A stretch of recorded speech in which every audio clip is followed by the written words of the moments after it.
being part of the Azovstal cohort defenders who were taken as POWs. That's what I came up to say. But I've been searching for that piece of news where I read it, and I haven't found it as yet. So I'm going to go back to ferreting through tweets, and I'll post it or link it or do something if I find it. So sorry to disappoint, Ben. I wasn't going to speak exactly on that topic.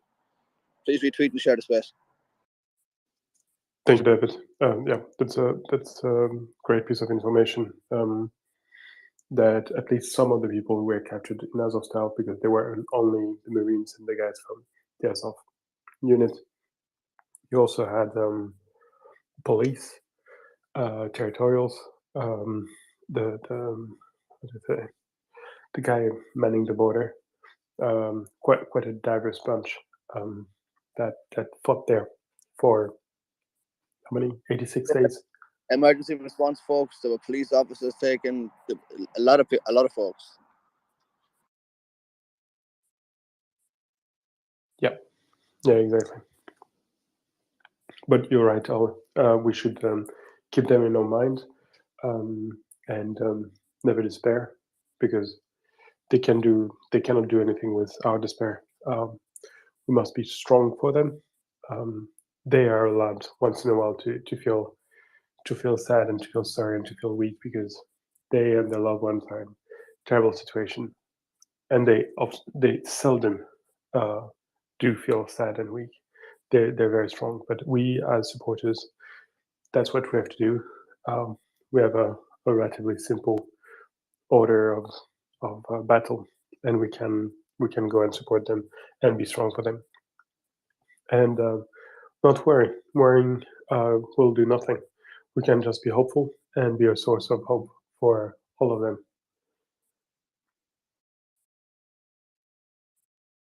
But again, thank you, Ola, for your service in the Ghanaian Arctic troops. Thank you to our favorite Frenchman, too, for always holding it down, and Daryl and David. All of you are just amazing. I mean,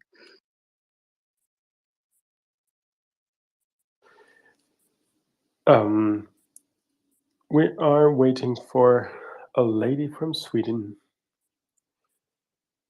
Yes, and she's joining us. It's very Swedish heavy panel at the moment. We've got a 50% Swede ratio. Daryl, you want to share something about this? Are you worried about a Swedish invasion of the United States? Another one?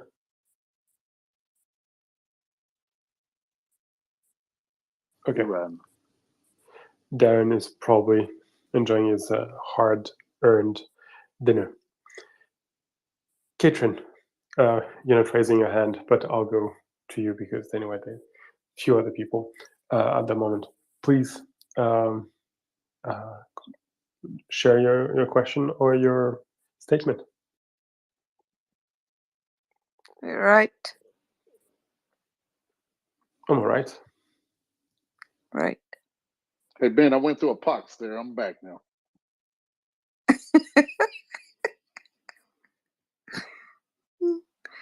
Okay. Yeah, it's all better.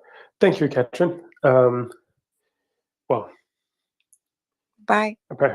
Yeah, have a great night. Apparently, it started very well for you, and I hope it will end in a similar fashion. Yes. Bye. Great. Bye. All right. What can we say? Miriam, who are you? What's your name? Yeah, well, first of all, my name is written right underneath my image, and then really, it's not a presentation. Sort of things. Later. There will be speed date as soon as Ukraine is liberated. Donny, I see your hand raised. Oh yes, I was just speaking to the invasion, the Swedish invasion of North America happened with Mats Sundin joining the Maple Leafs and God bless them. And that's all I have to say to the Swedes. I was just filling air, just trying to do my part. Well, we welcome you for that, Donnie.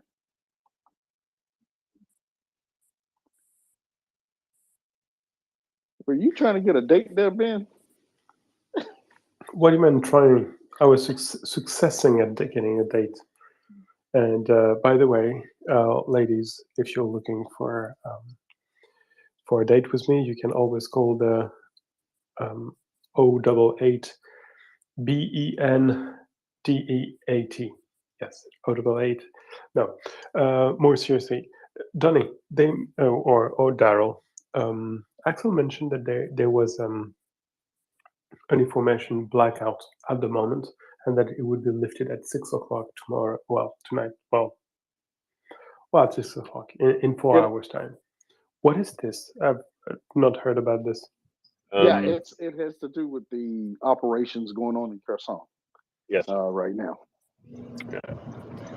Yeah. So earlier today, a couple hours ago, we saw fighting in Kherson, and and in the Russians in the Russomio Twitter, it was Delta, but I have a feeling that tomorrow is going to be delightful for our people and our cause, and it all comes out in the wash. It'll come out in the wash. That's what. That's what. Do you mean to say that it's time to get my dust off my old recipe of how's it called? Watermelon lemonade. Yeah, in Kapchikura, I forget what the Georgian dish is. The one with the egg in the middle, Kapchikura. That is delicious, by the way. And if anyone's in Toronto, I know a great place that serves it. Yes, yeah, it's radio silence, and hopefully on the other end, there will be fantastic news. Hopes and blessings. Hopes and blessings.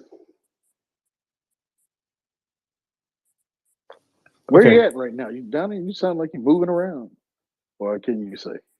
Yeah, of course. I'm in Toronto. I'm driving down Avenue Road. There's a bunch of G-Wagons around me. Three Gs, yeah. And I'm going to a birthday party. And that's about it. Felicidades then, to whoever it is. Yeah. Old friend, known since I was 6. So good times. And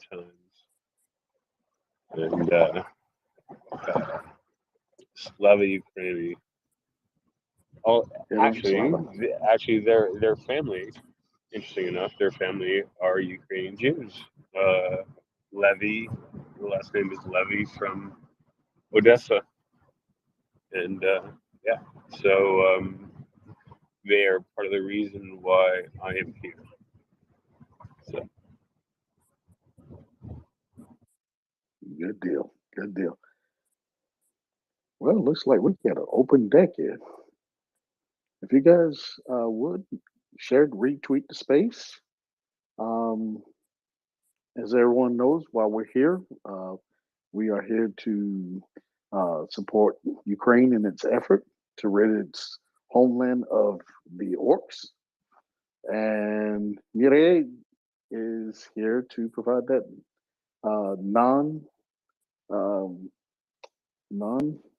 oh shoot, I don't my words. Lost my words. Ben, help. Lethal. Lethal. Yes. Non-lethal aid. How did I miss that? You're such a killer. You're such a killer that the very notion of non-lethal aid is sort of alien to you. No, my brain. It's old age. I'm just gonna bring it up as old age. We'll leave it alone. Ola, what you got? No, Prince was ahead of me. I'll wait, please. Daryl, it's only 8:00 p.m. where you are. I know you're on the East Coast, man. It ain't that late. No, I didn't say late. I said old age. Oh, it's old. Yeah, old age. Oh, I still think you're younger. Plus, I'm cooking, and when you cook, you got to have a little something, right? Yeah. You're still younger than me, but still not young enough to be my child like Craig is. Ooh. Craig is Shots of interest. Shots Can I fired. just say that? Craig is up on the block, Craig and I love it. Craig faced the year he was born a couple weeks ago, which is when I said, "Oh my God, you could be my child." I was done with high school by then. Yeah. And I didn't come up to talk about anything serious. I just have a couple of observations from this afternoon. Once again, while Daryl was co-hosting, the space crashed. Because even though I haven't been up speaking, I still listen, and I still sort of chuckled at that. And I want to really congratulate Ala on being part of the Ghanaian Arctic Force. I'm wondering how they may be related to the Jamaican bobsled team. Um, Ben, you made me think it, so I had to come up and ask it. So that's about all I got right now. Thank you much, Prince. Oh, you no, you're not related to no bobsled team. Come on now. No, I'm not. Ben has the best jokes in the world. Trust me. He's always making me laugh. Yeah, but you're in love with me, so there's that. Most people would not agree with you. Okay, there's a couple of news that are popping up finally that we'll be able to speak about very, very soon. But in the meantime, Patricia has her hand up. Patricia, please go ahead.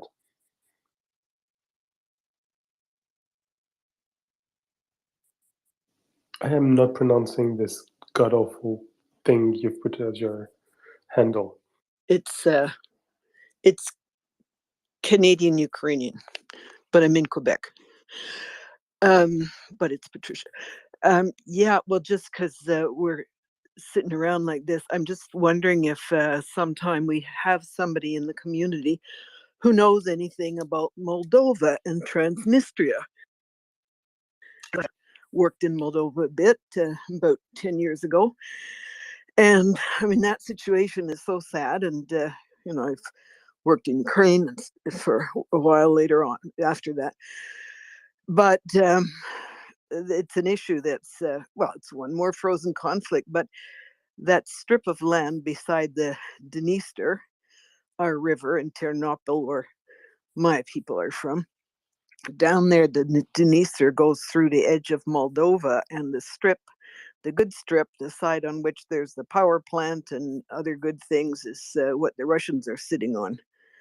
So they pretend they have 5,000 soldiers there. They got 1,500, but they're all kind of slapdash. They've never. It's actually less. It's actually more like 850 or 900. But yeah, likely.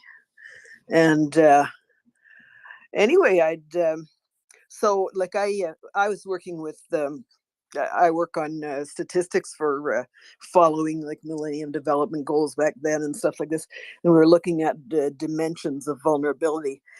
I mean, Moldova is such a little country; they're doing a huge amount for Ukrainian people, refugees, displaced people, and but is a small country with a tremendous ethnic diversity, or some small. I mean, there's a very rough situation for Roma people.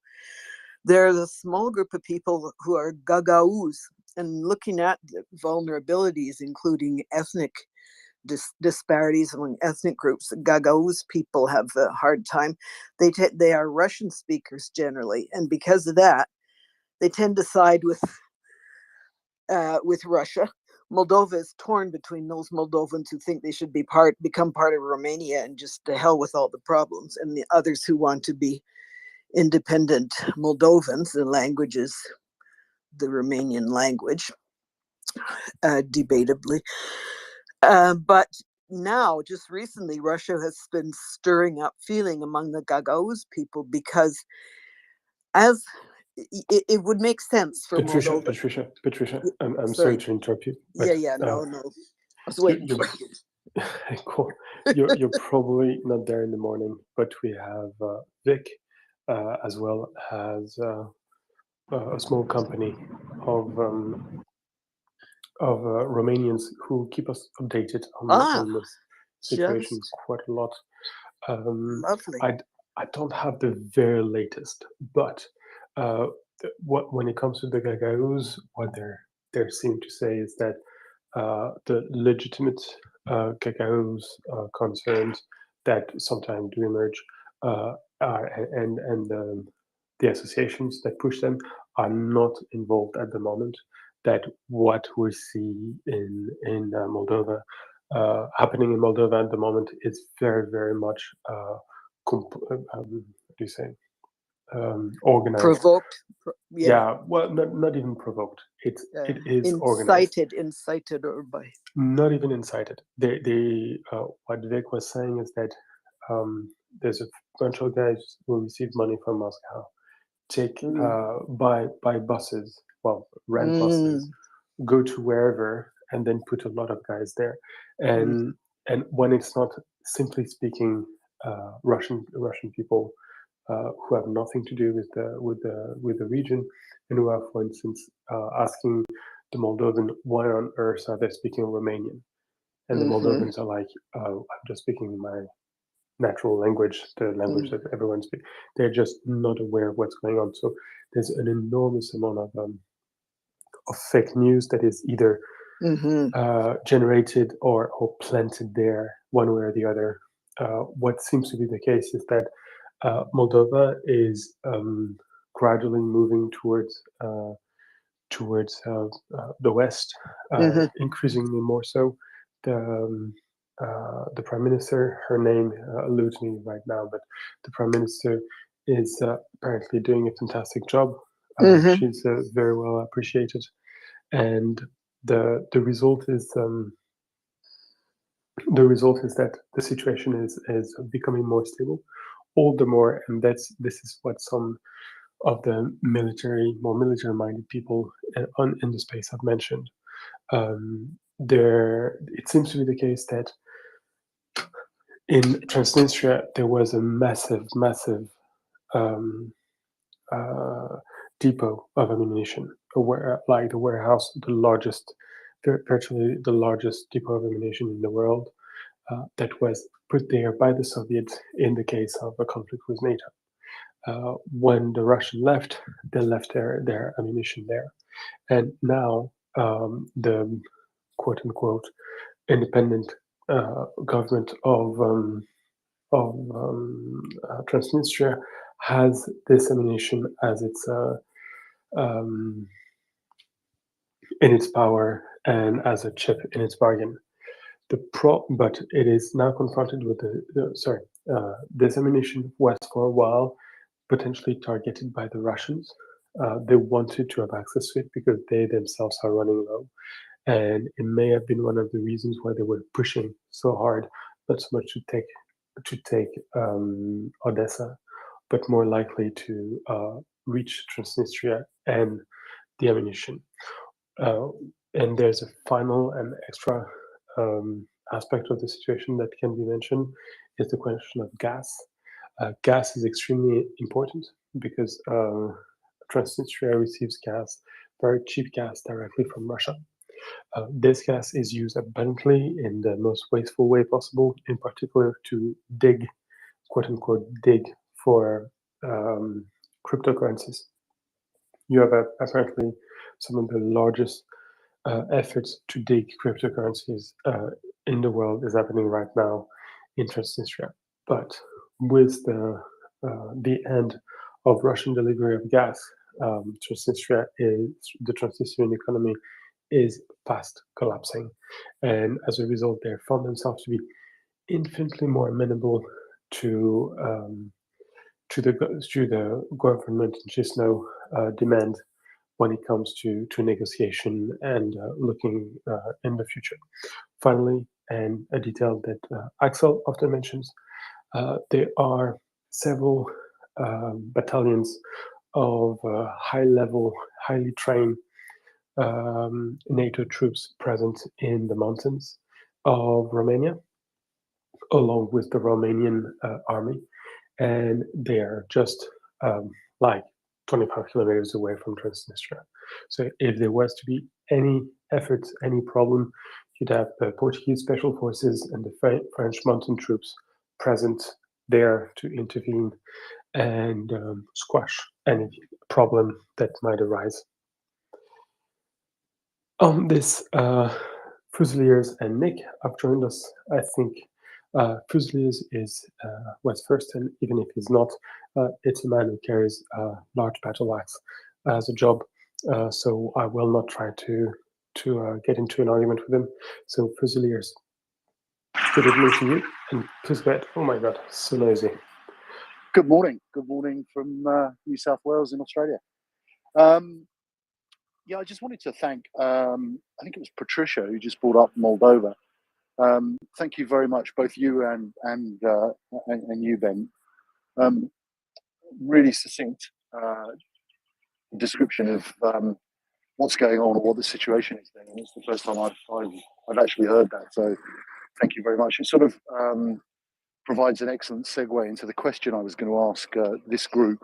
Just interested to see what people think is going to happen. Should the campaign in Ukraine for Russia go the way it's going at the moment, and they're effectively be defeated? Nature abhors a vacuum, and I wonder what that's going to mean for places like Transnistria, for Kaliningrad, for Armenia and Azerbaijan and Tajikistan, and all of these sort of hangovers, sort of geostrategic anomalies that are hangovers from the Cold War.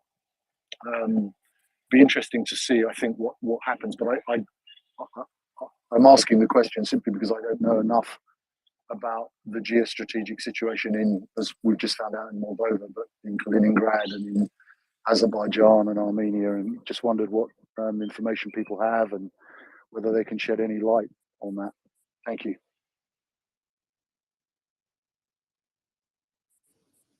Does someone want to give Fusiliers an answer?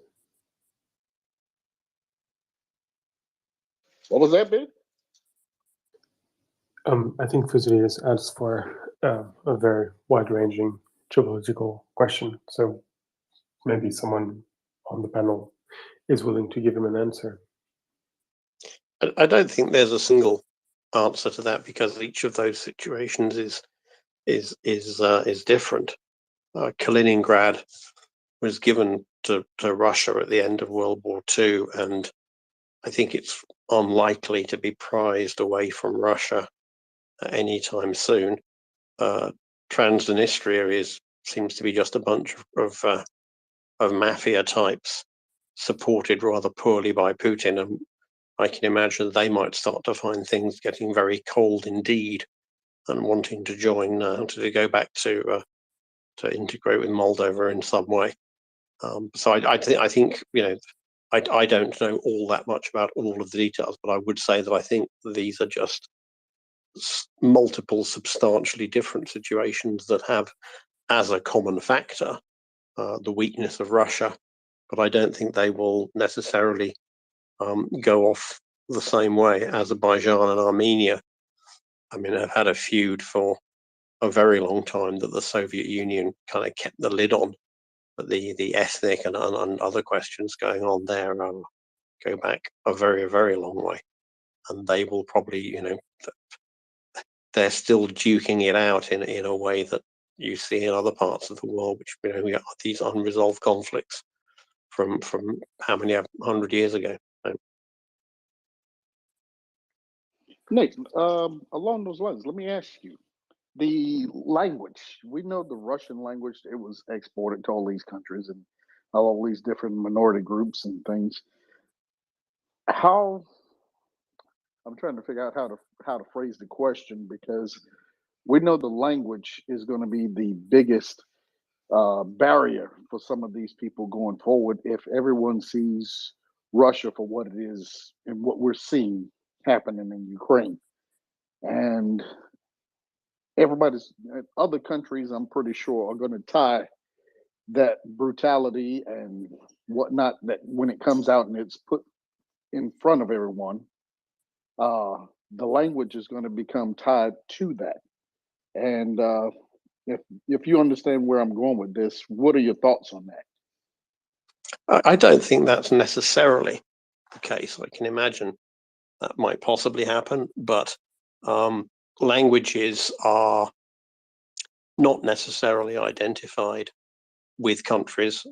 We in the English-speaking world tend to have a rather simplistic view that there is a country, and in that country they speak that language. If you spend time in many European countries, you'll discover that lots of people in Spain don't sit down to dinner with their families speaking Spanish, etc., etc.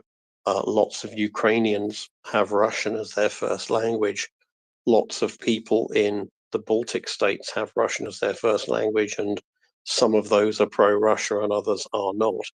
And turning around and speaking a different language all of a sudden is a pretty difficult thing to do. So I think there will be a natural generational process of reducing the influence of language of the Russian language in the former Soviet states, simply because they won't need, or they will need, other lingua francas than Russia to do business with their neighbors in.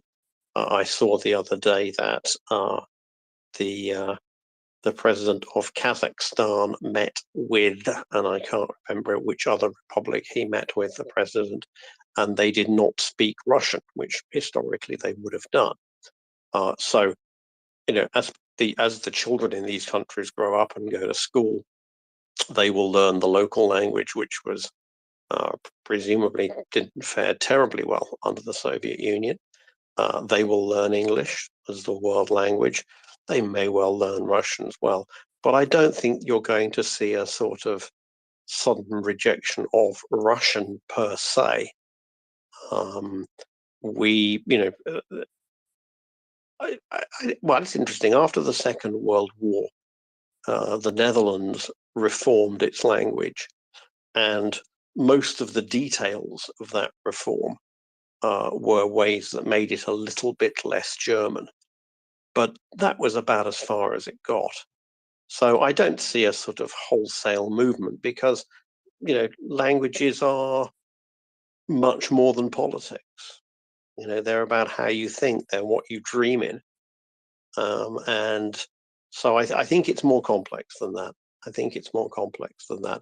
think the move away from Russian will come more as a natural consequence of the changing geopolitics, rather than any sort of reaction to an association of the Russian language with the crimes of the Russian Federation. But that's my rough feeling based on my experience of learning languages and living in countries and seeing what languages mean to people. Thank you. Thanks, Nick. Can I ask the question I came to put my hand up for now? Sure. Nick, well, actually, very quickly, I just wanted to give an attempted answer to Fazilier's question. There's one thing, which is Russia is, in terms of geopolitics, has been pretty much governed at the moment following the vision that there are a country surrounded by enemies, often powerful enemies, that needs to create bulwarks all around them. And that's what they've been doing and attempting to do for a long while. The French geopolitic and military writer Vincent Touré, who came to visit the space, actually wrote extensively on their vision of the Mediterranean as one of the key bulwarks for Russia, because if the Mediterranean, in particular the Eastern Mediterranean, is not open to American influence and to the Western navies, this guarantees that the Americans and the Europeans have to stay away from positions from where they could threaten Russia directly. And what we're seeing at the moment is those places that were considered as bulwark until now, the Caucasus, the Eastern Mediterranean, the Central Asia, they're all falling apart one by one. And maybe more importantly than anything else, this is almost 30 years of policy by not Stalin, sorry, by Putin, and before him even by Helsin, which are being entirely defeated and that are collapsing as we speak. This is 30 years of thinking, 30 years of acting that are being defeated. And this is a tremendous shift for the Russian leaders in the sector, and these guys are not going to be able to face the future with a serene. Sorry. It's going to be very difficult in the future because everything they've said and done for the past 30 years has collapsed, and they're either going to feel extremely threatened and act accordingly, or they're going to actually admit that everything they strives for, which was the breaking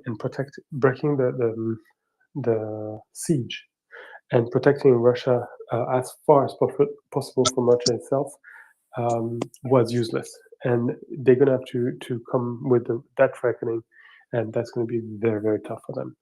I hope I made sense. I'm sorry, it's a bit late for me, and those are subjects I seldom dwell on, but yeah, that's how I wanted to answer Fusiliers.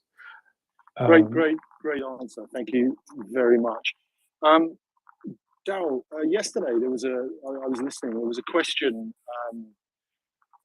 it was a sort of question and a statement about the Russians' use of a main battle tank called a T-62, which I think you'd probably be aware of, given our joint ages.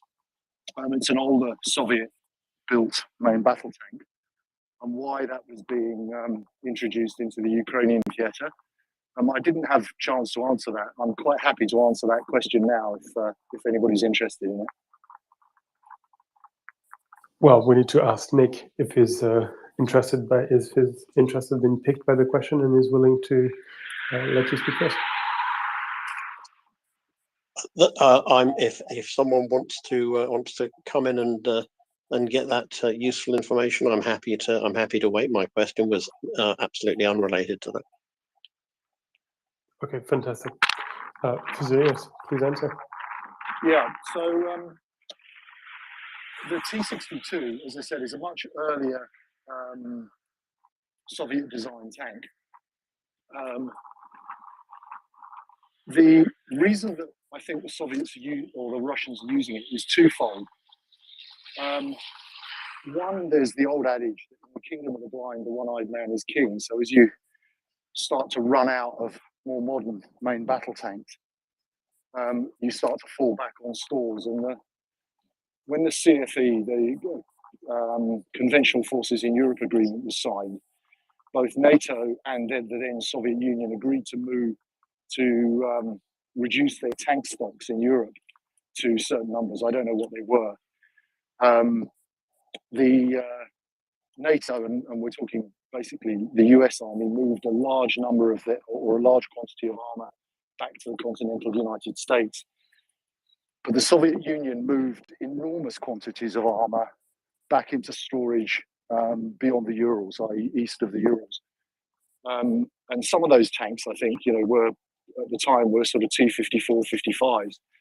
The reasoning behind putting those tanks into storage was exactly that. Once you've run out of modern, in those days, T-64s and T-72s, that you could utilize the older models after you depleted the enemy's fleet of main battle tanks. However, that was a very useful decision for the Soviets, especially in Chechnya. In the first Chechen war, they rolled in what was then their most modern tank, the T-72, and they found it had two major flaws. One, the elevation of its main gun wasn't adequate to deal with enemy infantry firing anti-tank guided weapons and even non-guided weapons like RPGs from the higher levels of apartment buildings. In other words, the gun couldn't elevate high enough to hit those targets. In addition, they found the modern generation of Soviet tanks had reduced size, increased speed, and allowed for a bigger gun by reducing the crew by one, and that one was a loader. So in Western tanks, Western main battle tanks, often the ammunition comes in two parts: the actual projectile, which is often inert. If it's an APF-SDS, an armor-piercing, fin-stabilized discarding sabot round, the round itself doesn't explode. The damage it does is just by its velocity. It's propelled out of the gun to a speed of about 1,200 meters per second by a charge. Those two things are kept separately in Western tanks, and as a consequence, they're less vulnerable to catastrophic detonation. The Soviets reduced the size of their crew and therefore the size of the tank by removing the loader and fitting their modern tanks, the ones you're seeing, they're not so modern now, but the ones you're seeing in Ukraine, with an autoloader, a carousel autoloader that sat on the floor of the tank below the turret. What they found in Grozny, and those of us who deployed to Iraq found out very quickly, was when those modern Russian tanks are hit and the spool hits the carousel autoloader in the floor, it cooks off the ammunition, and as a consequence you see the turret blow off. It's a characteristic of those modern Russian tanks. It could be, and I'm not saying it is, that they've introduced the T-62 for those two reasons, i.e. the gun is able to elevate more greatly and has a wider suite of explosive rounds on the T-62. Number two, if it's hit, it won't catastrophically detonate because it doesn't have a carousel autoloader in the floor. And the third is that it's quite simply, it's much easier to train new crews on a T-62 than it is to train them to operate a T-72 or a T-80. So I'm sorry that answer is about 24 hours too late, but that would be my rendering of an answer as to why the Russians are starting to use T-62s in Ukraine. There you go, Dal. I don't know if anybody was listening to that. No, it was great. Yeah. It was great. Just one quick question. Beside the 2 dozens that we've seen being used in the southern France, has there been any other evidence of the usage of T-62s by Russia?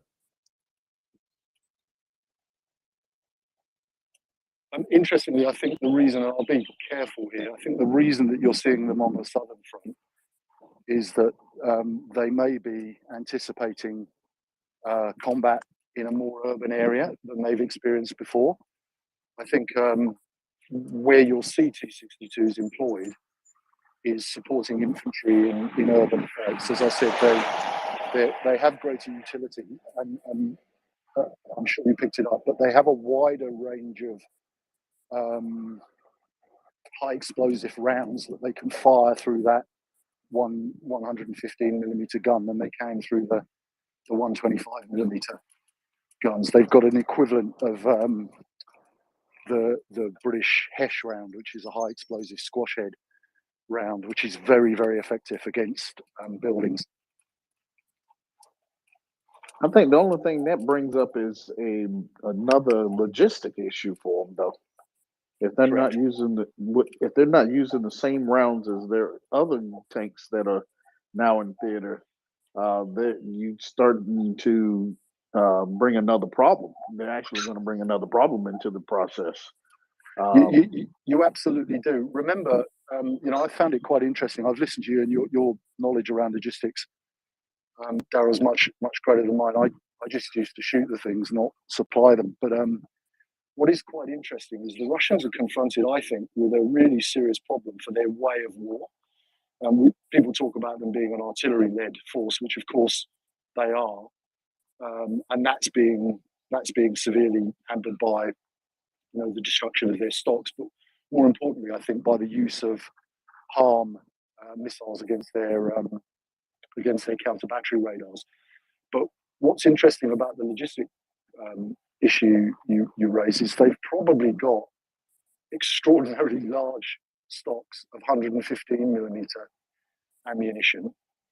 What I'm saying is, but what I'm saying is, it's not necessarily that they have it in Russia itself, but getting it into the battle space. Oh, absolutely.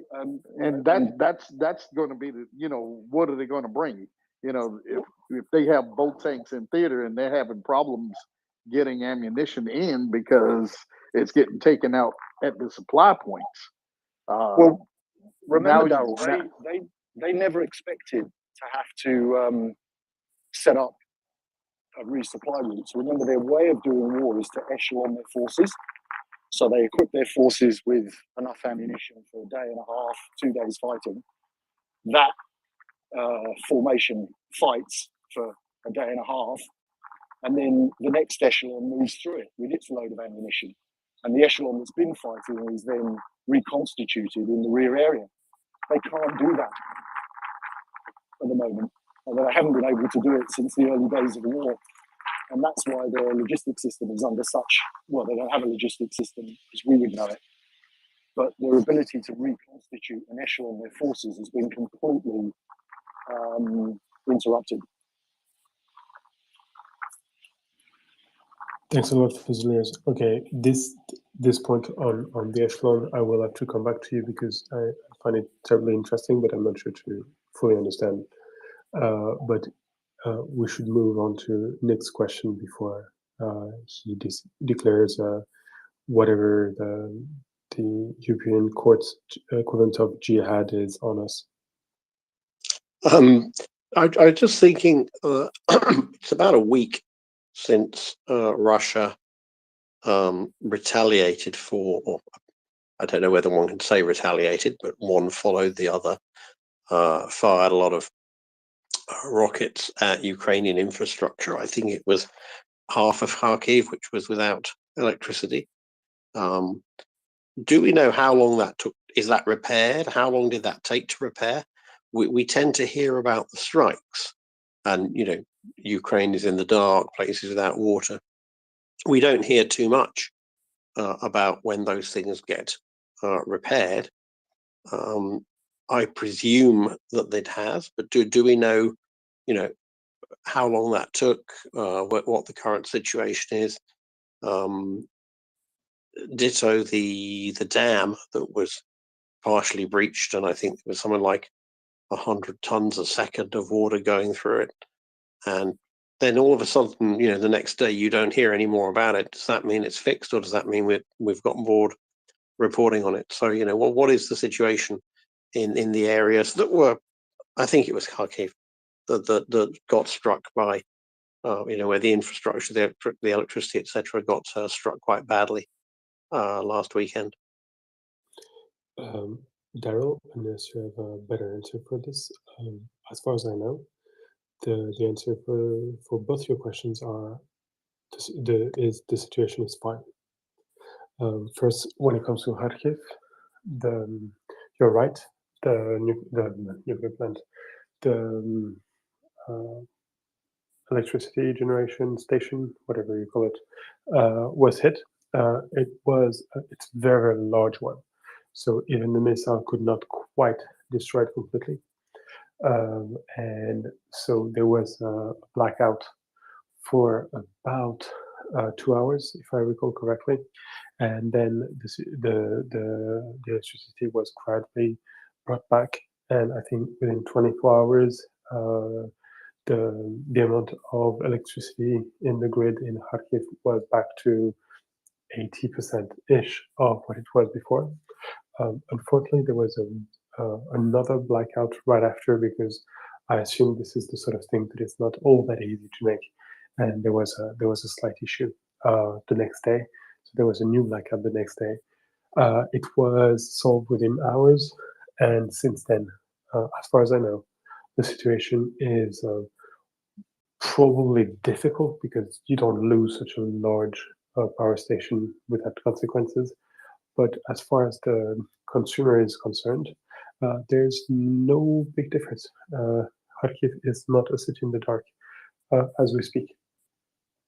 So, well, hopefully the membership of the European grid will allow Europe to put some electricity back in, because my understanding is that since March, Ukraine has most of the time been a net exporter to the EU with its powerful nuclear arrays, and so maybe for a few days the rest of Europe was able to help them back.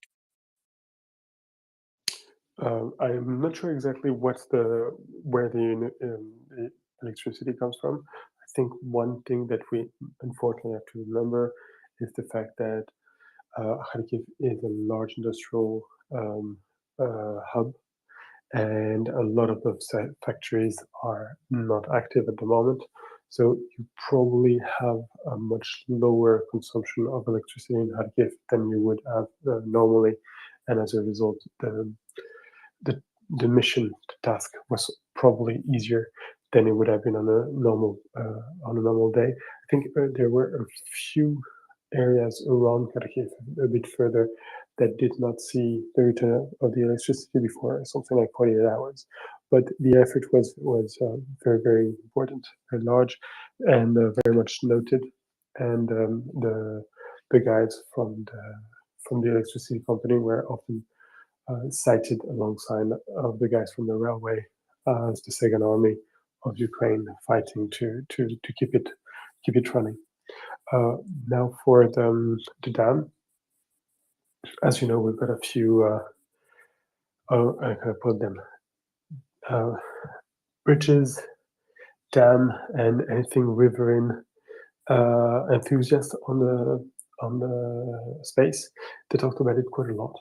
And it turns out that the dam that was hit on the inlet river, so not on it's not a large dam next to on the Dnipro, but a much smaller dam, and the explosion of the dam was not sufficient to create a tidal wave of any significance or anything of the sort. And on top of it, apparently, what I was told was that the region where the water was spread was a region where it had not rained much over the past few months, so it was a fairly very dry area with quite a lot of space for an ability to how do you say, drink up the water in a way, and as a result, the water just sort of disappeared. And I think I had received information 2 days ago, and by that time the water was already not considered to be a problem anymore. The fact that we don't hear about it anymore is that it probably is not very important. Okay, so the water was absorbed and the farmers even got a little bit of a bonus. Okay, good to know. Thanks. Yeah, it's not all pink. It's not all rosy. Apparently, there was also attempts to fix the dam, which were fairly successful. But there was a second attack on the dam that was designed to break those reparations. I cannot say anything further, but again, I've not heard of any tidal wave hitting southern Ukraine, so we're probably good there. Thanks. Good night, everyone. Thank you, Nix. Thanks, Nick. And one day I'll build up the courage to call you Old Nick, even though you absolutely don't deserve it. But it's a character I quite like. Old Nick in English is the devil. I know. Oh, just checking. When I got my PhD, I was people said, "Are you going to be Doc Brown, like Back to the Future, or Dr. Nick from The Simpsons?" And I think I'm more Dr. Nick than Doc Brown, I think, but I can handle Old Nick. I am old. Yeah, and I have to say, to my great shame, I have not seen neither The Simpsons nor A Return Towards the Future, so I cannot participate in the banter. But I'm sure it's good and amusing. Dr. Nick is the world's worst medical doctor.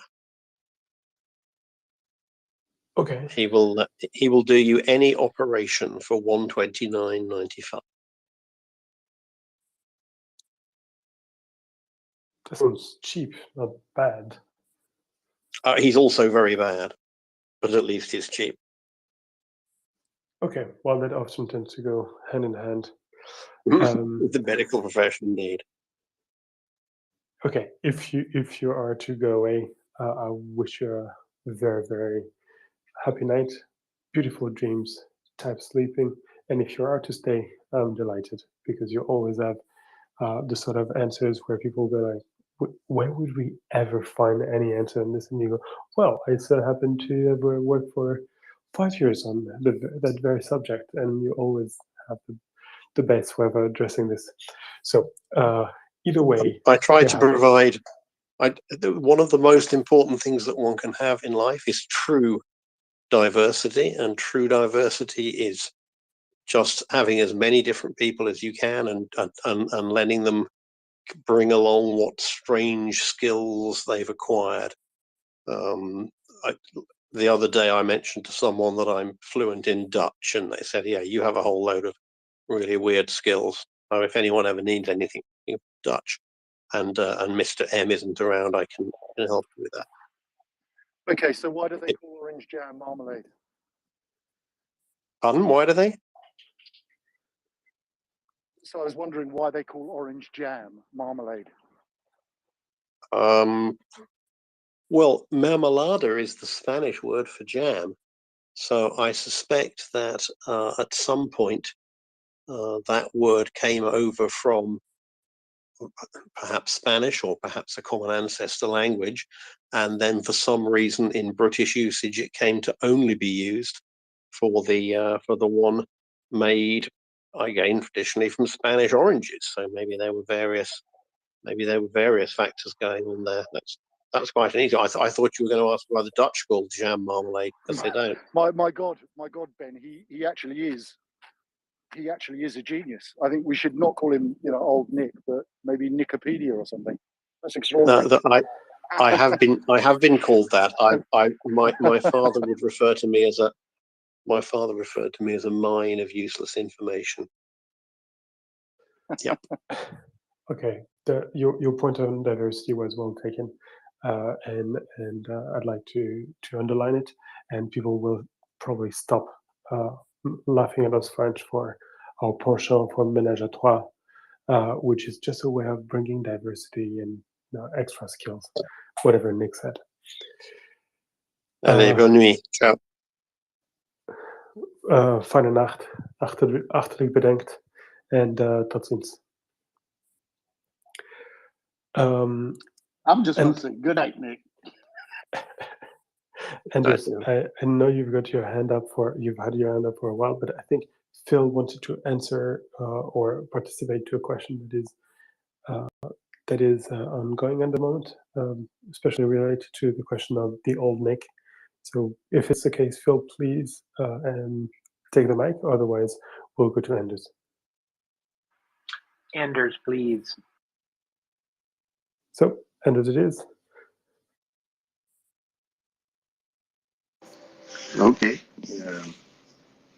Yes, I was going to try to turn the discussion in a different direction. But before that, I could say that marmelade is also a Swedish word, and it's not the same thing as yam. But also about the languageal connection to nationality. Swedish, Norwegian, and Danish could be dialects of a nation, but politics made it different languages, as American English and British English is different languages, possibly. So when it comes to Russia, that is a different thing, and that is also where my question goes. I was 24 years old when the wall was falling. I was 26 when the Soviet Union broke up, and I foresee now that Russia will fall. The regions are losing their youngsters. So, disregarding the risk for nuclear war, what will happen when Russia falls? Will we see Russia fall within the next couple of years? That is really what I wanted to hear people talk about. Daryl, you have a much better crystal ball than me, so you should open fire on this one. All right, to be honest, in my opinion, now this is my opinion, you won't see the falling apart of the Russian state. What you will see some turmoil, but as far as it falling apart, I doubt it. They're going to experience some things, but they, like many other countries that have a strong national pride thing, because even though they are made up of a lot of different nationalities, a lot of these not a lot of these different ethnic groups still see themselves as Russian. Um, Otherwise, why would they fight as they are right now? They are being called up and they are fighting. Whether they're fighting to any um, anything that we would call fighting, they are there. Yes, that is a product of conscript and forced conscription, but many have been there for so many years and they've never known anything different. And there's no population centers per se, other than the larger ones in the West. Yes, you may have some that are decent size, but they are not like what you would call major centers where you have a vibrant educational system where a lot of your left leaning slash more free thinking type people would be more present in the population, and educate. And we know that education brings about a certain liberties to think, and so I don't think you're going to have that. And for it to change dramatically, you would need that groundswell. Yes, in the West, with some of the uh, more major ethnic groups, Georgia, possibly Belarus, and um, a lot of the southern stands, yeah, you may see slight, but I don't think it's going to get to the groundswell. I really don't, unless there's some other political plays that happen from the outside. Shame. Could that be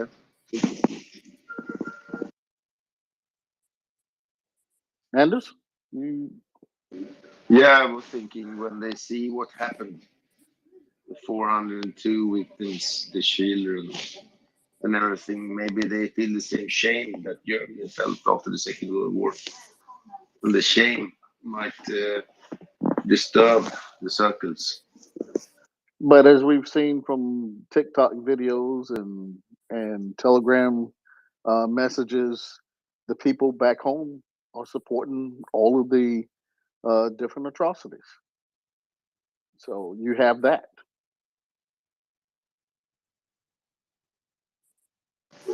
Yeah, I wonder if not even Germans before the fall also supported the atrocities, and when they lost, they came to the second thought of what have they been doing. But So you that had a is but you that had a is lot my of you had a lot of compulsion though to that. You had the brown shirts, the SS. You had all those different groups that were there to ensure that the population conformed too. But they were it's in an educated society. You had a lot of people that were not necessarily with Hitler until they absolutely had to be. yeah, I understand. I also think it's a tricky question. I'm just thinking. I don't have the answer. I'm just wondering what will happen in the future. As I call it, the unknowable. Um, there's too many factors that say, nah, it's going to continue like it is, just maybe with a different figurehead. Daryl, I don't disagree with your overall assessment. I don't think there will be major change in Russia, but I think that's really for a number of other reasons. Look,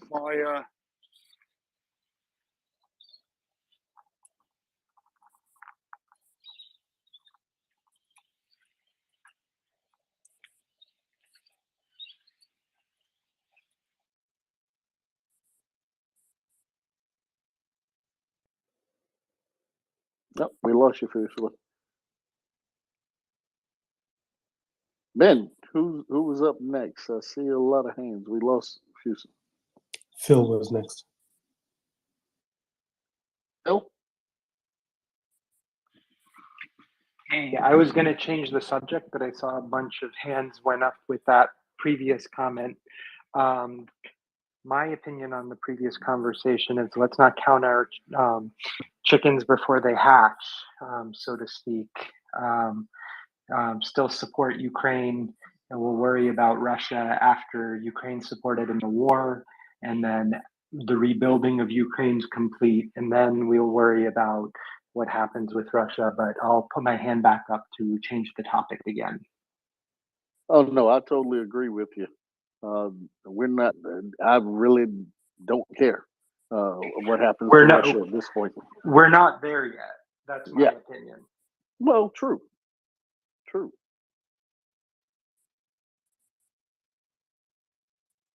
Then John, wait. I'm gonna go to Anam first, and then I'll go to you, then John. Thanks, Daryl. Hope you're doing well. Hope everyone's doing well. I actually have more of a question for people that have maybe not that many more years on me, but many more years on me. Just in terms of how you might see what's going on with Russia now, seeing its influence collapse all over these regions it's supposed to have a relative lockdown on, its ally, at least on paper, Armenia, which is a complicated situation, being abandoned, by Russia, who has expressed, concern for the situation of being attacked by Azerbaijan and Kyrgyzstan, Tajikistan. And then, of course, you've got the Georgian Legion training up, ready to go, right? When Russia's going to be at its weakest. This is a problem for Russia to have all these guys in Ukraine getting combat experience and growing in their scope, too. as far as what they're capable of pulling off. But yeah, just I wasn't super aware of what was going on in Russia when the Soviet Union fell, but having read some history at least, I obviously see some parallels with today. But without having seen it, without having had my eyes on it, I'm always very curious, especially in a space like this where there's so many people from around the world, so many different perspectives. I mean, is this to me? It'd be like, yeah, this is pretty close to what was going on. At least maybe even worse when the Soviet Union was falling. I'm saying it is worse now in some ways than when the Soviet Union was collapsing. But yeah, what are your guys' takes on that? I'd love to hear these perspectives. What does it feel like? Ben, you want to take that one? You're in a different part of the world there. Yeah, I'm sorry. I was not paying much attention. I was hunting for new news to share with you as soon as possible. So you're on your own on this one. All right. Okay. I'll take anyone's answer too, Daryl. If you don't want to, this isn't your thing. Well, I mean, I think my last statement really kind of was where I think it is as far as that. But as far as, because if you look at the number of upheavals, revolutions, etc., minor or major in Russia, it's always ended pretty much back to where it was before. You have authoritarian leaders that come to power. They subjugate the people through iron hand, and it goes about until something such as some big turn of event happens again, and they find another leader that does the same thing with the iron hand, and it's a endless cycle. You look for change, but it's not really. Yeah, it's disappointing, to see that aspect of it always lurking in the shadow of what's going on here. Sometimes it's like, no matter how hard everyone fights, it's like, or we're just maybe doomed to repeat this. But history does change on a dime sometimes, and things come in, and factors that nobody saw coming, or maybe some saw and they weren't listened to. We don't know, and that there's a mystery there, and that implies possibility. So. Yeah, I think this conversation, it comes up a lot here, and it always reminds me of this kind of sad story from the beginning of the war, when I'm sure some of you listening remember this incident, but it was a teenage girl in Ukraine, and she was standing in front of her dead mother, who had been shot by Russian soldiers, and then off to just the side there was a Russian soldier. And she, they're asking her on camera what happened. And she said that this Russian soldier over here, lying over here, tried to stop it. He tried to get in front of us, and between the, other Russian soldiers. He tried to stop the war crime. And they killed him. And it makes me so sad when I hear those stories, because that's happening on a level that we cannot even comprehend. Just all over that military and that society. And it honestly reminds me of a cult in many ways. A cult's kind of a little easier for me to wrap my head around. A couple hundred people that are just whipped up into a frenzy, and you reward cruelty. And so, you get you make everything miserable for everybody, and then you reward cruelty. And that's the only way I can see this being explained, is the compassion is weeded out of whatever you want to call that army. But yeah, I don't know, this stuff, especially with what's going on in Izium, it really gets to me. So I'll go back to listening. Thank you, guys. Thank you. And a lot of questions come up, and it gets kind of it'll kind of turn the questions toward Russia. And when they go that way, it takes away from why we're here sometimes. And yes, people think about it. It becomes a conversation because of the politics, not necessarily because of the people.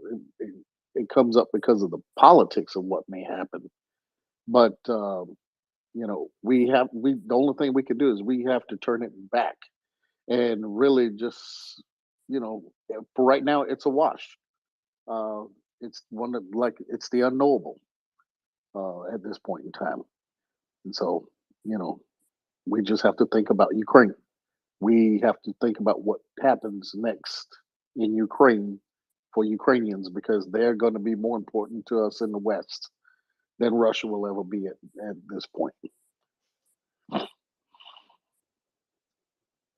All right. Phil, you ready now?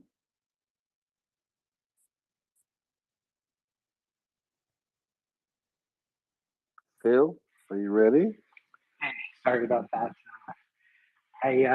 So my question, not really a question, it was more a comment, was I was reading a thread that was posted by Chris O, who translated a really long thread from Ian Matviv, who is a Ukrainian analyst. He usually posts in Ukrainian, so I don't know if he speaks English, if he would be a good person to bring on the space, but he has some outstanding threads on, the war, what's going on in Ukraine right now, and how, the Russian military is blundering. And that's what this thread was on. And in it, he talks about Wagner, and then I don't know if it's been discussed in this space, but what I wanted to bring up was a part of his thread focused on how, there's poor communication between, Rosguardia, the Kadyrovites, the Russian military, and the Wagner, and how Wagner operates completely separately. But what's interesting is the Wagner group is recruiting people from prison, which I know was discussed on this space. But what I find really fascinating is they're willing to dilute the Wagner group, which is their most effective. Like whenever they want something to, fall or attempt to, they'll send the Wagner there. Whenever they just want cannon fodder, they'll send LNR and DNR troops. So what I wanted to bring up was, has this been discussed that, Wagner is so desperate now that they're willing to bring in 400, 600, 1,000 prisoners from Russian prisons to dilute out their forces, and put them out with their troops to even sow more chaos into their ranks and dilute, what is, marginally effective from the Russian side, but for them, it's the most effective part of what they're doing. Artillery barrages in shop, and have the Wagner groups kind of go and storm villages.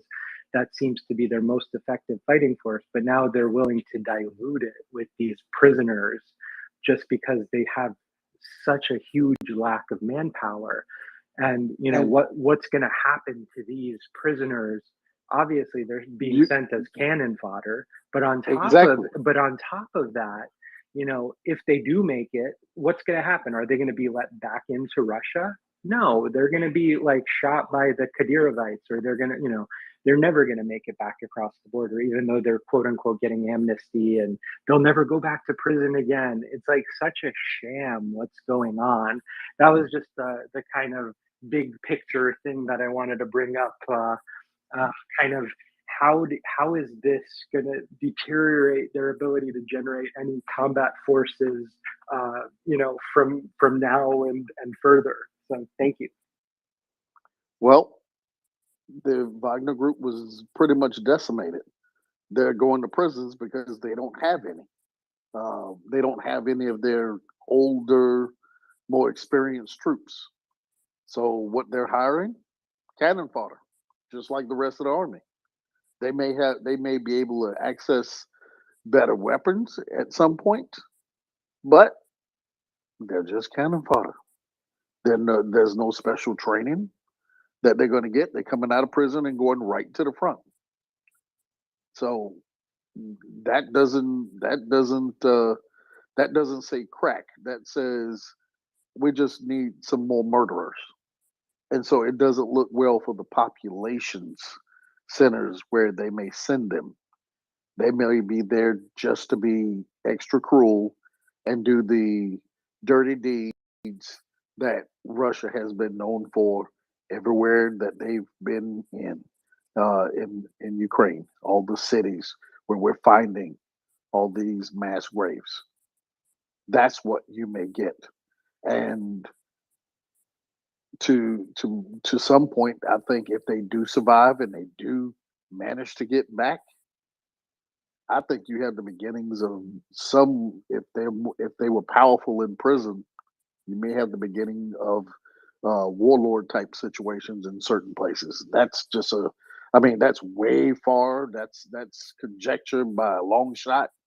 But when you get prisoners out, what do they know if they've been murdering folks and getting paid for it? You're gonna get what you're gonna get reap what you sow. And I think if they go back into the Russian population, that's exactly what they'll do there, because that's what they were paid to do. I agree, Daryl. It's all about force generation, and I think for Putin, it's a numbers game too. He just needs. He thinks that he has a certain number of troops he can generate. It's about force generation. He has a certain number of troops he needs, and he keeps needing all these people, and he thinks that the West will give up at a certain number, when in fact, he's already at the prison and mental asylum stage of recruitment. There's not much left of people who are willing to go there. He's getting rid of the dregs of their society, as someone said the other day. He's just getting rid of the dregs. Yeah, 100%. So, and to kind of know what's in Putin's mind, I don't think it's worth us even trying, because he does things that nobody would have done if they were actually thinking about and being sane. You wouldn't take your country to war like this if you knew what you were saying. I mean, if you were really thinking about if Putin was being logical. Yeah, go ahead, Ben. I, of course, fully agree with you on the part of him not being logical and being just a fake rational thinker. But on the question of the prisoners, I think that we tend to think about it in terms of, well, they're prisoners, they've committed murders, or they're used to these sort of things, or whatever. They have an incentive. But what we probably are missing is the fact that what the state is recruiting at the moment are people who are available to the state.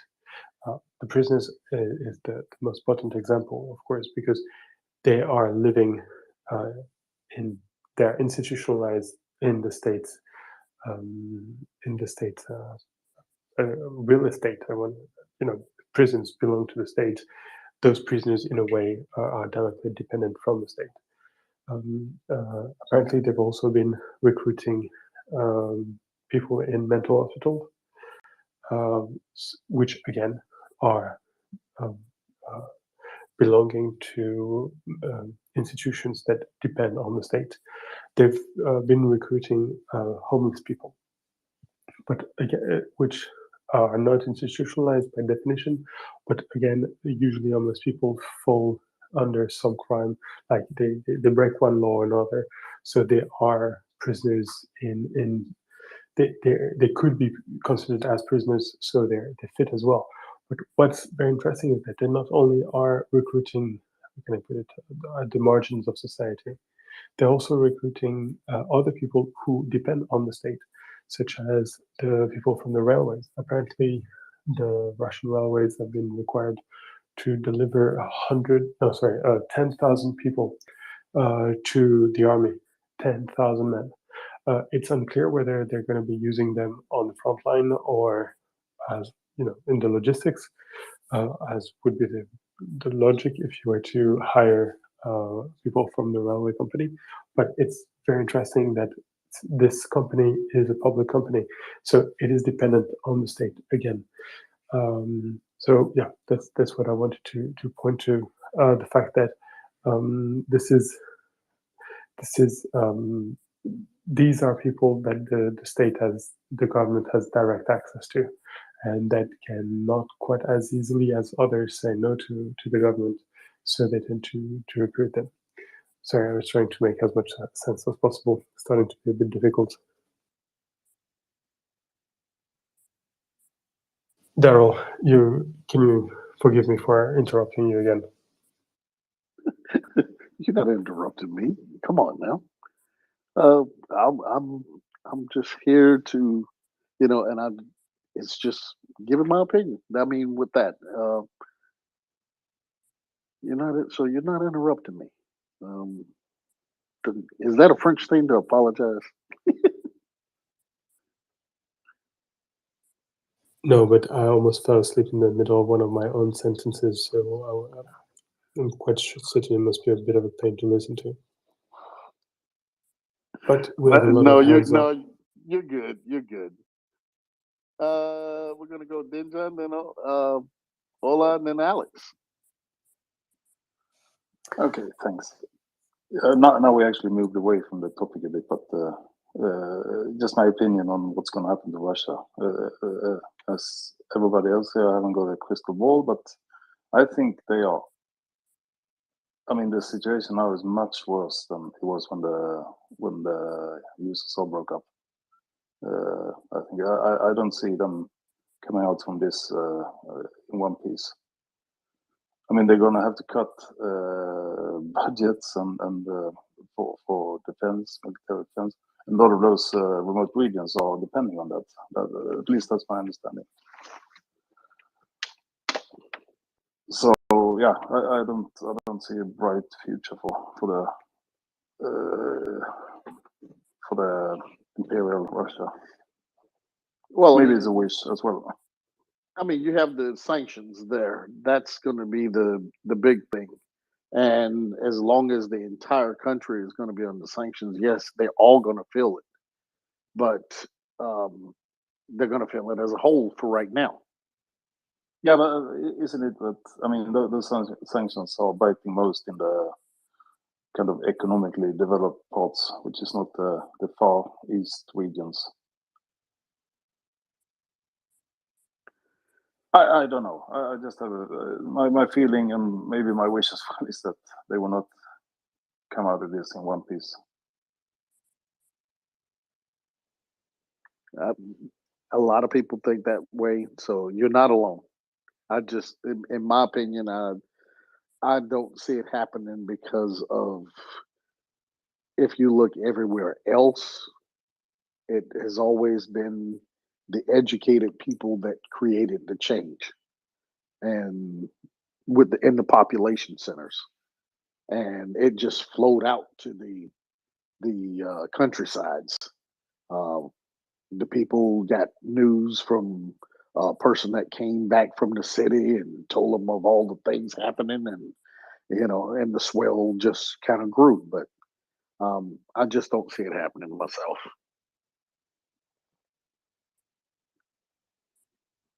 Hola. Yeah, thank you, Daryl. I was thinking about something regarding all these war crimes and the people responsible for committing them. If you read this famous thing that happened in history, I'm sure Ben, you know it, Operation Wrath of God. Do you think Ukraine should use that path, or Ukraine should still kind of persecute these people? And secondly, when it's just good seeing the myth around the Russian army being destroyed and they are being exposed, the kind of people they are, and the whole world is now seeing the kind of people they are. It would be very hard in the next in future dealing with a Russian. It would be almost like dealing with the devil. Sorry, But with these pictures coming from Izium, it's just heartbreaking that human beings could do that in the 21st century. It's crazy.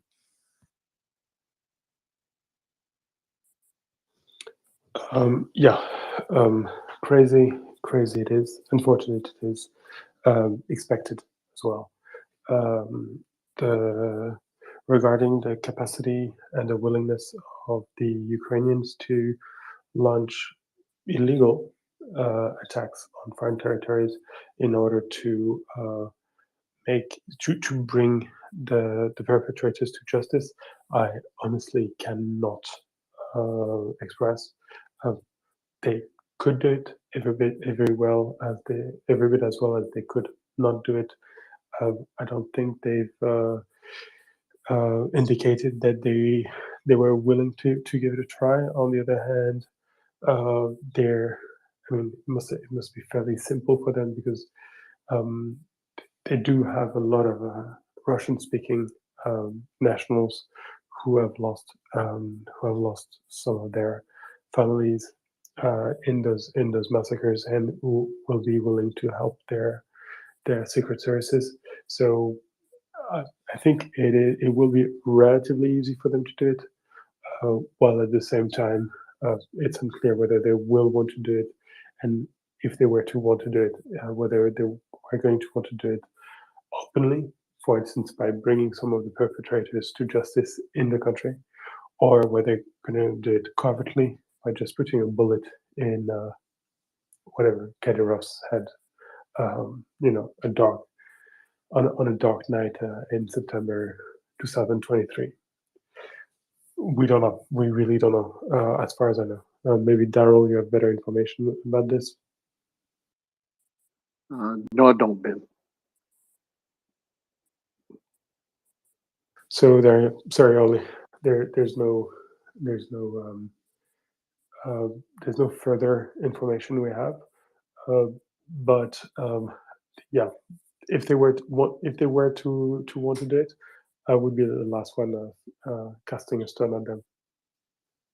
Yeah, I understand. All we want is justice, like for these innocent people.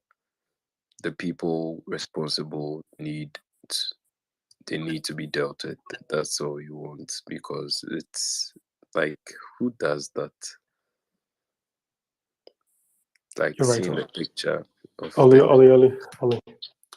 There's one mistake not to commit at the moment. Is the one to focus on the crimes that have been committed. We should always focus on the crimes that the men and women who are fighting at the moment, helping to push back the armies of evil, to push back the front lines. So we need to focus on the crimes that those men are preventing by fighting.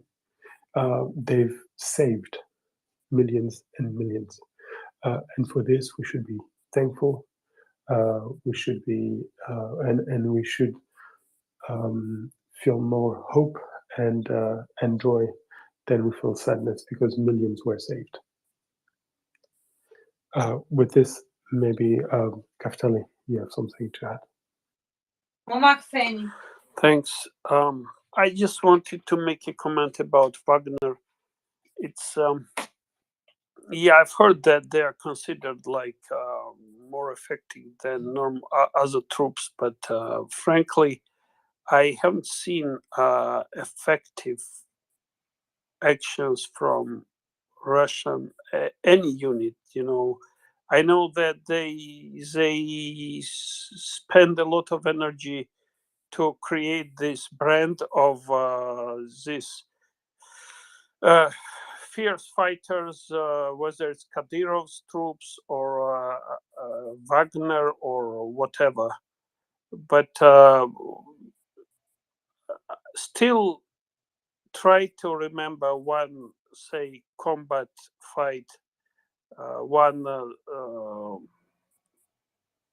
urban combat or any kind of combat where they were effective. One thing that was the most effective was like overwhelming superiority of Russian artillery against Ukrainians who didn't have enough shells. And as soon as that superiority kind of evaporated, all those, super elite troops of Russia turned into, I don't know, like their top units were running like it was in Kharkov, for example. They were like their best units, like first guard tank division or army, the best they have, or considered to have. All those VDVs, or in Severodonetsk before that, it was Wagner and Chechens who were like beaten very badly. What they, again, it was artillery that was deciding all those battles. But other than that, maybe I do not know enough. Ask military experts like what Russians were able to show as troops. I don't think Wagner is any better than, well, maybe slightly better than LNR DNR, because LNR are just, in some cases they were like opera, not singers, but some musicians were even conscripted to army and sent to front line and died within first week. So, and then regarding the enrolling, people who are inmates enrolling into Wagner, that is beyond. It looks like Russia is falling apart already. It's so how many? Where else you would see in what country you would see the army, which is, Kadyrov has his army, Wagner has its own army. Soon each governor will have its own army. They will be from this town or that town, financed by God knows whom, and serving, by the way, God knows what. It does not look like a state anymore. It's I lack knowledge of sufficient words to describe this, but this is mixed bag of all kind of. One would say, like last time I heard something like that was with Afghanistan, where each Taliban, there were warlords. Each one had its own army, and each of them was trying to almost its own PR, to create a brand. So I wouldn't really think of Wagner as something like superior force. And after whom they recruit recently, it's gonna be one thing I can guarantee. It's gonna be a big problem for Russian population going forward, and it already is. Like those people, when they go on vacation back home,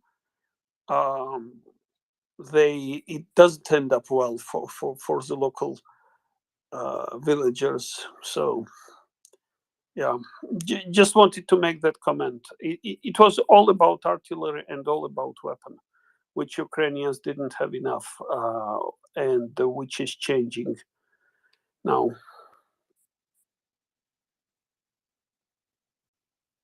Thank you, Alex. I think it's important to remind that some reputation are easily exerted. Okay, there's quite a few hands up. If I'm not mistaken, Bolly was first, then followed by Al, Balint, and Ents. Hence, Bolly, welcome on board. Yeah, hi. Thanks for giving me the opportunity. So I just wanted to offer like some perspective on why explaining how the Russians can be that cruel. Like somebody mentioned a story that one of the soldiers killed another soldier who tried to save like that family. So I think I read an article somewhere which said 80% of the Russians are like poorer than third world countries, right? So 80% of the population is actually like worse off or as bad as like people from third world countries. And when you have this extreme poverty, some of these things like you see in somebody mentioned Afghanistan and countries like that, and that kind of ties into that. So just the fact that this country is like that, people are that poor, even though like 10% of the country is actually what you see in the West, people who go on vacation, but I'm sure 90% of the people don't have anything called vacation. So I just wanted to throw that out there, and thank you for giving me the opportunity. Thank you, Boli. Okay. I see what you're trying to say. That being said, there's two or three important points that I need to underline. The first one is the 80% number. I have no idea where you bring it from. It's not true. Secondly, poorer than a third nation, a third world country, is not really a bar. It doesn't mean anything. There are some places like Niger where actually the majority of the population earns barely $2 a day, whereas there are some countries that are still considered as third world nations, such as, I don't know, Vietnam, where the population lives relatively well. So we should be very, very careful.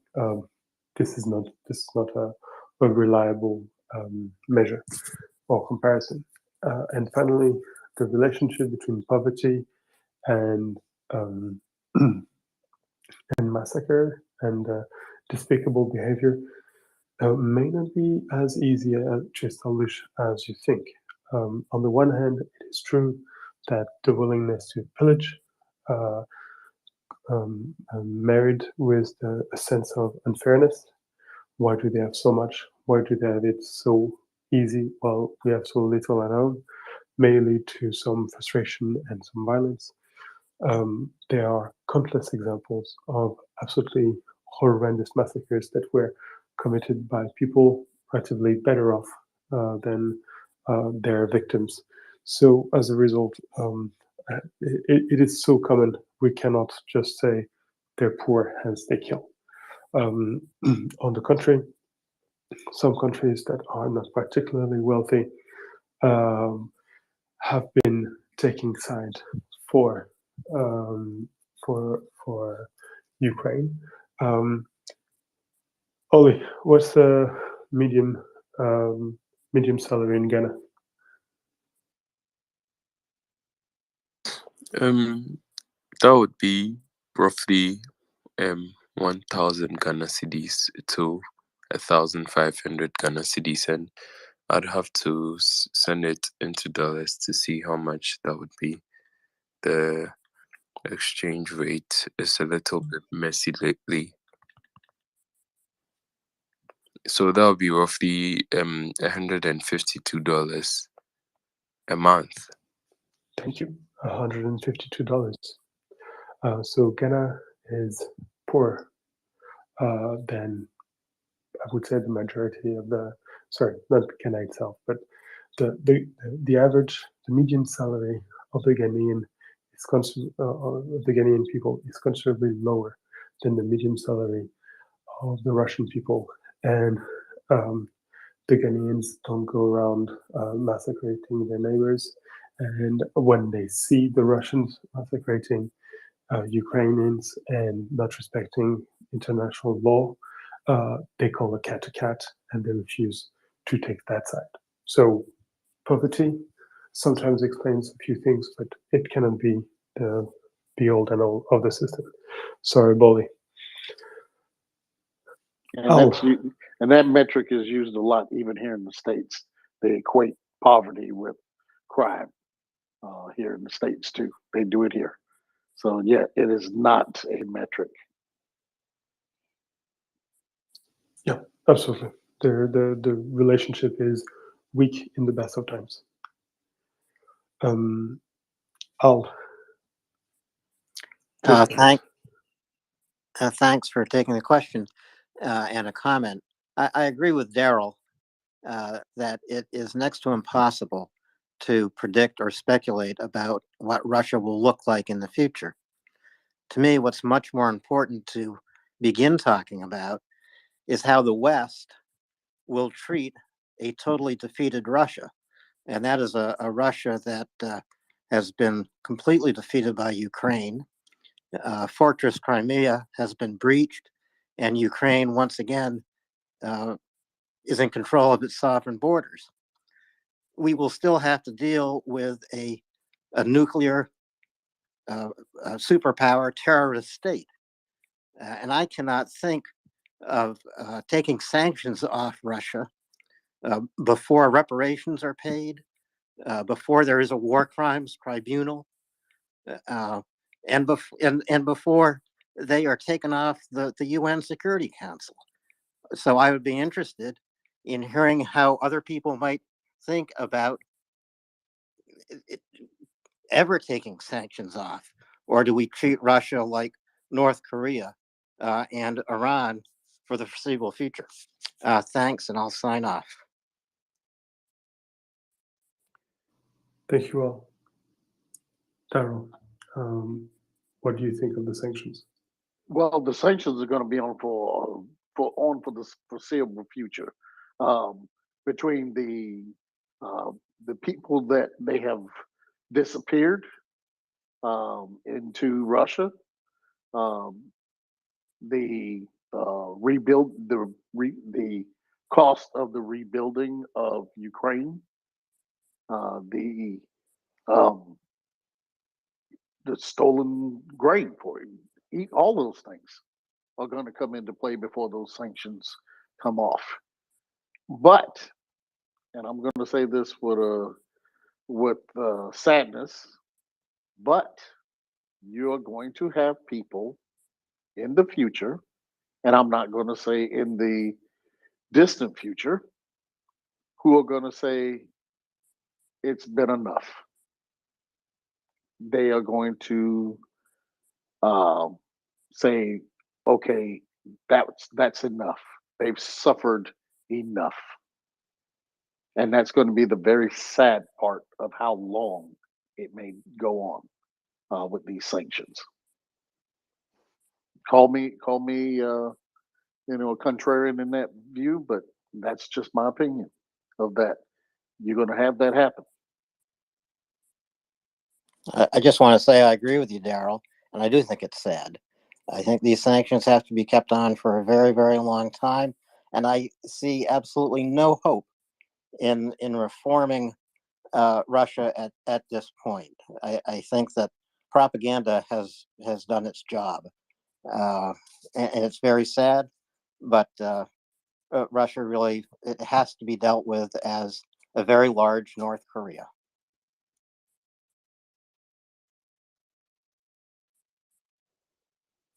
Thank you for that, El.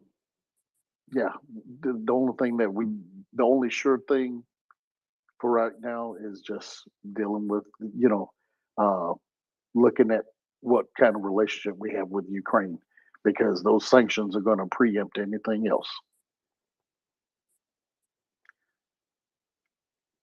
Ben, who was it, Hans or Alex?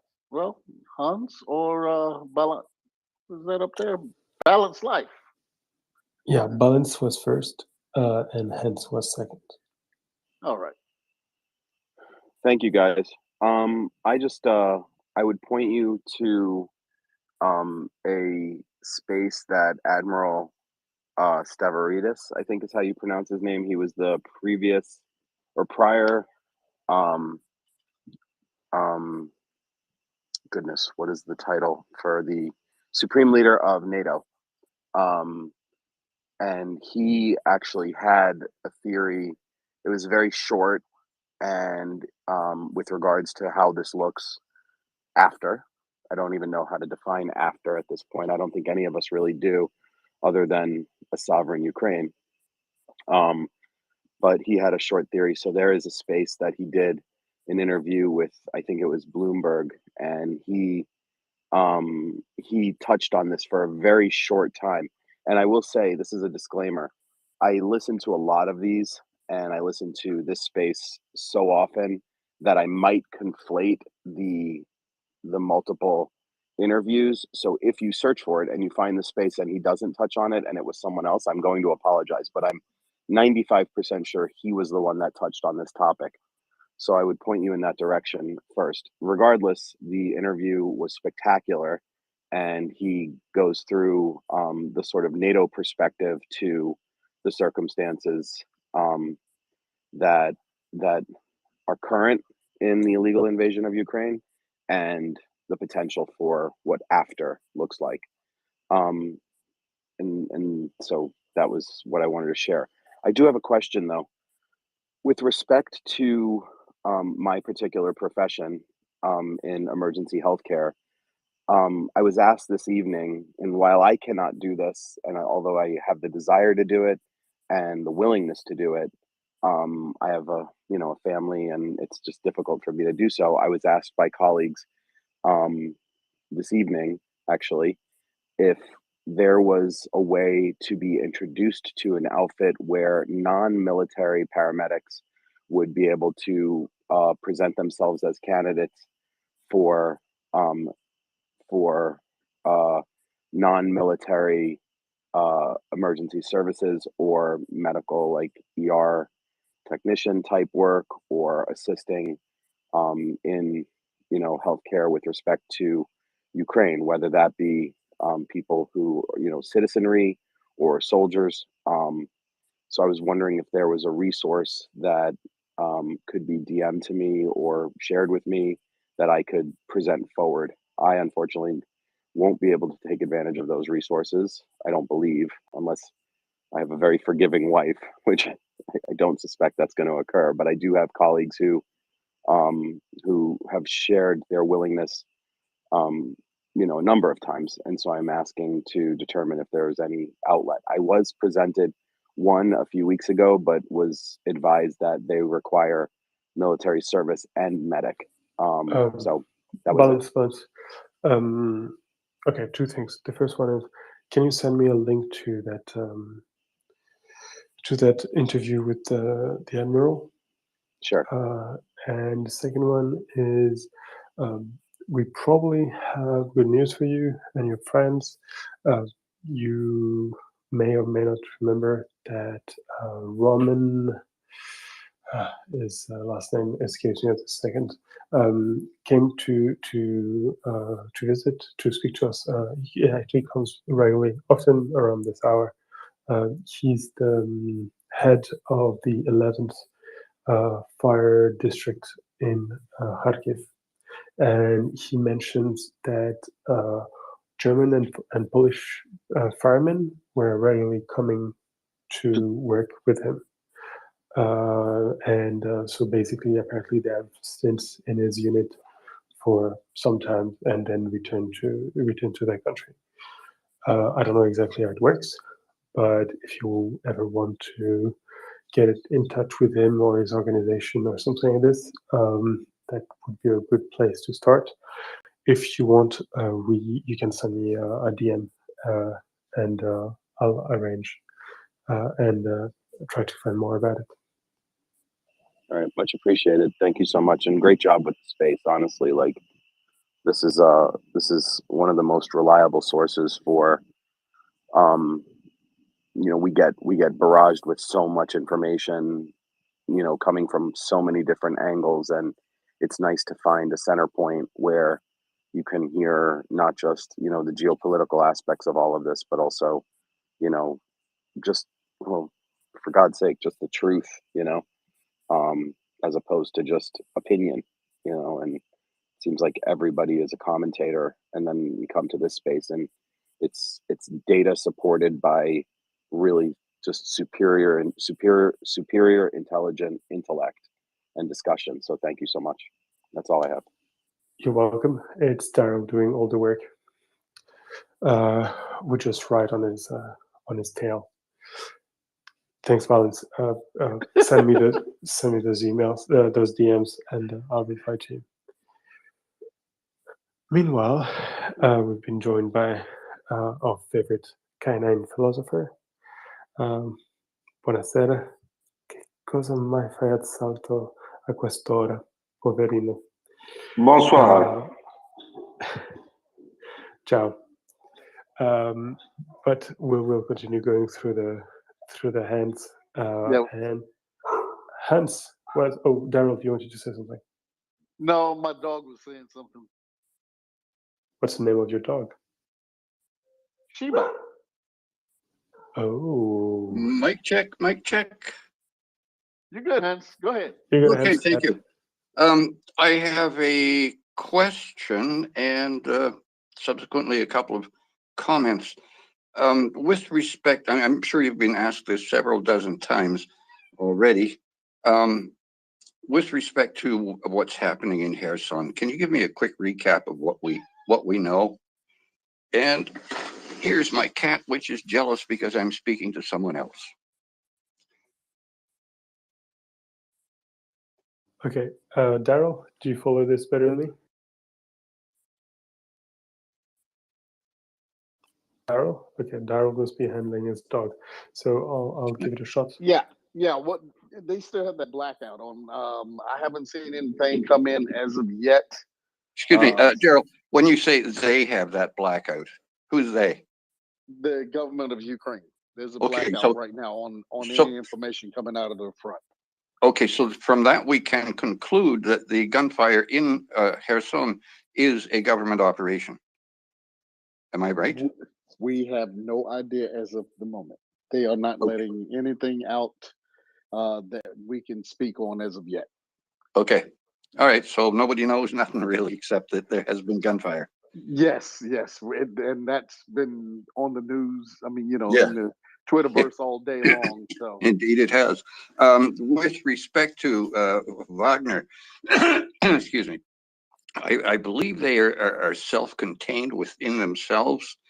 I may be mistaken, but I can imagine that if they are not self-contained among themselves and get sort of put out to various to reinforce various other battle units, I can imagine the commanders of the units talking to each other about the reinforcements they're going to get next day. Well, Dmitry, we got 5 murderers, 3 rapists, and an income tax cheat.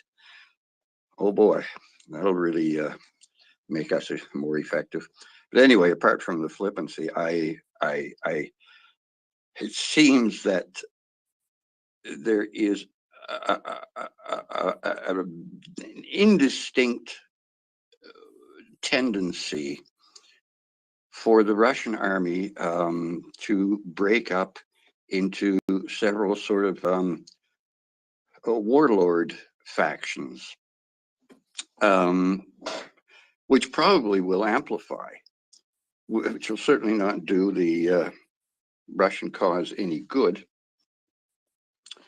And there's been a question, what happens afterward? After the defeat of Russia, what do we do?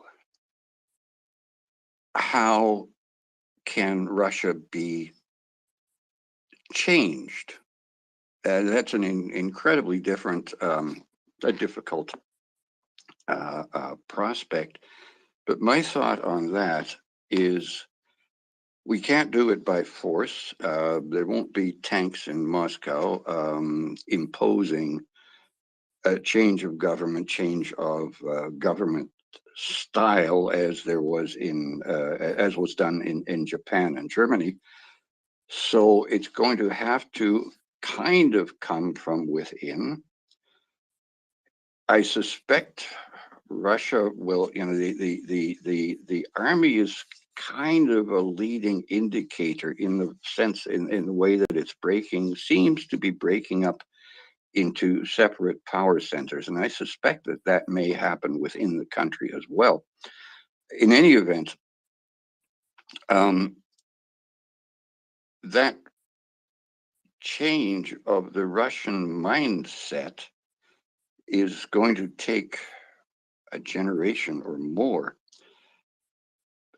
But I think that the people who are going to do it, ironically enough, will be the Ukrainians.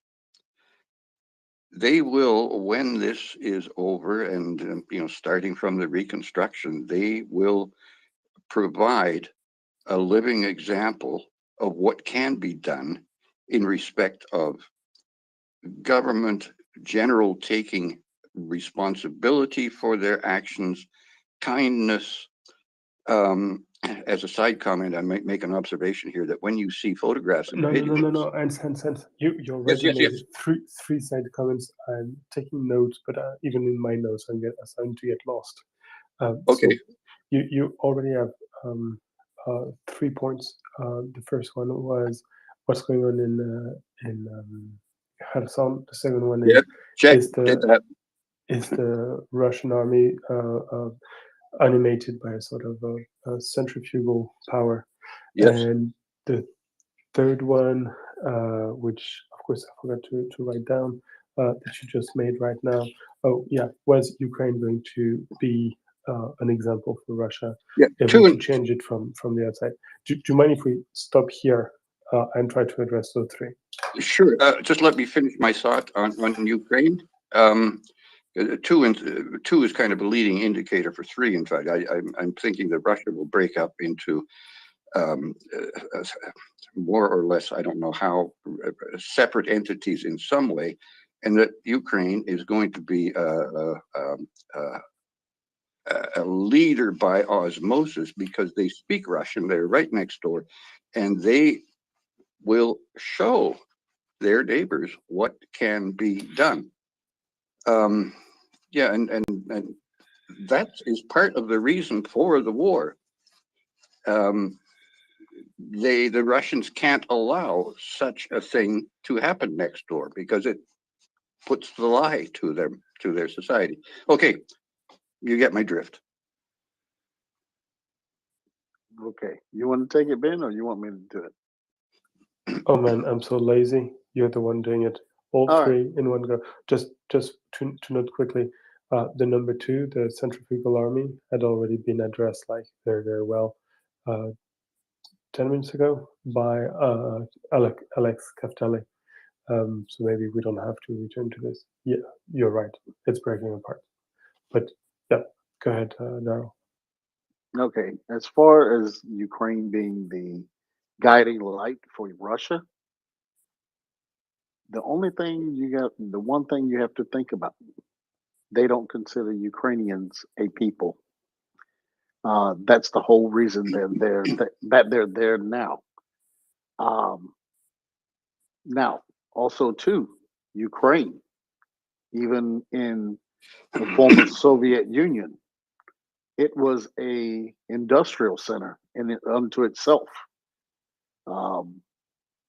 It had many things going for it, even under the Soviet Union, that once they broke away from it, they were already ahead of Russia. Yes, exactly. Their agriculture, their industrial complex, their educational system, all of those things were above what Russia has. You look at the road systems, the power grid, all of those things are much better than most of Russia. Yeah, in the western part of Russia, they have a lot of these things, but in the far reaches, no. As noted by a lot of the Russian troops, oh, they have this, oh, they have that, and they destroyed it because they didn't think they deserved to have it. So them being the leader to push Russia forward, I don't see it happening. Just like Poland and a lot of the other countries in the western portions of Russia, they were more modernized, and therefore when they broke away from the Soviet Union, it was a lot easier for them to come into the capitalist system of business and commerce because they were already advanced. Some of it having been done under the Nazis with the road systems, et cetera, and the industrial complexes. But even still, after the war, after World War II, a lot of these places developed on their own. They were industrial powers, even in the Soviet Union. Russia, while they had some industrial might, it's faltered because of um, the graft that's taken place since it broke away in 1990 in the early 90s, and it's only gotten worse under Putin, and he's solidified it because all of the oligarchs are oligarchs because of him. So I don't see them being a shining light for Russia. Russia has to be their own light.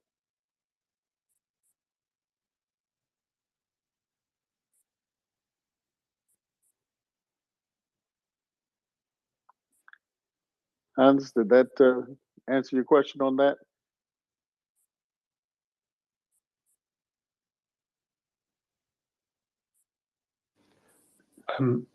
Daryl, I need your permission to reuse that sentence you just said. Russia has to be their own light.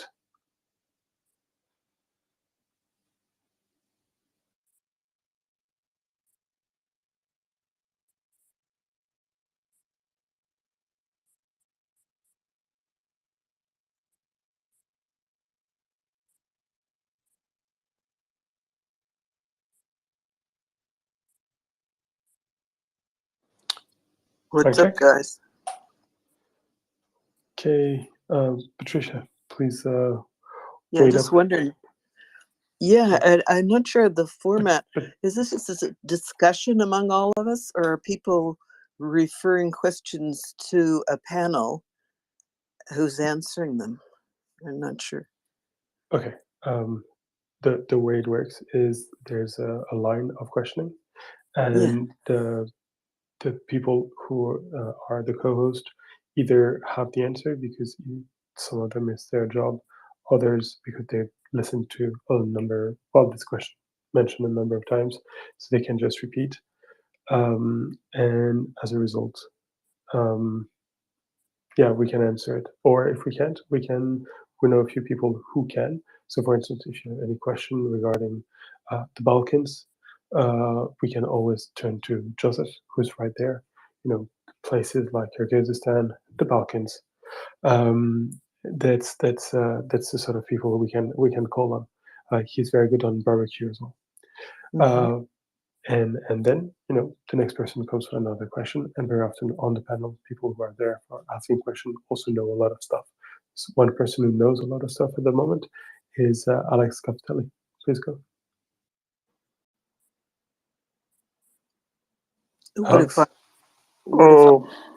What if I know something? That's too bad. I would suggest Patricia to or any next person to come up with question or comment. I frankly forgot what I wanted to say. About Kherson.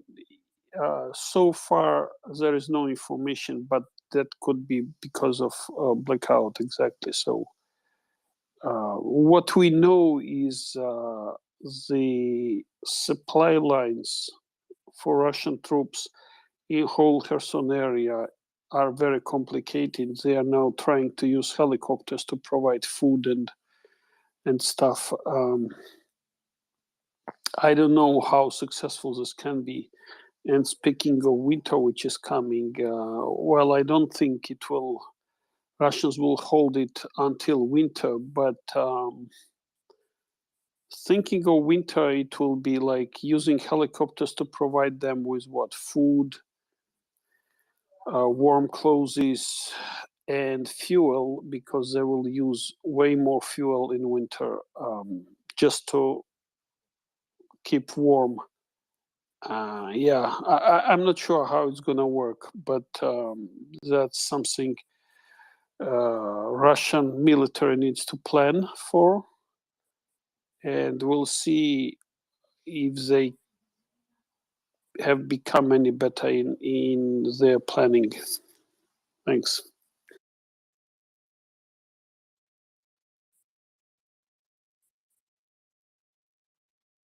Thank you very much, Alex. I just got swapped out with Ben. Hi, Daryl. It's great to be up here with you. Hey, Joseph. How you doing tonight? Pretty good, man. I have no idea the order, Daryl. I'll leave it to you. Okay, I'm just going to ask you real quick. You heard anything new yet? I know you're fresh, so I just want to know if you've heard anything yet about Kherson or anything yet. Or is the I'm black fresh, Daryl. I'm still catching up. I'll let you know if I find anything out, though.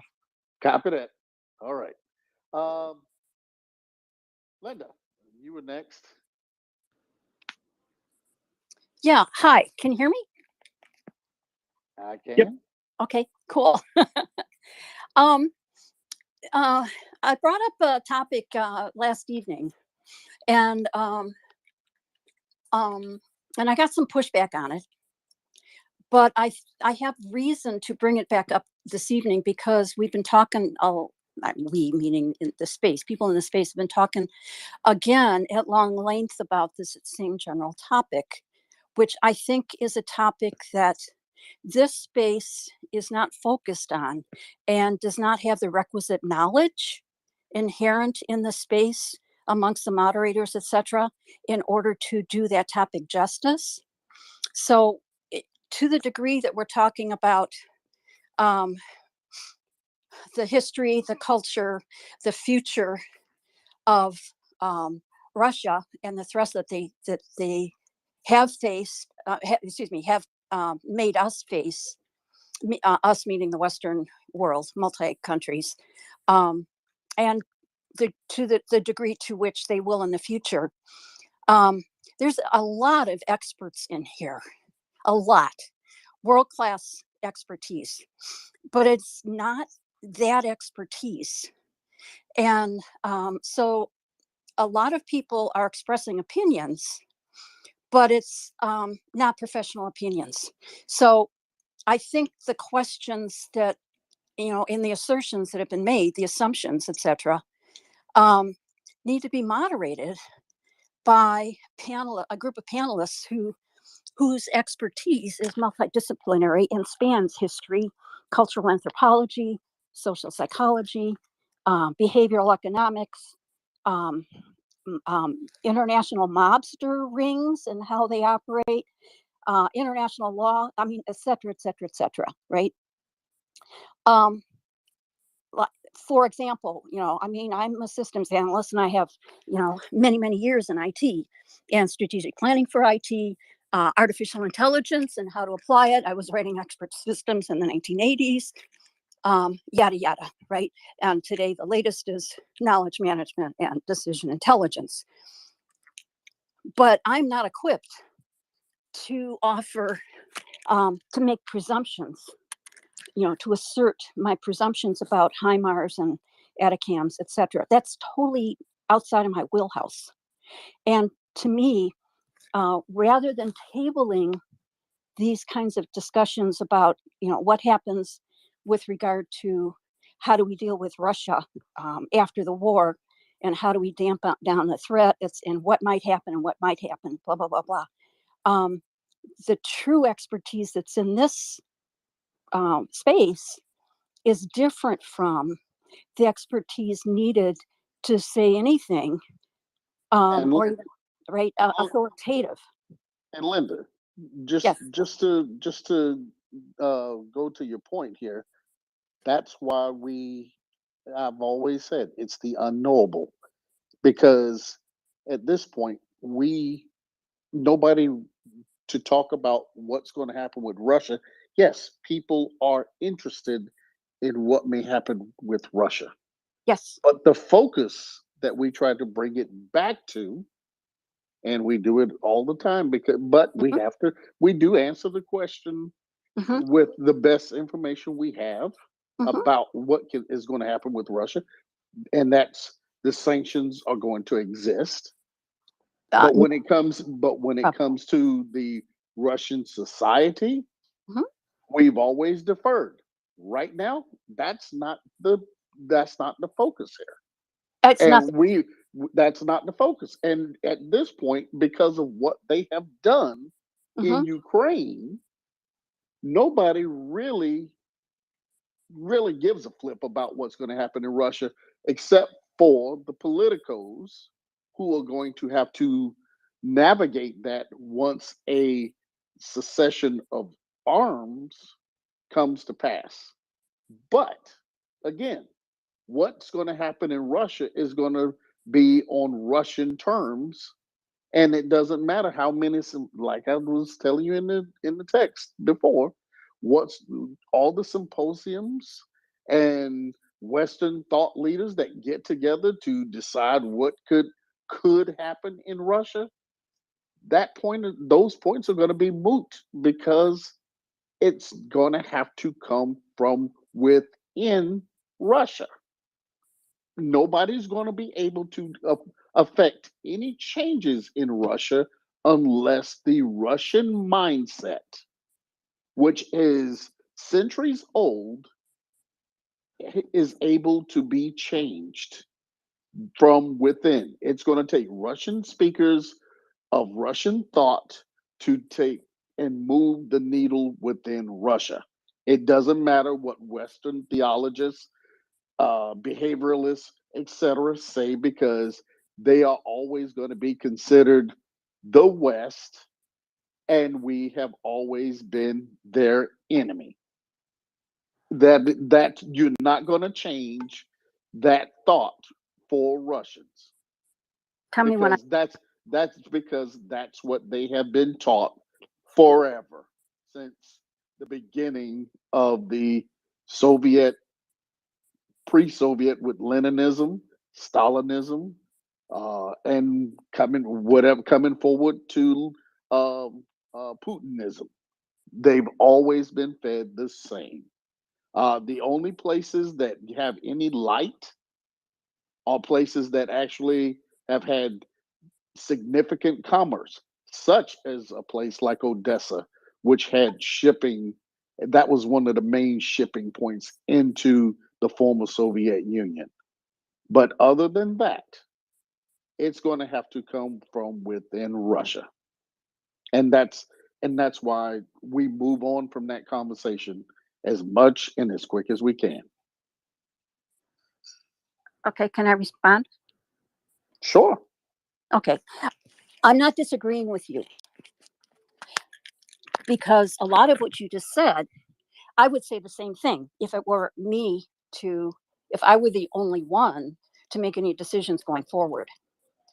But that's your opinion, and it needs to be, and I am going to assert that that's your opinion, and that if there were cultural anthropologists, and if Cass Sunstein and Richard Thaler and Margaret Mead and blah, blah, blah, blah, other people within other disciplines, social science disciplines, were to have a discussion about this topic, they would probably agree with a lot of what you just said, but I would anticipate that they would not agree with everything, and that they would not, I would think, and this is my conjecture, that they wouldn't just say this is the way it's always been, and this is the way that it's always going to be, because this has been their history, and this is going to be this way going forth.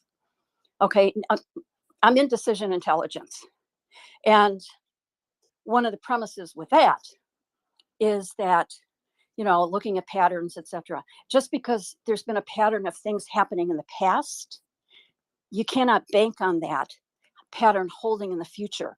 That's a fallacy. And, many corporations and government agencies have fallen victim to that fallacy. So here in the West, I'm going to raise that caveat. Here in the West, not within Russia. Neuroscience is not divided politically between the East and the West. Behavioral economics is not divided politically between the East and the West, et cetera, et cetera. System science is not divided politically between the East and the West. And these kinds of disciplines overarch political differentiations between East and West. Are there some pockets of it that go into that? Yes, but overarchingly, that's not the case. So anyway, I'm just going to say, because there's been long conversations about this in this room just this evening, and so I don't think it's being tabled fast enough. So two things. Number one, I want to state again that because I have a couple of people in mind, I want to state again, if there are listeners who have people or discipline. I mean, I have a whole list of disciplines that are candidates for being involved in such discussions. But if there are people who can recommend either disciplines that I've missed or between last night and tonight, or individuals who are expert like Cass Sunstein, Richard Thaler, yada yada, right? Psychologists, etc. You can recommend them to me, that maybe I could contact them and see if they would be interested in setting up a different space with a different focus, not about the battle, that's going on, the war that's going on right now in Ukraine, or about, military decisions and, things that are happening, now, yesterday, atrocities, etc. Not about that at all, because that's the subject of this room. But as far as the subject of what is possible that we can do in order to divert a catastrophe a decade or two from now, because we failed to take into account the social dynamics and the cultural dynamics in Russia, and we made choices that had unforeseen consequences, that were negative, that could set us up for even worse things to happen a decade from now or later or whatever. I think that's important. It's not the topic of this room, right? So that's what I'm saying, is I think that this conversation needs to be acknowledged, and acknowledged that it's needed, but deferred much sooner, rather than it being a conversation that goes on over an hour. Okay, so now I'm done. Thanks. All right. I'm sorry, Daryl and Joseph. Do you mind if I answer her right now? Jim, man, I was getting ready to bring. I knew you had something you wanted to say on it, so go ahead. Yeah, just some very quick housekeeping. We've got a lot of requests, and we might have to bump some people down. So if you don't have anything to say immediately, if you could just hop down, and you can always request to speak again, we'll get you back up. Thanks. Sorry, back to you, Jimmy. I think it was. Go ahead. Thank you. So I think you answered your own question. The past is not going to be the same as the future. So it's not. And then you're mentioning about Russia history always being the same. So I don't. That's just not fair at all. Because we are going to keep the sanctions on. So if Russia decides not to change, then we will keep the sanctions on. We can. So and also I just want to point out, we did have this discussion about nuclear. I know it's a little bit off topic, but you had we briefly discussed about like nukes and risks. So there are always solutions to problems.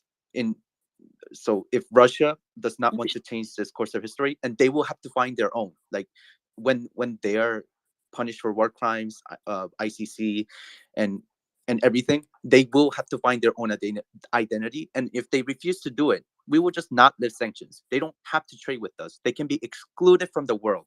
I'll repeat, they can be excluded from the world, and see if you can try to survive on your own in this world. So they will at one point find their own identity as a democracy at some point in the 21st century. Hopefully not. They don't wait until 22nd century. And you have to live with you cannot let your emotions get away in facts. Okay. And I get that you also mentioned that you want to have another space to discuss about it. You can most certainly host it, but don't put on an image that we're not on the subject of trying to find solutions. Like that's just not fair. Like we're all trying. You can't emotionally overreact to everything. Like then you're always gonna be like sad, angry, and things like that. Like we have to accept the fact for what it is, and then just deal with it. And of course, like sanction is going to be like be the deciding part of it. And some politicians might be like, oh yeah, yeah, like this is too much, or they're gonna they're gonna say this and that, but we're going to vote and say, hey, we want sanctions. You try to lift sanctions, we'll just vote you out. So this is something that United States, Canada, Europe, everybody who their own nations have to make up their own mind on. And I'm hoping that there's a treaty in place where all the nations unilaterally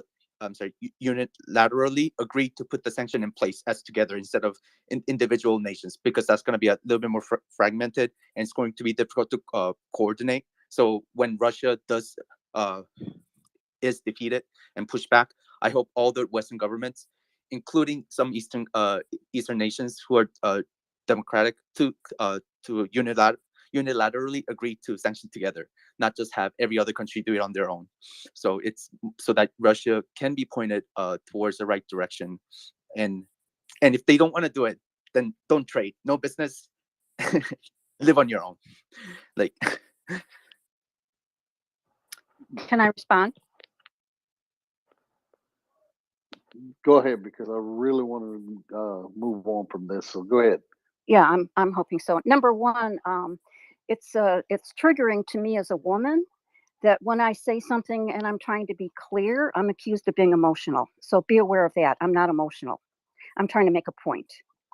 So number two is sanctions are indeed an important lever, but we don't have the requisite knowledge in this room to determine that sanctions are the only lever, right?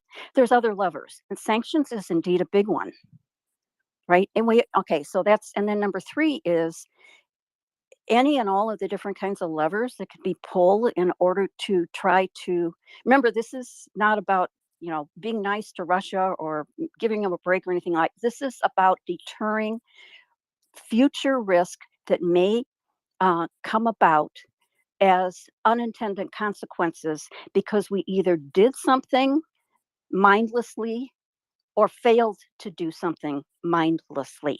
That's what I want to avoid. And in order to ask those questions in an authoritative manner, a knowledgeable manner, we need expertise talking about that other than what's in the room right now. And it's a topic different from the main focus of the room. There's overlap, yes, and yes, people are, in this room are, indeed, it's focused on providing solutions, etc.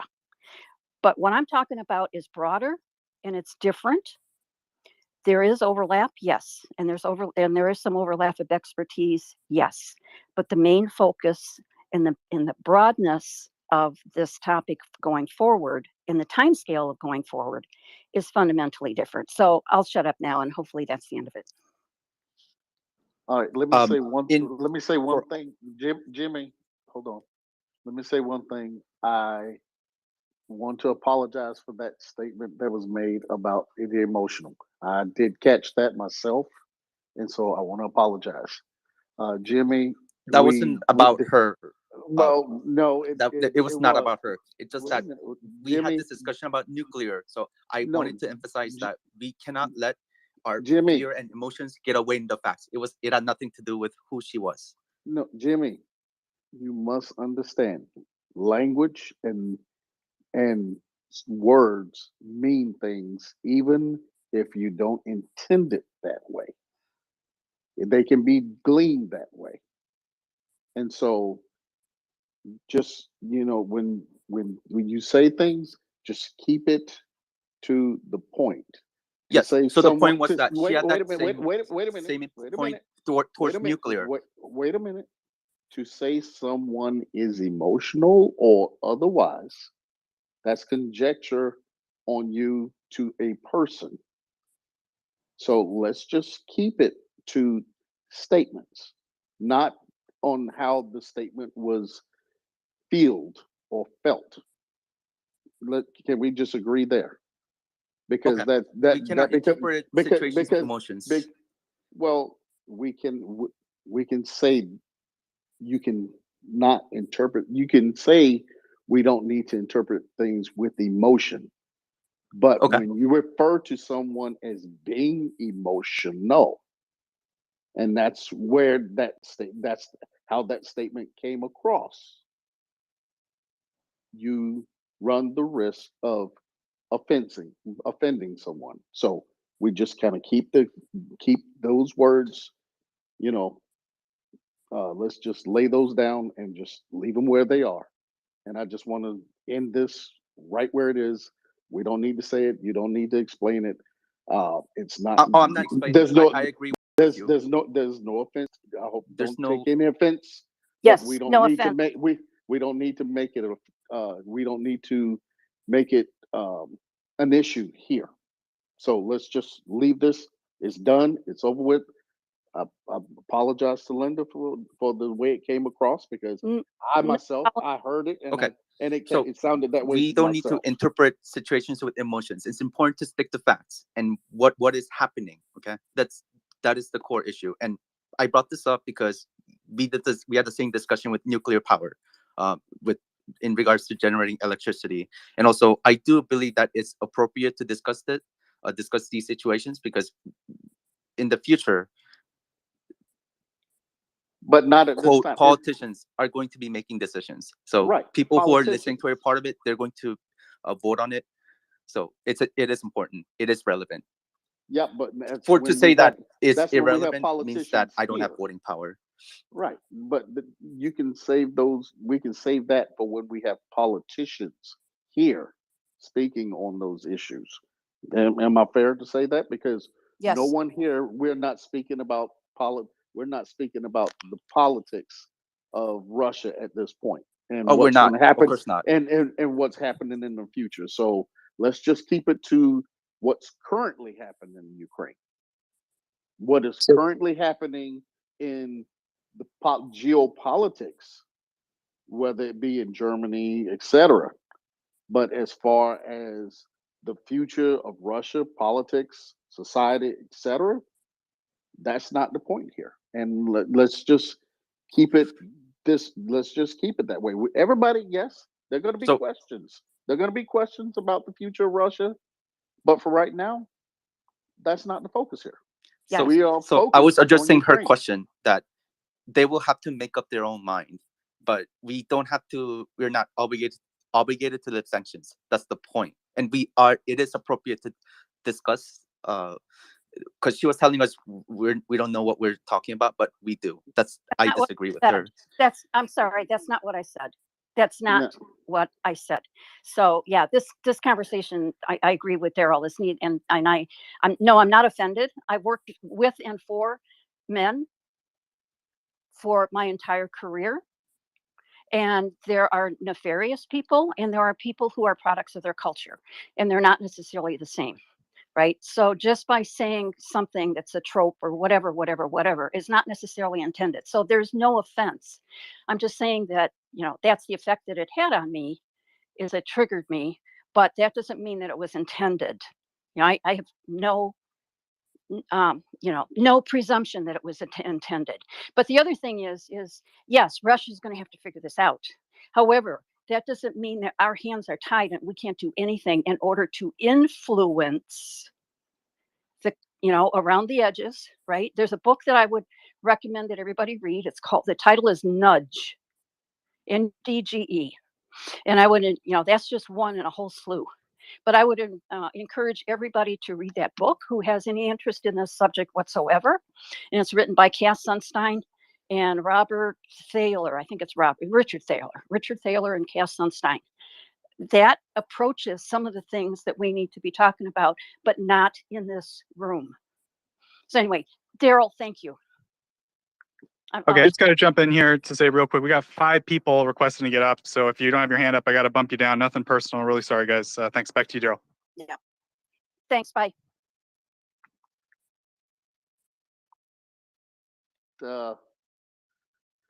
Oh man, I don't lost my place here on who I had.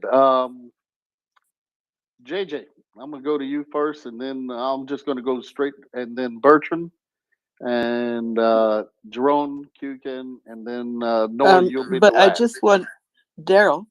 respectfully, I had asked how this works, but that was not my question or comment. And you guys explained to me how it works, but I did want to have my chance to speak. On the last subject, Well, or the whole I thing know we've it. been, yeah, what we've been talking about, it's about Ukraine and about Russia and whether Ukraine's going to be the shining example and how Russia might change and the sanctions. I mean, what you're all talking about. I just had two comments and I was just trying to find out how I could make them. Can I make them?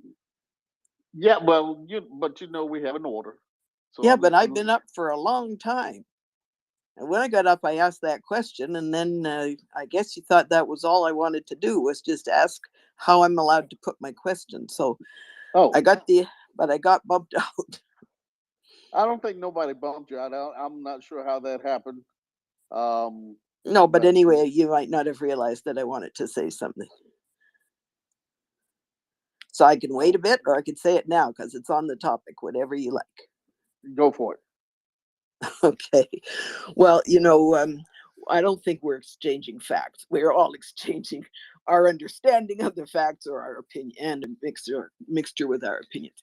And the other thing is countries are not working in separation, in isolation from each other. So no way Russia's going to sit in its hole and figure it out. So, I mean, I've done political science half my life and economics for the other half. And I did Soviet studies for years. But no, in Ukraine, I mean, as even anybody, no specialist will say to you, it's going to be a long, long time before Ukraine is going to want to have anything to do with Russia. And that is true. After all this stuff, I got it in Facebook. I'm in a group that's got 13,000 Ukrainian people, women. And and these people are writers and artists and filmmakers. Civil service organizations that help refugees, all these people, their discussion among them from the beginning has been the anger and the hurt and the frustration, the wish to, for example, show that never mind great Russian culture, like remember at the beginning, so-called cancel culture, people explained very clearly why they're not particularly interested in having Russian performance promoted around the world, and they don't particularly see it as legitimate to separate the culture Love as you. the. So I'm just saying that you've got an awful lot of Ukrainian people. And I just got this little sprinkling of 13,000, but they're pretty darn clear. These are young women I've met, older women that I met when I worked in Ukraine. So I think, but the other thing is that the sanctions, I think that we would be fooling ourselves if we thought that this unity we've achieved about sanctions is anything other than very, very fragile. I would say Ukraine finishes this war off and it ends with a grunt or a peace treaty, but all the soldiers have left Ukraine. I don't think it'll take 5 minutes before Germany and France and Italy start whining about, couldn't we do this and couldn't we open that and so on.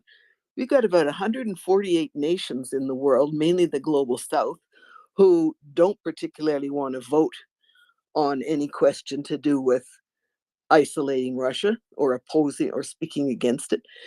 I think that these are dynamic situations, and every time something changes, boy, they start the offensive and everything's moving fast. You've already got people saying, oh, well, maybe they're going to win anyway. They don't need any more arms.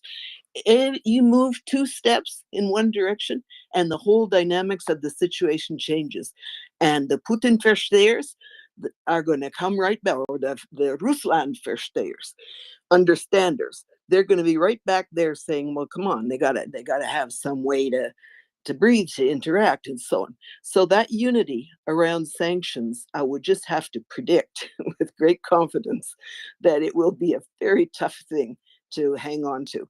And I'll talk sometime about Russia is not such a monolithic, horrible, abysmal place. I was lucky enough to work there before 2014. I wouldn't go back. But, dynamic cities out in Siberia, Krasnoyarsk I was in, and Irkutsk, and I spent a summer in St. Pete's. And these are just amazing places. One last thing, we used to watch TV. There's a television channel called Nostalgia, and all they watch is old movies about greatness. But they watch nothing but videos about stupid car drivers, and they watch a hell of a lot of series of soaps and so on. And I'm just wondering how many people in the country like to sit down and watch that Vetcher show. Maybe they watch it as performance, I'm sure, but how much everybody right out to Irkutsk and and Kamchatka wants to sit and watch that hideous harangue night after night. I mean, after a while, there's enough bile risen in your throat that you probably don't really want to look at it as your most fun thing every night. Anyway, it's a big country and it's going to have to tackle problems, but we're in a dynamic relationship in the world among a whole lot of countries, and the dynamics will change, but they won't disappear.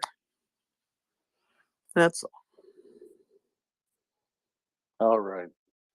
Thank you, Q for that. Yeah, I mean that's. But everywhere you have mindless TV. Here in the States, we have it. Mindless TV. People sit down and watch, and I'm going to say, like HLN. It's murder mystery. It's solving murders every night, death and mystery every night. so, yeah, everybody has that. I think every country may have that same thing. But yeah, such is life. All right, JJ. Thanks, Daryl. I realized that I might have been stepped ahead of some folks, but it's relevant. I keep hearing questions about what is going to happen in Russia after Ukraine wins this war, and I want to support the hosts who continually redirect to Ukraine, yourself included, wholeheartedly. We've just spent close to half an hour on what ifs, and we don't even know who's going to be in power at the end of this, let alone how Russia will act. And it takes away from the very necessary attention of the ongoing genocide in Ukraine. There are high-level experts who deal with things like Putin's mindset, and there are experts who are gaming out what happens when Ukraine wins this war in various forms. Right now, they need our help. They need our political, financial, and moral support. And that is where our focus needs to be. It is the purpose of this space to fight disinformation and support Maria Aid. Thank you. That's all I wanted to say. Thank you for that, JJ. Appreciate your comments there.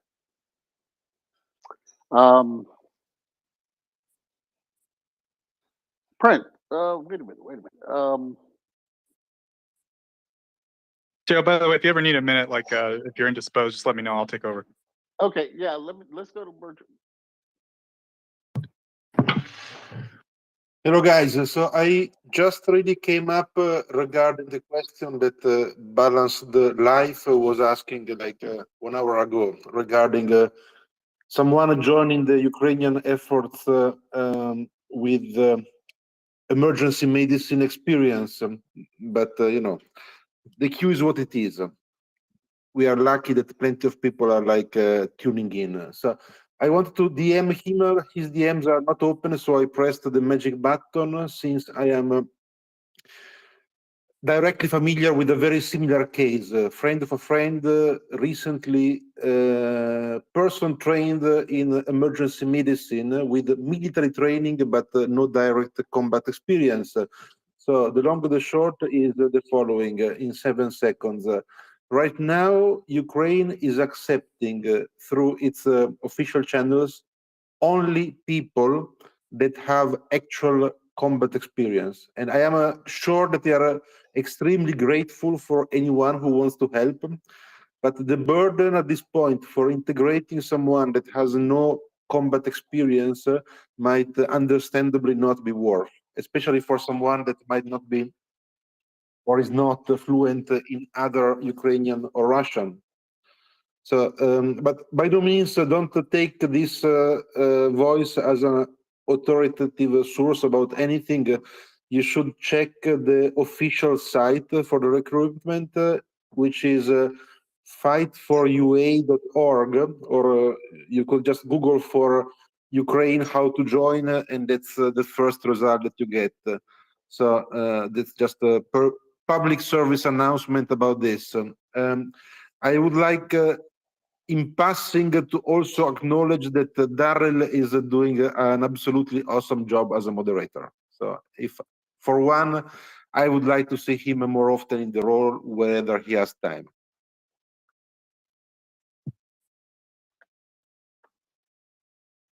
I agree. Thank you very much, Bertrand. The only thing for me is I'm just limited by my, um, schedule that I have for work. I can listen in, but a lot of the times I can't comment or be on because I do a lot of traveling for work. So that's the reason why I'm here when I can be, uh, and most of the time I'm down in the audience like everyone else. Let's go Jerome and then Big Sky. Good evening, and I just want to echo JJ on. Yeah, we just lost a half an hour there on something. But I just really did want to focus back on Ukraine, and I just wonder not so much what happens in Russia again, whatever, but in post-war Ukraine, it just seems to be. I mean, I know it's not over, but that's where I'm looking more. I need to go back, and I'm just wondering for sources and domestic issues that may pop up, and I believe some of the occupied areas for the last 8 or so years have been recently liberated. So how are they being, um, how are those areas being brought back into the government structure? Who is their representative?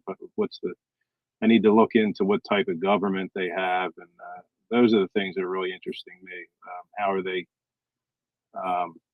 reinstituting the government in places that they haven't been in a long time? And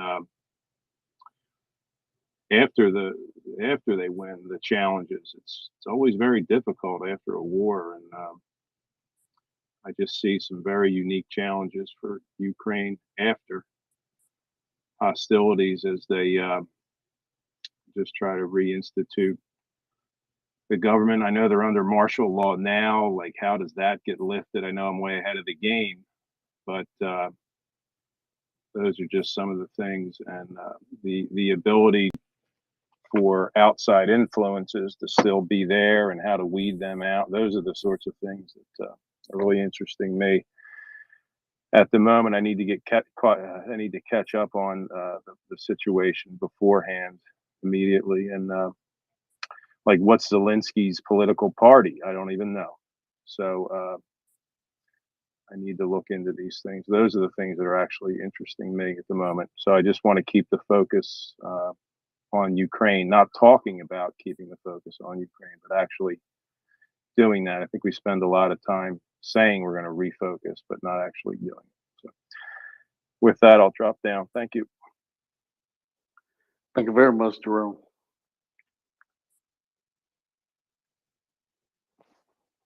And I would say just very briefly that we have I would say, as far as like a Russia expert goes, or someone who can maybe talk about Russian culture a little bit, we have had Dr. Ian Gardner on the space. I think he was a great interview. I think he had a lot of really good insights on that specific topic. And as far as like Ukrainian politics, we've had at least 2 MPs, Ukrainian MPs, on the show. And so yeah, it might be good to go back and listen to those interviews. The politics of Ukraine, there's definitely politics. It's very complicated. We tend not to get super into it because, for the most part, Ukrainians themselves have kind of decided we're going to put all that aside for now. But yeah, there's definitely like a rich political landscape in Ukraine. But John, I'm curious, real quick. I don't know if you had a different comment to make, but do you know of any areas like in Donbass where Ukraine is liberated that have been under occupation for the last 8 years? Are you aware of anything like that? Go ahead. So not recently, no.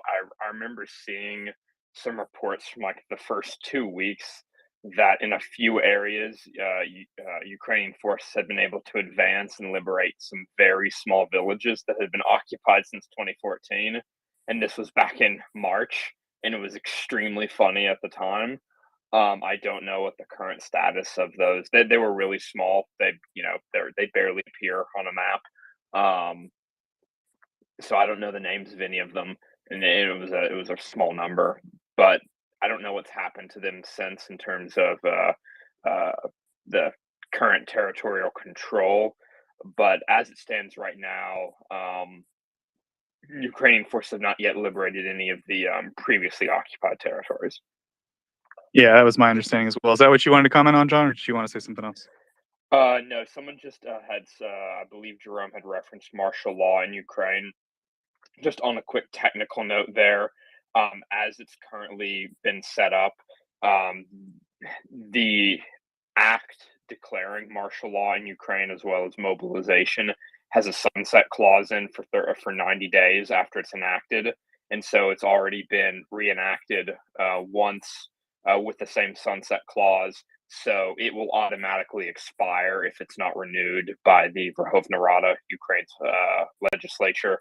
So at the end of the war, presumably they will just choose not to renew it, or excuse me, not to reenact that statute, and it will expire on its own. That's a great answer, John. Thank you. It's exactly what I was looking for. And yeah, I would never want to bog down the space with discussing Ukraine domestic politics. I was just saying that these are the sorts of things.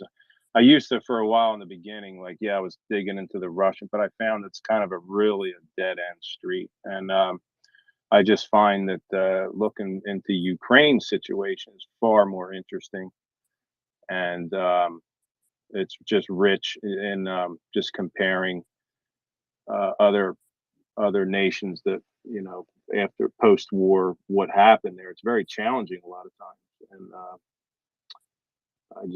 I know Ukraine can do it, but I'm just saying and to say that they're not going to have to deal with Russia, it's a border state. So I don't even mean in a, hostile way or anything, but it's up against your border. So there has to be something. Yes, thank you, John. And with that, I'll drop down. Thank you. Thank you, John. Yeah, I guess Daryl's done. It's just you and me, John, like old times.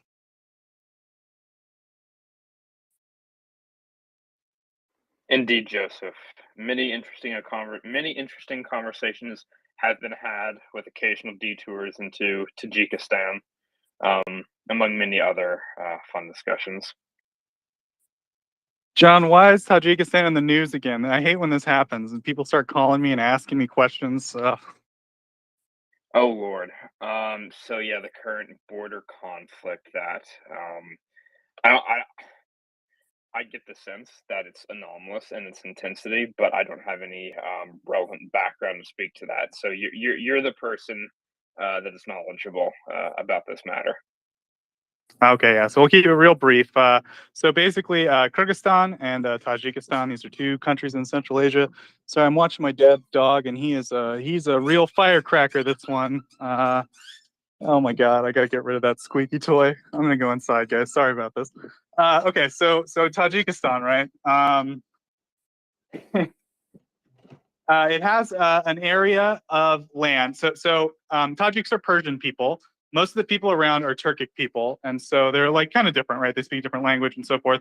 And so when they drew up the borders, the Russian sort of Soviet ethnographers came in and said, "Okay, you guys are this culture, so you're in this country, and you're in this." There's a little bit of a border. The borders are maybe I would say. I don't want to say artificial. Madi's very sensitive about this, and rightly so, right? These are real countries. These are real peoples. These are real nations. But, they were created under the Soviet Union. So the borders themselves might not be what the countries envision, right? I'll put it that way. And in addition to that, in Tajikistan's case, for example, there was like a little area that is called an exclave, right? Meaning the border is completely surrounded by Kyrgyzstan. Like there's a little dot of Tajikistan and Kyrgyzstan. Enclave. And there's Enclave. It's not an exclave? An exclave is something different. It'd be an exclave if it was had a coastal boundary. Gotcha. Weird. Thanks, John. Thank you for the super technical geographic point. I didn't know that. I thought it was an exclave. So yeah, it's an enclave, right? So meaning like it's completely surrounded by Kyrgyzstan, and there's like a little corridor that traditionally, Tajiks have used. There's a lot of argument by the locals about this. There's basically limited water there, and the Tajik farmers and the Kyrgyz farmers are always fighting over the water. Relatively recently, I want to say about 2 years ago, maybe, the Kyrgyz basically blocked off the water supply to that area, and ever since the Tajiks have gotten pretty violent in that enclave. And so there have been clashes on this border for a long time, years. It's just kind of a sensitive area. For Tajikistan, it's kind of important because they don't have a lot of arable land.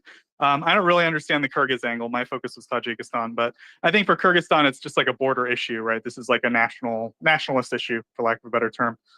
So anyway, recently there was another clash, and everyone was asking me about it, of course, and I was saying, oh, not a big deal because this happens. Like 20 people die in a little clash on the border about this stuff. It's tragic, obviously, but it seems to mostly be local. It's mostly limited to the locals because the presidents of both of these countries have had like 3 or 4 sit downs trying to work this out, right? The presidents don't seem to be interested, or at least I know the Tajik president doesn't. He's got plenty on his plate already, right? He's got the Taliban on his border now. He's got the collapse of Russia and probably his economy as a domino effect. He's got all sorts of other problems to worry about. So I just don't see like a war with Kyrgyzstan like on his agenda. So the presidents have tried to meet to put a stop to this. And when that happens, there seems to be like an increase in violence. I don't know if that's the different sides like angling for a better position in negotiations, or they want to spoil the deal because they're afraid it'll be a bad deal for them. I don't know. But every time there's an announcement that they're going to meet to talk about it, the violence escalates. And so this has been a pretty common pattern. I'm pretty used to it. I saw this happen again. I was like, oh, you guys, this happens all the time. It's not a big deal. But this time it does appear to be a big deal. And the reason it appears to be a big deal is because of the scale of the forces involved. There are actual like military weapon systems being used. We don't have a ton of details yet, but supposedly Kyrgyzstan is using their TB2, Bayraktars, to destroy Tajik T-72 tanks. There have been reports, I know at least in the Tajik media, of like Grad rocket fire on the border region. There have been, word about shelling, even in areas like, I believe John said 10 kilometers in the border in the Kyrgyz press. So it's a pretty, like, that level of escalation I don't think I've seen before. That's new, and that's pretty violent. Now, I've been trying to think about, like, what does this mean ultimately for, like, the Russia-Ukraine war? What is the bottom line there? I don't know. I think ultimately it's just another symbol of Russia's weakness, right? I mean, Tajikistan is a place that Russia has had numerous, like, it seems to be the meeting room they book, the Hilton Hotel where they go and have their big meetings. So symbolically, it's kind of an important place, I would say, in Russian media. So for it to be just, attacked or destroyed, or like their optics right now, for it to just be under attack like this, I don't know, it seems kind of weird. And then the other thing, of course, is that they're both CTSO members. They're part of the Collective Treaty Security Organization. So ostensibly, they're both like in a Russian security alliance, and they're basically involved in a border skirmish. I wouldn't call it a war yet, but it's getting close. I mean, if we're blowing up tanks, I don't know what you call it at that point. So that's like my short spiel on it. John, did you think I missed anything, or do you have anything you wanted to add, or any questions? No, that's pretty accurate. The only thing I would add, or there are only 2 things I would add, is that on the one hand, the Kurds. How am I supposed to pronounce the term for someone from Kyrgyzstan? I want to make sure I pronounce this correctly. Kyrgyz. What? No, just Kyrgyz is probably good enough. Kyrgyz. So one thing to remember about the Kyrgyz is that their military is vastly larger than Tajikistan's. I believe, just as a single example or 2 examples, Tajikistan has 30 T-72s. Kyrgyzstan has 300. Tajikistan has 25 infantry fighting vehicles.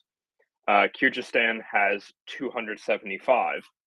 Tajikistan has 10 howitzers and 3 Grads, and Kyrgyzstan has a couple hundred howitzers and several dozen Grads. So there is a massive force disparity here. So it's not a great position that you want to be in if you're Tajikistan. The other point is I need to correct myself. I apologize, Joseph. You are entirely correct. It is an exclave. The definition that I learned was apparently incorrect. The difference is that all enclaves are exclaves, but not all exclaves are enclaves. An exclave is only an enclave if it is entirely surrounded by the territory of a single state, and it doesn't have any coastal boundaries interrupting that as well. So in this case, I think they would all end up being enclaves for the most part in any case, but they are technically exclaves as well. Thank you very much, John. Yeah, so John, now I know how you feel about your cat embarrassing you all the time. Jeez, this is awful. Yeah, so I think that's like the bottom line. I don't know if there's a whole lot more to it than that. But yeah, if anyone has any questions, we'd be happy to answer it. Certainly, whenever Tajikistan gets in the news, I get a lot of phone calls because everyone says, isn't that weird country Joe study? So yeah, anyway, thanks, John. And with that, we'll go to Noah. It seems like we scared everyone away, John, with our Central Asia talk. Quick tech Go thing. ahead, John. It seems like I can't bring anybody up, and I'm assuming Joseph can't see anybody in the requests. So we're in a bit of a spot right now. We'll continue on, but if you're in the requests list, please bear with us for a moment while we try to get this resolved on the back end. Yeah, that's what we're always telling people, John. We're the perfect team. I can see Troy. I'm going to let Troy up. Okay, we'll go to Noah, and then we'll go to Troy. Noah, go ahead. So I just wanted to say that in regards to the, I think you guys might have touched on this, the video that's been circulating about like supposed fighting in Kyrgyzstan, but I think that War Operator tweeted that this video is supposedly fabricated, and he cannot confirm the source. He cannot confirm or deny that it's true. So just take it with a grain of salt. I'm probably assuming that video has something to do with Ukrainian partisans, or maybe like friction between Russian troops, because we know there have been reports about Russian troops fighting with Chechens. There have been reports about that, and their supposed rifts in between the forces that are in Russia. So, yeah. Yeah, thanks for that info, Noah. I guess we lost John. I was hoping John might be more familiar with that video of which you speak, but it sounds like we maybe had a discussion on it earlier, and you were giving some clarification. John, I see we got you back up. Do you know the video he's talking about? Can you repeat the question? What was the reference to the video exactly? The video that's fighting in Kherson. Sorry, go ahead, Noah. Yeah, it's the fighting that was circulating around Twitter about the fighting supposed anti-terrorist operation in Kherson. Oh boy, about that video. So yes, I've seen it. I'm not sure what to make of it. Troy, you're hot mic in there, brother. So there's a couple different possibilities to my mind.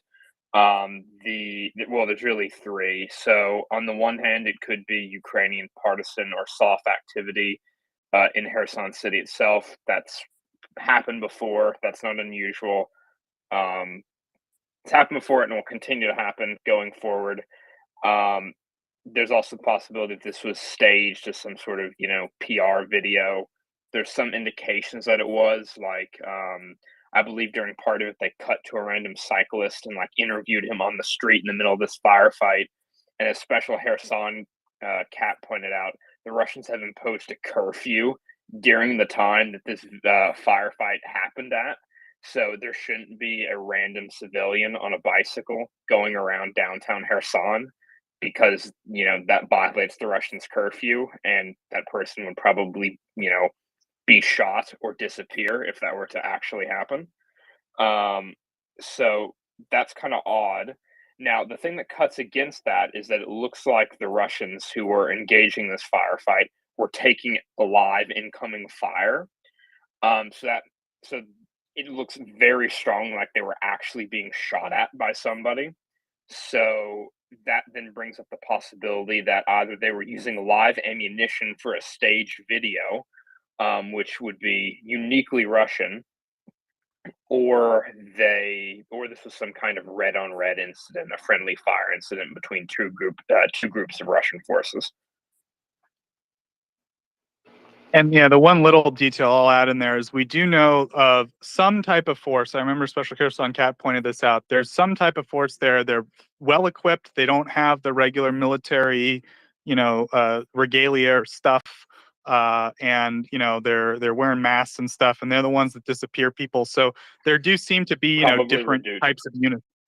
Right. Yeah, I think probably Redoute. John's right. So Redoute is a paramilitary, or PMC, like Wagner Group, or these other private contractor companies.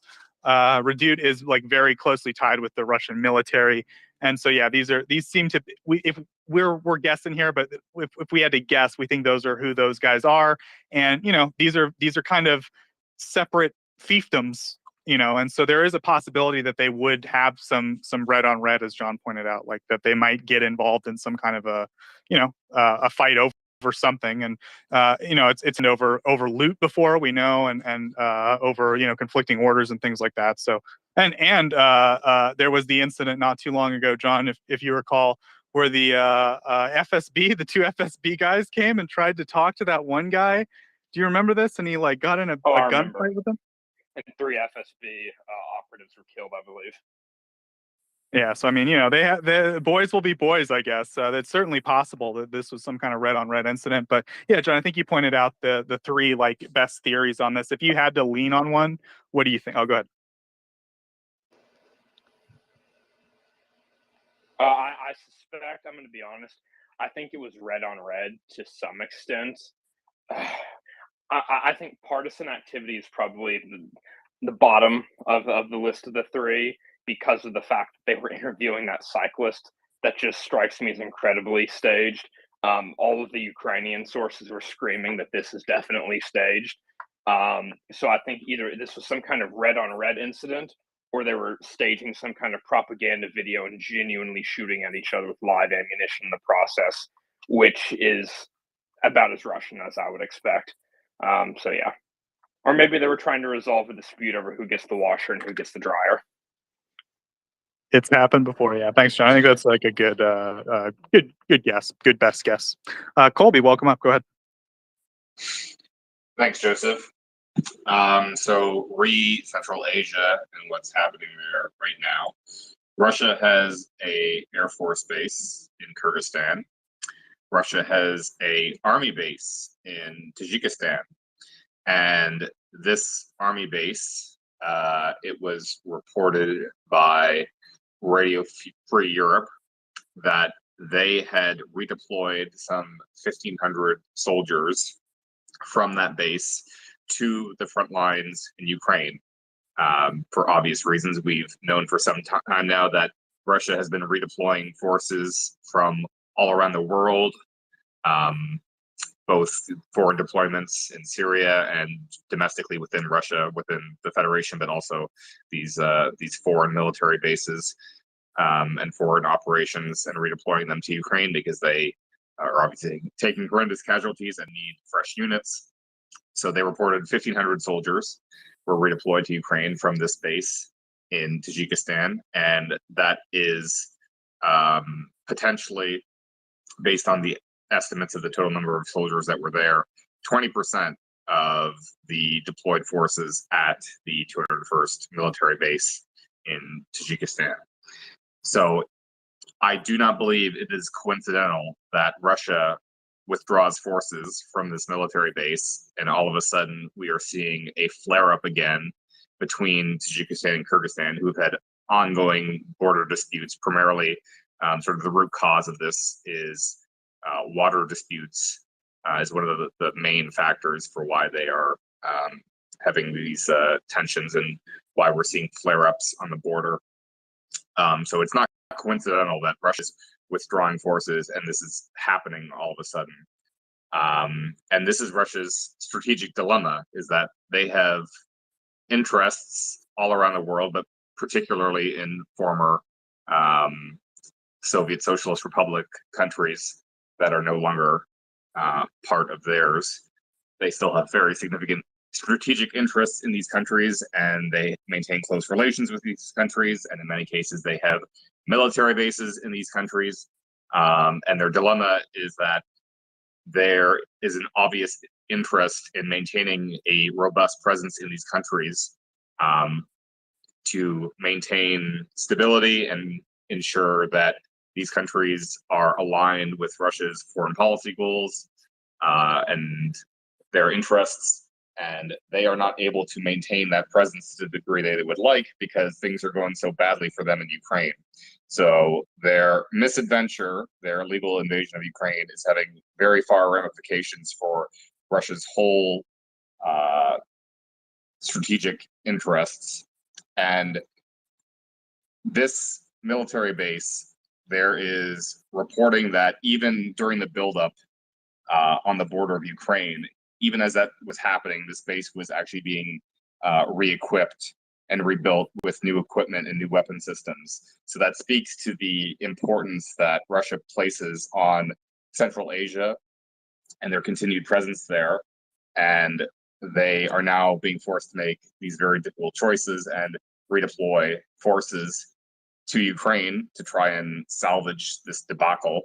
And that is creating a new set of problems for them with the children are not playing nice in the sandbox, and Tajikistan and Kyrgyzstan are both actually members of Russia's collective security treaty organization, which is their NATO. And that just further speaks to the dysfunction of this organization, that these members, which are ostensibly, in a military alliance and are supposed to support each other in times of crisis, are actually just fighting with each other. And it just shows that every diplomatic or military pact that Russia ever gets into never really seems to work out for them, whether it was the Molotov-Ribbentrop Pact with Nazi Germany or the Warsaw Pact, which it was joked that NATO protected its members from invasion and the Warsaw Pact did nothing but actually just invade its own members. And now we have the CSTO, which is a military alliance that does nothing but fight itself rather than standing united against foreign adversaries. So Russia and Putin's everything he's been trying to do is coming crashing down around him right now, all because he thought that he could just waltz into Ukraine and add it back to his empire. And now his empire building goals are all around the world are just falling to pieces. Yeah, thanks, Colby. Those are all excellent points. Absolutely true. Tajikistan has a military base that is, maybe coincidentally located on one of the great, poppy seed, poppy paste heroin pipelines of the world. Probably not a coincidence. There have been in the past several instances where just due to problems with endemic corruption or just straight up not paying the Tajik staff, the Tajiks have well, I don't know exactly how it all went down, but bottom line is they didn't pay the Tajiks. The Tajiks had a problem with that, and they chased the Russians out and looted all the military equipment inside. And I have to imagine that when Colby said they're refitting the base, I know this happened a few years ago. It might be because of that, but I could be mistaken about that. But yeah, it is. It's a very important base for Russia's interest in the region. The airport or the air base that Russia has in Kyrgyzstan. Oh my God, this dog. They built that because the U.S. built an airfield or an air base in Kyrgyzstan as well when they needed air bases for Afghanistan. So yeah, I think Colby's read is correct though, that Kyrgyzstan kind of smelled blood in the water. like other Soviet states that have maybe problems with their neighbors. They see that Russia is no longer in a position to, enforce their status quo. And as a result, a country, as John said, that has something like 3 times the military might of a small country like Tajikistan, I think that they feel pretty confident to kind of throw their weight around now. And that's my read of it. Colby, any follow up there? No, that about sums it up. Yeah, thanks, Colby. Also, good insights. Yeah, it's good to point out that the Russian military base in Tajikistan and the air base in Kyrgyzstan, both fairly significant Russian military bases, like in terms of numbers of troops for being posted. Like I want to say overseas, but I guess abroad would be a better term. So thank you, Colby. With that, we'll go to Robert. Robert, please go ahead. Thank you, guys. I put my hand up. Well, I tried to get on a long time ago, and so we've moved beyond the subject, but I just want to reiterate. Okay, I was a Russophile back in college after I read One Life and then One Day in the Life of Ivan Denisovich and a lot of other Solzhenitsyn works, seeing and a lot of other Russian authors, Tolstoy, well, not a lot, like Tolstoy and Brothers Karamazov, Dostoevsky. And so I've always wanted to go to Russia. I would love to travel to I'm a military history guy. I would love to travel to all the old battlefields. I would love to see the Russian people transformed. I would love to help transform the Russian people. But right now, today, I am laser-like focused on how we coerce Russia to end this war, return the abductees, and I don't care if they pay reparations, and also give up the war criminals. And maybe it won't be Putin, but there are many, many war criminals throughout the Russian military that are probably not going to die in Ukraine. And so that's my focus. And when people want to talk about nudging Russia this way and what do we do with a problem like Russia? That's somebody else's problem. That's some other postdoc navel gazing group. Our group is focused on Ukraine. And when we get too far afield on what we're going to do about Russia, I just kind of turn the volume down and go off and do whatever it is I'm going to do. So thank you for your focus. Thank you for being a lot kinder than I am. And bless you all for what you do.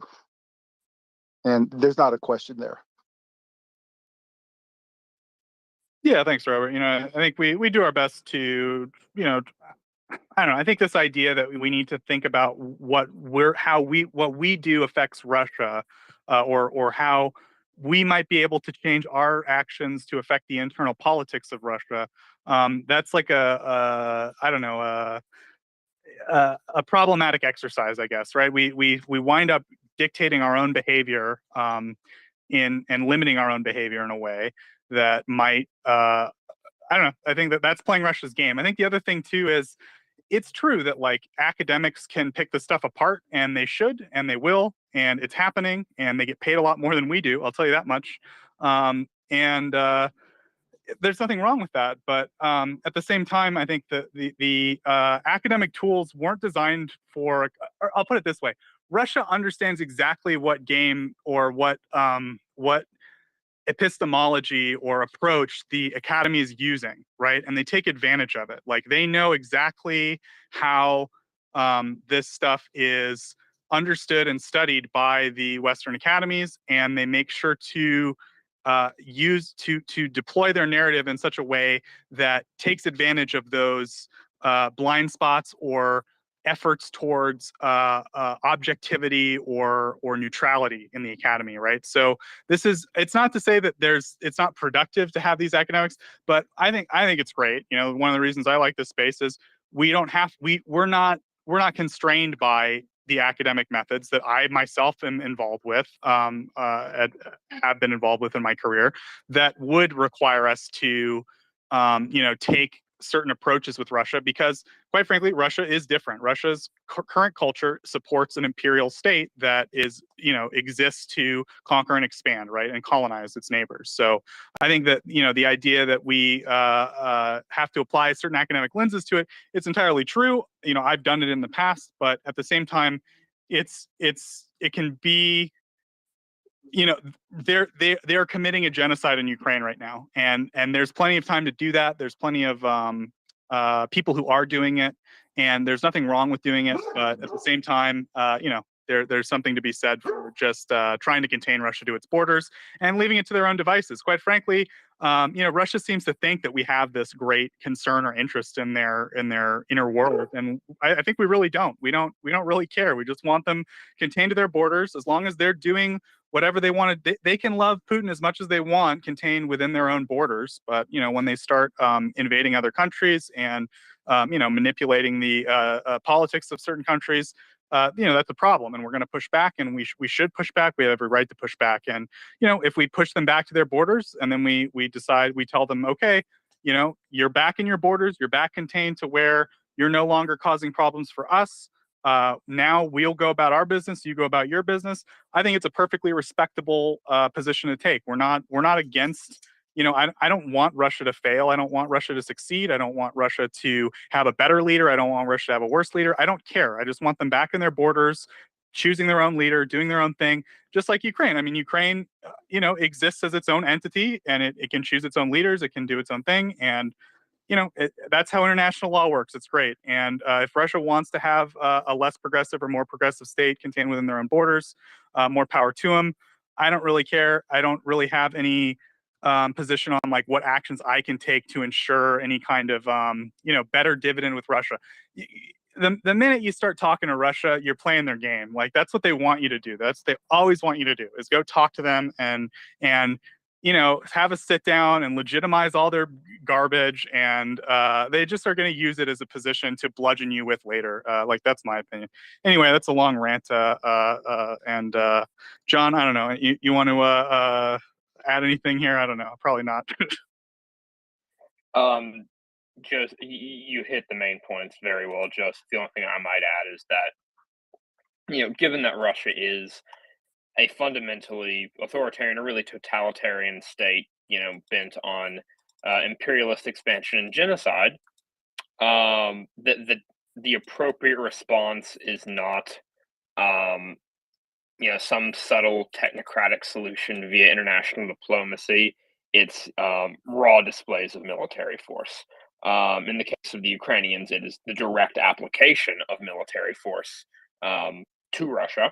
And its military, both in and outside of the boundaries of the Russian Federation proper and inside of the occupied Ukrainian territories, and for the United States, NATO, and other countries allied to Ukraine, it is displays of military restraint. Displays of military strength and capabilities to defend our own interests and deter Russia from pursuing its interests in a way that is detrimental to Ukraine's interests or our own. Yeah, and I think like Robert, I wasn't necessarily a Russophile, but I studied Central Asia. Russia was the colonizing power of Central Asia. I took 2 years of Russian language and culture. Like, I don't want this to be the solution, right? It's very counterintuitive for me as an academic trained in cultural anthropology to say, no, this culture is just bad. It's just supporting an imperial entity that's bent on conquest and genocide. But that's what it is. That's where we're at. I mean, I don't know what else to tell you. I studied them pretty extensively. I've been in the rooms that were discussed where people are discussing these issues, and quite frankly, I don't have a lot of faith in their ability to pierce the veil of Russia and figure something out. I never found anything behind that veil. There's no, like John said, there's no technocratic solution to this. This is about, they'll understand a display of military power. Later on, there might be some time for these diplomatic games, but right now, it's pretty straightforward. I think it's the most straightforward situation I think I don't know, that we've been presented with since World War II, basically. Like, country invaded other country, only respects force. The only thing you can do to stop them from invading and colonizing and genociding the people in the country they invaded is by, supporting the country that was invaded with the military means to repel the invader, like that. And the government that is, running country B is a complete democracy represented by its people with an army that has the support of the government. Like, it's all just completely straightforward. I don't know. I've never seen anything quite as straightforward as this. Usually it's very complicated and there's all these different sides and so many shades of gray and all this. I mean, in this case, it's really not. And so, yeah, I mean, I encourage, people to have these conversations. I encourage academics to continue their work. No one's stopping them. I certainly want to have Dr. Ian Gardner back on the show, and we can talk a little bit more about Russian culture and Russian media and kind of, what's been going on there. But, at the end of the day, I think that, yeah, a lot of our listeners get maybe a little turned off with all the head scratching and wondering what Russia's up to. And is there any way we can nudge Russia to do this or that? At the end of the day, that's what they want. They want these games. They want us to be wondering what they're wondering. They want us to know that we know that they know and blah, blah, blah. Like, that's what they want. The minute that you ignore them and start doing your own thing and force them to react to you, that's when their incompetence shows. That's when their complete lack of nuance and sophistication and forward thinking and planning. When all that is exposed, when you just instead, when they make you choose between A and B and you just say, I'm going to do C, and you just go do your own thing, they have no idea they lose their minds. We watch it on TV every day. Like, they lose their minds. They have no idea how to handle someone who isn't willing to play their game and just goes off and does their own thing. And speaking of going off and doing your own thing, John, I heard that Poland maybe made a little canal. They dug a little hole, John. Is that true?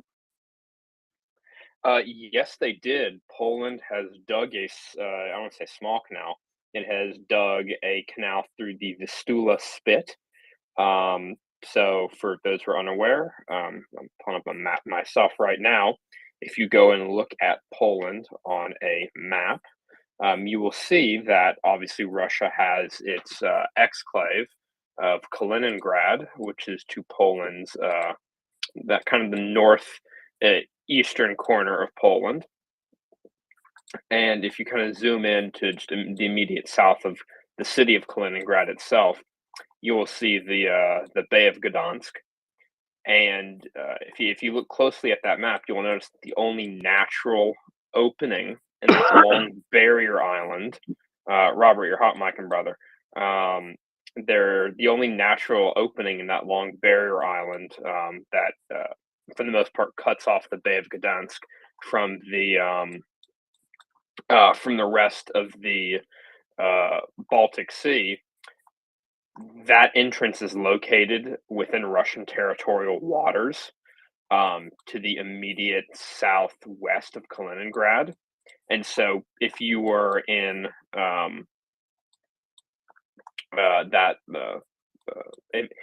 if you were in this little Gulf area on the Polish side and you wanted to get out, you would have to transit Russian territorial waters to do so. The creation of this canal now means that you can enter and exit this little Gulf without having to transit Russian territorial waters. You can stay in Polish waters the entire time. And I might have gotten the name wrong. It is not the Gulf of Gdansk. That is the body of water on the other side of the barrier island. The name of this body of water is in Polish, and I'm not going to even make an attempt to pronounce it. I think you did a great job, John. Yeah, so they dug a new canal so that they don't need to enter Russian territorial waters. I think it's just another example of how countries are doing everything from removing dependence on Russian gas to digging various canals, things. I know, John, I'm really putting you on the spot here now, and you're doing great. But I'm just wondering. I know Finland has something similar. There's like a canal or something that's like involves some kind of a territorial agreement with Russia. Do you know anything about that? So not off the top of my head, I'm pulling up a map right now to see if I can see what you're referring to. But unfortunately, I don't know what you are talking about off the immediate top of my head. Oh, and I figured out it's the Vistula Lagoon. That's the name of the body of water. Yeah, I was just curious. I remember when there was, talk about Finland joining NATO, and how, of course, that would obviously cause that was a red line for Russia, John. Russia put up with a lot of stuff, John. They put up with, removing SWIFT. We were really afraid about that. They put up with, us giving some javelins away. I was pretty concerned that would result in the end of the world. But, at the time, they were very, very concerned about Finland joining NATO. And that, John, they said, I know we've warned you before, but this time we're super, super serious, and it's going to result in the end of the world if Finland joins NATO. And I don't know. I remember that Finland did join NATO, or has agreed to, at least, or in the process of. And I don't know what happened since then. But anyway, there is something involving an agreement there, and I know Russia was threatening something with it, and I was just curious if there had been any updates. But yeah, I mean, I assume Doman probably is like, oh yes, I've been following the situation very closely. So I'll ask Doman, John. Back to you. It's very funny when this first started to kind of when the Russian troop buildup began along the border in the months the prelude to the invasion. I remember back in late December, early January, Russia essentially issued this ultimatum to NATO and the United States, essentially saying, you must agree to withdraw all military forces from all NATO members east of Germany because you are infringing on our sphere of influence, blah, blah, blah, blah, blah. And if you don't agree to do this, we promise that we will respond with a, quote, military technical solution, or quote, a military technical response. And I guess the underlying idea of that was like, threatening military action, or, et cetera. That was kind of that was the implication I took away from it. And then, that doesn't happen.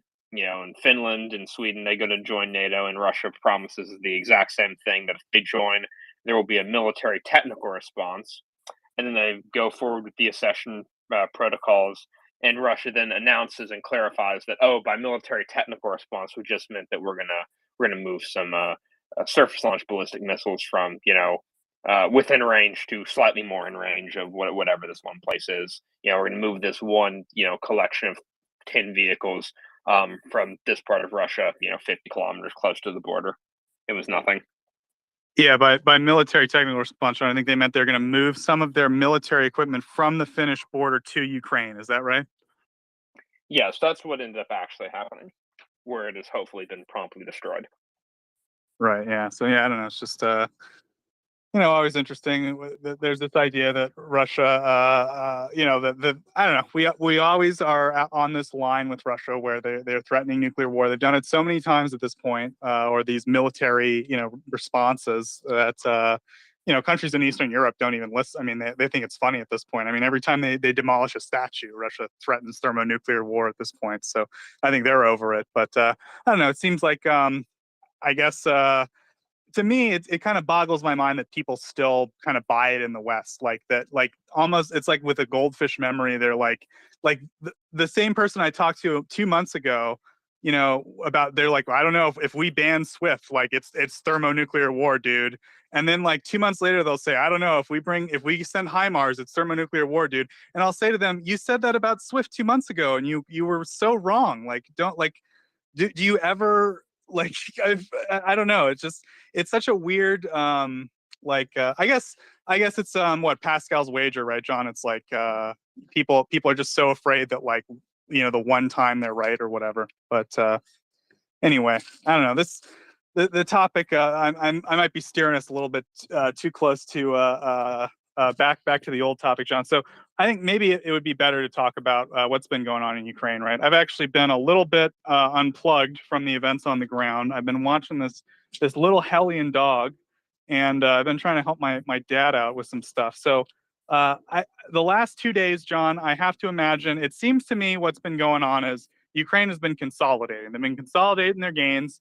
They've been slowly squeezing the Russians in Kherson.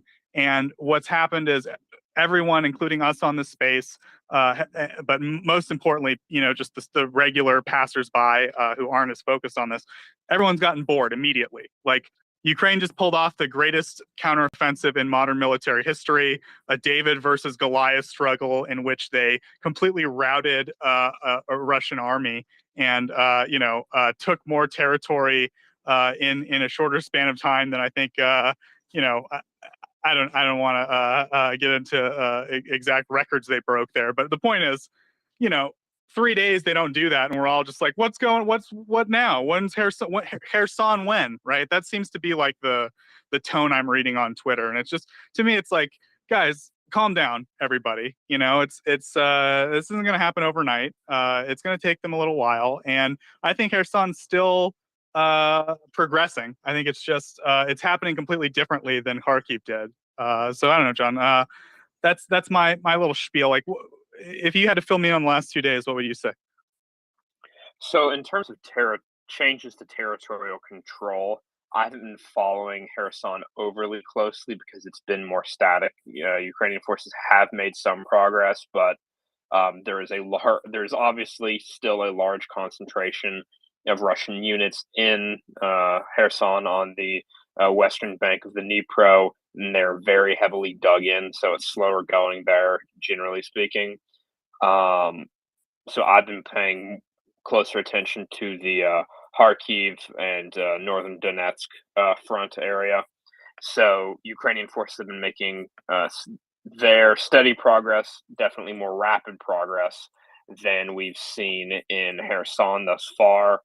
Over the past few days, they have liberated or are likely currently contesting a number of towns on the northern bank of the Tversky Donets River. So Studnok, Urova, if you're just to kind of orient people on a map, if you go pull up a map of Donbass, if you go look at Slovyansk to the north, the Tversky Donets River runs to the north of Slovyansk. And if you look to kind of to the directly north of there, you'll see the towns that I'm referring to.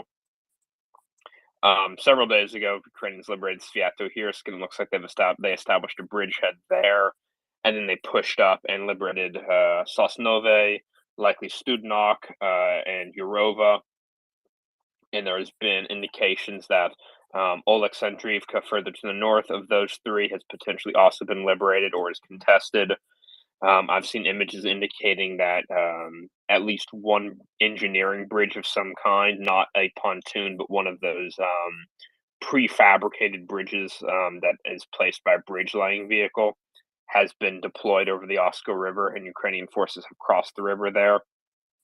So they are advancing from west to east over the Osko River and from south to north over the Tversky Donets River in kind of that little geographic area that's to the immediate east of where the Tversky Donets and the Osko River meet. And so they're pushing up in that direction. They've also established a bridgehead complete with a pontoon bridge somewhere in the vicinity of Ryhodorak, which is to the direct northeast of Slovyansk. I believe that the towns of, Stary Caravan was liberated quite a while ago, as well as more recently Dubrova, Shirovi. I'm probably horrifically mispronouncing that one. But looks like most of the settlements to the immediate south of Lyman have been liberated, and Ukrainian forces are currently trying to push in to secure Lyman. The status of the of the city itself is unclear. There's potentially some indications that the Russians may be moving to abandon their positions there, but that's still very tentative, and I wouldn't say that that's confirmed by any stretch. There's also been reports from Russian sources that Ukrainian forces have also established a bridgehead with complete with a pontoon bridge to north of Bilohorivka, in more or less the exact location where the Russians attempted to do the same thing several months ago and were slaughtered. It would appear that the Ukrainians have set up a pontoon bridge in not necessarily the exact same location, but in the general vicinity successfully. And they're currently trying to push up there towards another town, also called Dubrova, and towards Kremina. There was some discussion potentially of a pontoon bridge to Sviatohirsk. That's back towards the towns of Sosnove and Studnok that I mentioned. The information surrounding the potential of a pontoon bridge there is little bit less clear. It's kind of been more speculative rather than any source coming out and definitively saying that there is one, but that's certainly in the cards, if you will. The interesting development there in that regard, kind of broadly across this whole front, is that there's been consideration given to the Russians attempting to use the Oskil River and the Oskil Reservoir as to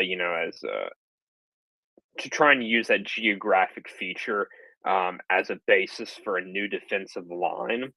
However, this becomes problematic for the Russians for a number of reasons, because now you have Ukrainian forces pushing up again from south to north, up towards Lyman, up from around Oskil and Sviatohirsk. And essentially, if you imagine a Russian line running south to north, north to south, however you want to define it, parallel to the Oskil River and Reservoir, now you have a Ukrainian advance coming in on the flank of that line, and that potentially makes that whole strategy unfeasible. Moreover, moving towards the Oskil Reservoir itself in Kupiansk, Ukrainian forces have liberated and established control over the eastern half of the city that's on the eastern bank of the Oskil Reservoir. So they have a bridgehead, in other words. It's not clear to what extent bridges have gone up in terms of pontoon bridges or bridges deployed by bridge laying vehicles, but they have definitely crossed the river in force, and they have established definitive control over the eastern half of that city. There's also been discussion of potential crossings near Borova from Horohovatka, but that's information there's a lot murkier, and I wouldn't say it's confirmed by any stretch. And similarly to the crossing of a potential crossing near Sinkove to the town of Kruhalivka, if I'm pronouncing that correctly, which I'm probably not. There's also been discussions of potential crossings there, but again, information is murky there. So all of these things kind of suggest that a Russian defensive line along the Oskil River is untenable. And kind of the reports that we've been seeing indicate that Russian forces have probably given up on any attempt to use that river as a defensive position, and they have likely withdrawn further to the east towards the town of Svatove. And there's two rivers there that run essentially parallel to the Oskil River. There's the Zherebets River, which runs a little bit to the west of Svatove, and then there's also the Krasna River, the Red River, that runs directly through the western portion of Svatove. There's been discussion that the Russians are trying to set up their new defensive line post Kharkiv offensive, essentially along one or both of those rivers. So I suspect that we will, in the coming days to weeks, we will likely see Ukrainian forces consolidate their gains to the north of the Seversky Donets River and make increased crossings of the Oskil River and consolidate their bridgeheads before pushing out and linking up with advancing Ukrainian forces from the south. And this will hopefully by the end place Ukrainian forces in full control over the entirety of Kharkiv Oblast within its administrative borders. As it currently stands, there's a portion of Kharkiv Oblast that is to the east of the Oskil River and Reservoir that remains under Russian occupation. So the administrative boundary is about halfway-ish, roughly, between Svatove and the Oskil Reservoir. So I would anticipate Ukrainian forces being able to get close to that administrative boundary, and then from there they would be, running into, the potential new Russian defensive line, and we'll have to see how it develops from there. It's always possible they, kind of, if they're able to reach that point, which again I suspect it's highly likely they will, this places them in a very good position to be able to advance into the Russian rear in Luhansk Oblast and liberate significant population centers there, as well as cause massive difficulty for the Russians in their rear lines. That would have knock-on effects throughout the front line in Donetsk Oblast down to Zaporizhia, etc. What time scale we're talking about there is unclear.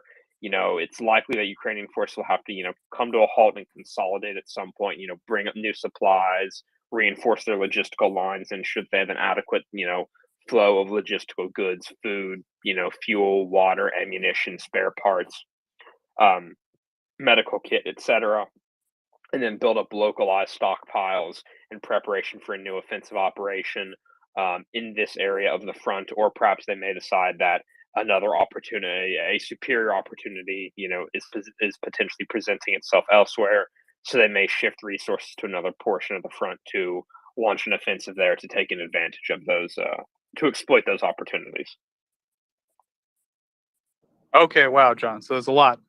So first off, real quick to our listeners, thanks so much for listening, guys. If you could please do retweet the space, let people know we exist. Let maybe people who aren't familiar or haven't been exposed to MriyaReport know about us, and it definitely helps us get our message out to people who haven't been exposed. Of course, if you can, please check out MriyaAid.org. It's an organization that is run completely by volunteers, just like us at the MriyaReport. They're focused on getting non-lethal aid to Ukraine, things like body armor, tourniquets, hemostatic bandages, drones, firefighting equipment, mine disposal equipment, stuff that Ukrainian soldiers and civilians need right now on the front lines.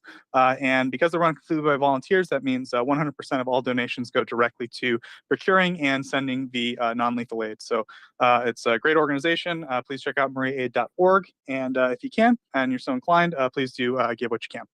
And last but not least, if you would like, please do feel free to come up. You can ask a question by pressing the microphone button in the bottom left-hand corner of your screen. And John, of course, Super Genius John, who just gave us the last 48-hour update like an encyclopedia, will happily answer your question. And I'll do my best to, I don't know, make a joke about it or something. So thank you for that update, John. So I have a couple questions for you. So my first question is, it sounds like we're sort of in agreement, or you sort of implied, but I just maybe want to try to elicit out of you, that it seems like the Ukrainians are maybe shaping the battlefield for maybe the next big move they're going to make. They're setting up bridgeheads all over the place and not committing to them yet, on the assumption that when they do make the big move, they're in a position to use them, or they're sort of like they haven't made a big move across a river yet, but they've set up many possible points of entry to do so. I guess that might be a better way to put it. Is that right, John? So my understanding is that there seems to be a desire to cross the Oscar Reservoir, establish bridgeheads, and move out from those bridgeheads in relatively short order, and continue to advance forward.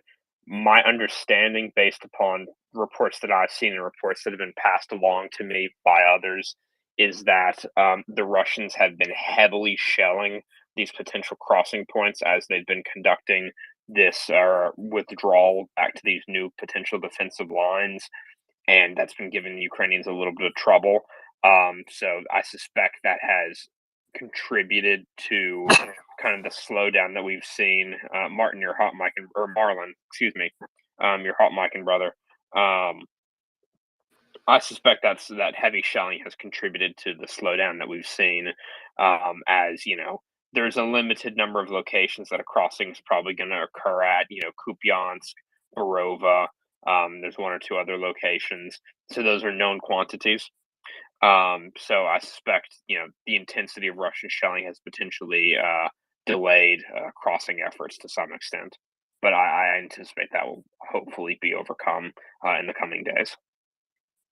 Gotcha. That makes sense, John. And as far as like the units that retreated, right? I mean, we have word that, these units, according to Constantine, the 92nd, the unit he's in touch with, like they said, we didn't even need as much ammo as we thought we would because they didn't shoot back. They just ran away. Like, there was like a mob of Russians like running away, right? So, do we have any idea like what happened? Were they able to kind of reform them into a successful, cohesive army again? Or are they still putting Humpty Dumpty back together?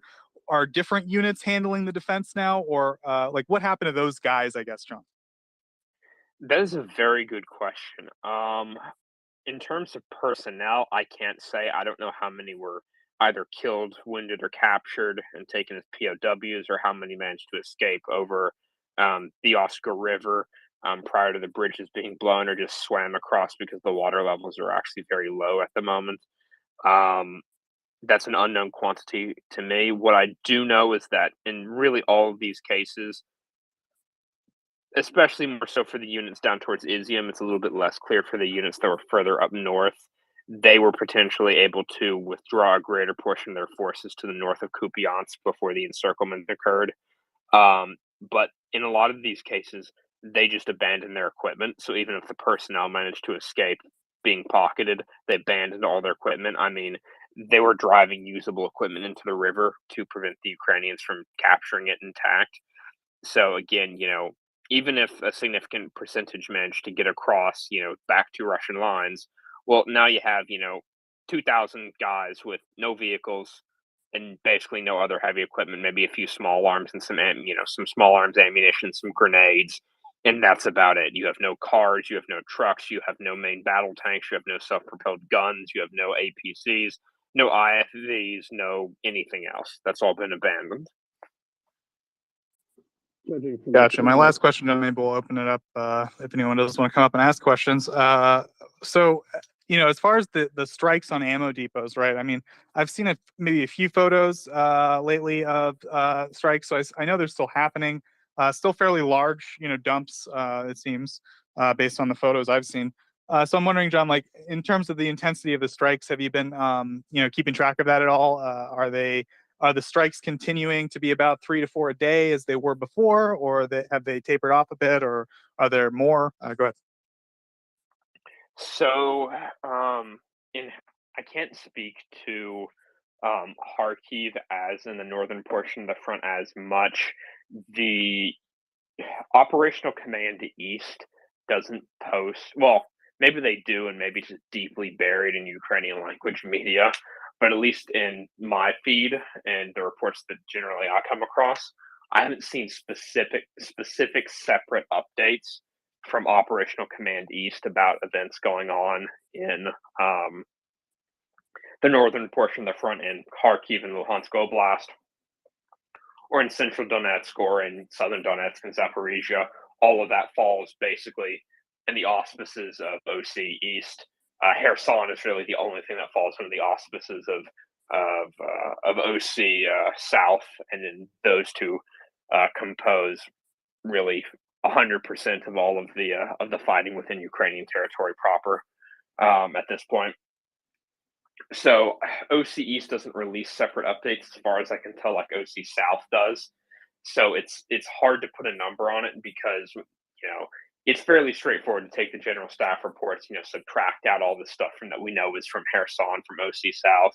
But then, that doesn't tell us, well, all the remaining stuff is from OC East, but we don't know if it was in, southern Donetsk and Zaporizhia, or if it was in central Donetsk, or if it was in, Luhansk and Kharkiv. There's no way to tell. So it's difficult to put numbers to that. The strikes in Kherson, they seem to be continuing at a reasonable pace. The number of sorties carried out by the Ukrainian Air Force does appear to have decreased somewhat. That could be potentially due to increased Russian Air Force activity, depending on how they're shifting around their available airframes. We would expect that number to fluctuate, to ebb and flow, as the situation on the ground changes. So this isn't entirely unexpected. But that's kind of the extent of what I know at this moment. Yeah, thanks, John. I think you made it clear to our audience, but I just wanted to make sure, like, if people who don't follow, this stuff as closely as we do, Operational Command South, basically every day, maybe not quite every single day, but almost every day, they release like a report, and it says, hey, we blew up, 3 ammunition depots in these places. We blew up, 4 S-300s. We blew up a radar system. And, they list what they're doing. They list maybe, sometimes they even mention like, what the plan is, or a little bit about like what they've achieved operationally. They're pretty conservative. Like they're not, it's not like I would say the Ministry of Defense of Ukraine has a much spicier, Twitter account, or I don't even think Operational Command South has a Twitter account, but they have a Telegram account. But anyway, they released this list. Right, yeah, they have a Facebook page. But yeah, they release these lists of equipment. Me and John absolutely adore them because, we're like kids on Christmas morning every day looking at what Operational Command South's reporting. It's a great source of information. I would say personally, I consider their word basically as good as gold. Like they don't make stuff up. If Operational Command South reports it, we pretty much can just confirm it out of hand. Would you agree, John? Yeah, generally, yes. The stuff from the Ukrainian General Staff reports and the various operational command reports, those are usually, spot on. Sometimes some of the numbers maybe, hit or miss a little bit, plus or minus a few here and there, but they're generally solidly accurate. Statements from other Ukrainian government sources are usually fairly accurate. Sometimes some of the local sources can get it wrong. The city council of, this town may, get some, things wrong here and there. It's happened a number of times with, various different settlements that have been reported as liberated by local authorities. And it turns out they haven't actually been liberated. That's happened a number of times to a number of settlements in Kherson that have been, said to be liberated like 5 or 6 times, but they actually haven't been. It's mildly frustrating, but it happens. So yeah, but generally Ukrainian government sources are extremely solid, especially if they're from the general staff or from the direct top level Ukrainian government, and the local ones are usually pretty solid as well. Yeah, but so as John pointed out, like that, to our knowledge, that's only available for the southern front, right? They're the only front, the Kherson front, that's doing this. Like the Donbass front doesn't have the same report that they're issuing every day, where they say we destroyed, 3 S-300 systems. This is what we achieved operationally, and so forth. So yeah, it's just kind of an interesting contrast. And John's absolutely right. It's kind of interesting. If there is an update from Operational Command East, that's happening in Ukrainian media, we'd certainly like to know about it. So please let us know if such a thing exists. So anyway, I've been bugging John long enough. We'll open it up to hands. So Robert, you've been extremely patient. Then we'll go to Ian. Robert, please go ahead. I love listening to you guys. If you have not seen the latest from Friendly Cossack, you should go take a look. It is absolutely hilarious. Reflecting on okay, well, the Kherson operation has been inspired, brilliant, tactically brilliant, strategically brilliant, psychological warfare perspective brilliant. And so I haven't vented on how amazing this operation is. And your comment about, well, Operational Command South posts something every day, and it's like a magician. Look over here, see what we're doing over here, and they're doing good work. Kherson's going to be liberated, but the main thing they're doing is keeping the focus on Kherson, while things are happening everywhere else. And so and we saw that with the Kharkiv offensive. So I'll switch from Kherson, but I don't know if anybody's still complaining about the rate of the progress. I would love. I have friends and family in Nikolaev. They're getting bombed every day. I would love for them to push the Russians across the river, but this operation is brilliant. It's amazing. It will go down in the history books as like the Operation World War II, where Patton was supposed to invade Calais and kept the German 15th Army in place. So it's just going to go down in the history books.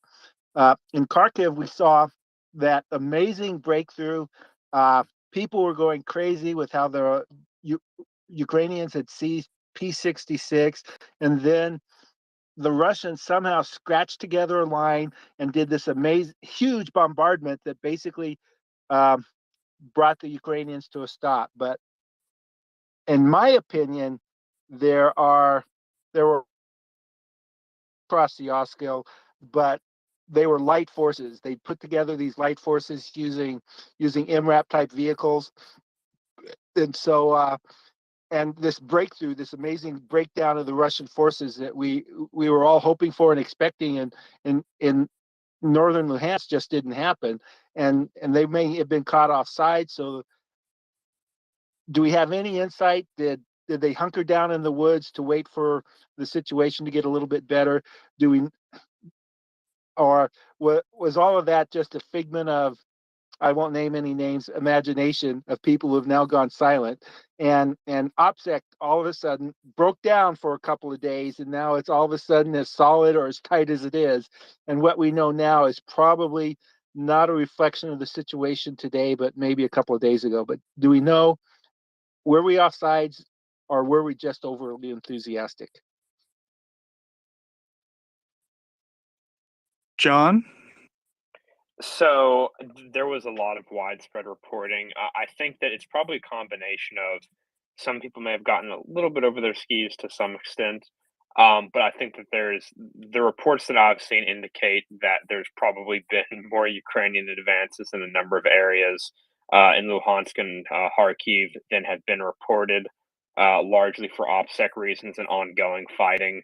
That's just the reports that I've seen indicate that Ukrainian forces are probably a lot closer to Lysychansk than most of the popular, map making sources would indicate. Um, you know, so I suspect it is enormously likely that there is progress that we are just not yet seeing for operational security reasons. But there was for the portion of the front to the north of the Seversky Donets River and to the east of the Oskar River. I think that there was a lot of reports of Russian withdrawals, and I think that might have been misinterpreted, or I should say, there was a lot of reports related to Russian withdrawals, and I think these withdrawals might have been related to, Russian forces redeploying to try and form a new defensive line, and it may have been misinterpreted as some sort of general retreat from positions east of the Oskar River across the board, which was not necessarily the case. So we'll have to wait and see, but I think there's elements of truth in both aspects. It's a very fair-handed assessment. John Robert? Okay, and my last question is, do we have any idea the size of the remaining LPR and DPR forces? And that kind of relates to what are we really going to run into when the front finally gets to LPR, DPR? That is a very good question, and I, like you, am desperately in search of an answer to that. Unfortunately, I don't know. I would love it if I did know, but information on that I has been very murky. I've struggled deeply to come across any good solid numbers for that. So yeah, it's still something where myself and many others are trying to look into figuring out, but I don't have any good info on it at the moment, at least. I don't think they even know. I'm sorry I was driving during a conversation about city driving in those areas, and I won't try and resurrect it. Maybe I'll be online the next time we have that conversation. Thank you guys, and I will go down now. Thank you, Robert. Ian, I know you were trying to get up earlier when we had the flood of hands, and I was trying to get you up. It was a real tough time. So welcome up. Sorry about the earlier. Please go ahead. Yeah, no worries. Thank you. And my question is for John, but maybe this is more appropriate for somebody like Yehuda, but thought maybe you would have a thought or an opinion on it. But it has to do with, when, God willing, the Ukrainians take Kherson and are forced with the decision to cross the Dnipro and continue in advance versus using the Dnipro as a defensive line and maybe consolidating efforts to the counteroffensives up north. Do you have an opinion or a feeling of what they would do, or do you have thoughts on pros and cons of either course of action? It's just something that's always been a curiosity of mine. I just see that Dnipro River as such an amazing line of defense that could allow them to then concentrate efforts maybe in another area for a period of time. I'm just wondering if you had any opinions on that. Yes, so that's an interesting point, and it's something that I've given thought to on multiple occasions. So on the one hand, before looking at either individual course of action, what you have to consider here is that, what's going to be the immediate effect of the destruction of this pocket of Russian forces on the western bank of the Dnipro? Well, let's assume that there's just for this thought experiment, the particular numbers, aren't overly relevant. So let's just say that there's 20,000 Russians and let's say that there's 20,000. Let's just assume numerical parity. Let's be conservative and assume there's 20,000 Ukrainian personnel attempting to retake that portion of Kherson Oblast. When this operation reaches its successful conclusion, you will have removed the better part of 20,000 Russian troops from the board, either KIA wounded or taken as POWs, and some number will presumably somehow or another be able to make it back across the river to their lines. But a large majority of that 20,000 will be taken out of the equation. And then on the other hand, for Ukrainian forces, they'll of course you'll have to subtract some personnel due to losses, KIA wounded, as well as forces that you would need to garrison or set up defensive positions along that bank of the Dnipro. Now that the area has been liberated, that's going to give Ukrainian forces a very large differential of available personnel that they are now freely able to shuffle around. So regardless of whether or not they choose to attempt some sort of crossing of the Dnipro, or if they redeploy to another area of the front, it is going to be a very, very bad day for the Russians in either case. But if we were to look specifically at those two individual courses of action, so pontooning across the Dnipro is physically possible. It has been done before. The Wehrmacht did it in 1941. They set up pontoon bridges in at least two locations. I believe they crossed in Berislav to Novokhovka in the south, and I believe they also set up a pontoon bridge across the river to the north in Kiev during Operation Barbarossa. However, it being a 1.1 ish kilometer wide river, that is an enormous challenge. You need a lot of pontoon sections. There's a lot that can go wrong, and you can take some pretty hefty casualties if it does go wrong, and lose a lot of valuable equipment and, more importantly, valuable combat engineers. Those personnel losses are not easily replaceable at all. NATO can always send more pontoon segments. We can't send more combat engineers. So there is that to weigh. I would suspect that the Ukrainians would want some degree of total air superiority or air supremacy on the eastern bank of the Dnipro if they were to attempt to do that. To obviously deny the VKS the ability to interfere in the crossing, and to also suppress and neutralize Russian fires assets, so MRLs, howitzers, S-300s used in the ground attack role, Toshka-Us, etc. They would want to be able to have some degree of at least air superiority, if not air supremacy, to neutralize and destroy those threats. And they would also want to push up a significant quantity of air defense assets, etc. The list gets very, very long. It would represent a massive commitment of forces to achieve that objective. Whereas if you were to redeploy them to, say, any other portion of the front, that significant personnel differential can be put to highly effective use in other places of the front and other sectors without having to, accumulate this vast, material and capability advantage in this one specific location to be able to affect a very challenge, to affect a successful crossing of the Dnipro River. Does that make sense? Absolutely. Yes, absolutely. And it definitely, it clarifies my thought on that. I'm just very curious to see what happens when they are at a point where they have to make that decision. I guess the only wild card for me is the nuclear power plant, and whether or not they want to expedite the getting there or not. I don't know, but anyways, yes, no, thank you. That was a very good analysis. Thank you. And I would also point out that I believe in 2019, I think, or it was a couple years ago, as part of some joint exercises with a number of NATO members, the Ukrainian army, I believe, they carried out exercises that involved constructing a pontoon bridge across the Dnipro at Novokhovka and Berislav. Yeah, and I guess sorry, and just one quick follow up, and I know there's other people wanting to speak, but you know, if the bridge was left in its current state, meaning the Russians didn't do further damage to it in withdrawing from Kherson, um, I would imagine the reason the Russians are not attempting to repair the bridge is because it's a static target and that you'll just get HIMARSed again, right? Whereas the pontoon bridges, if you take it out, they'll just put it somewhere else or whatever.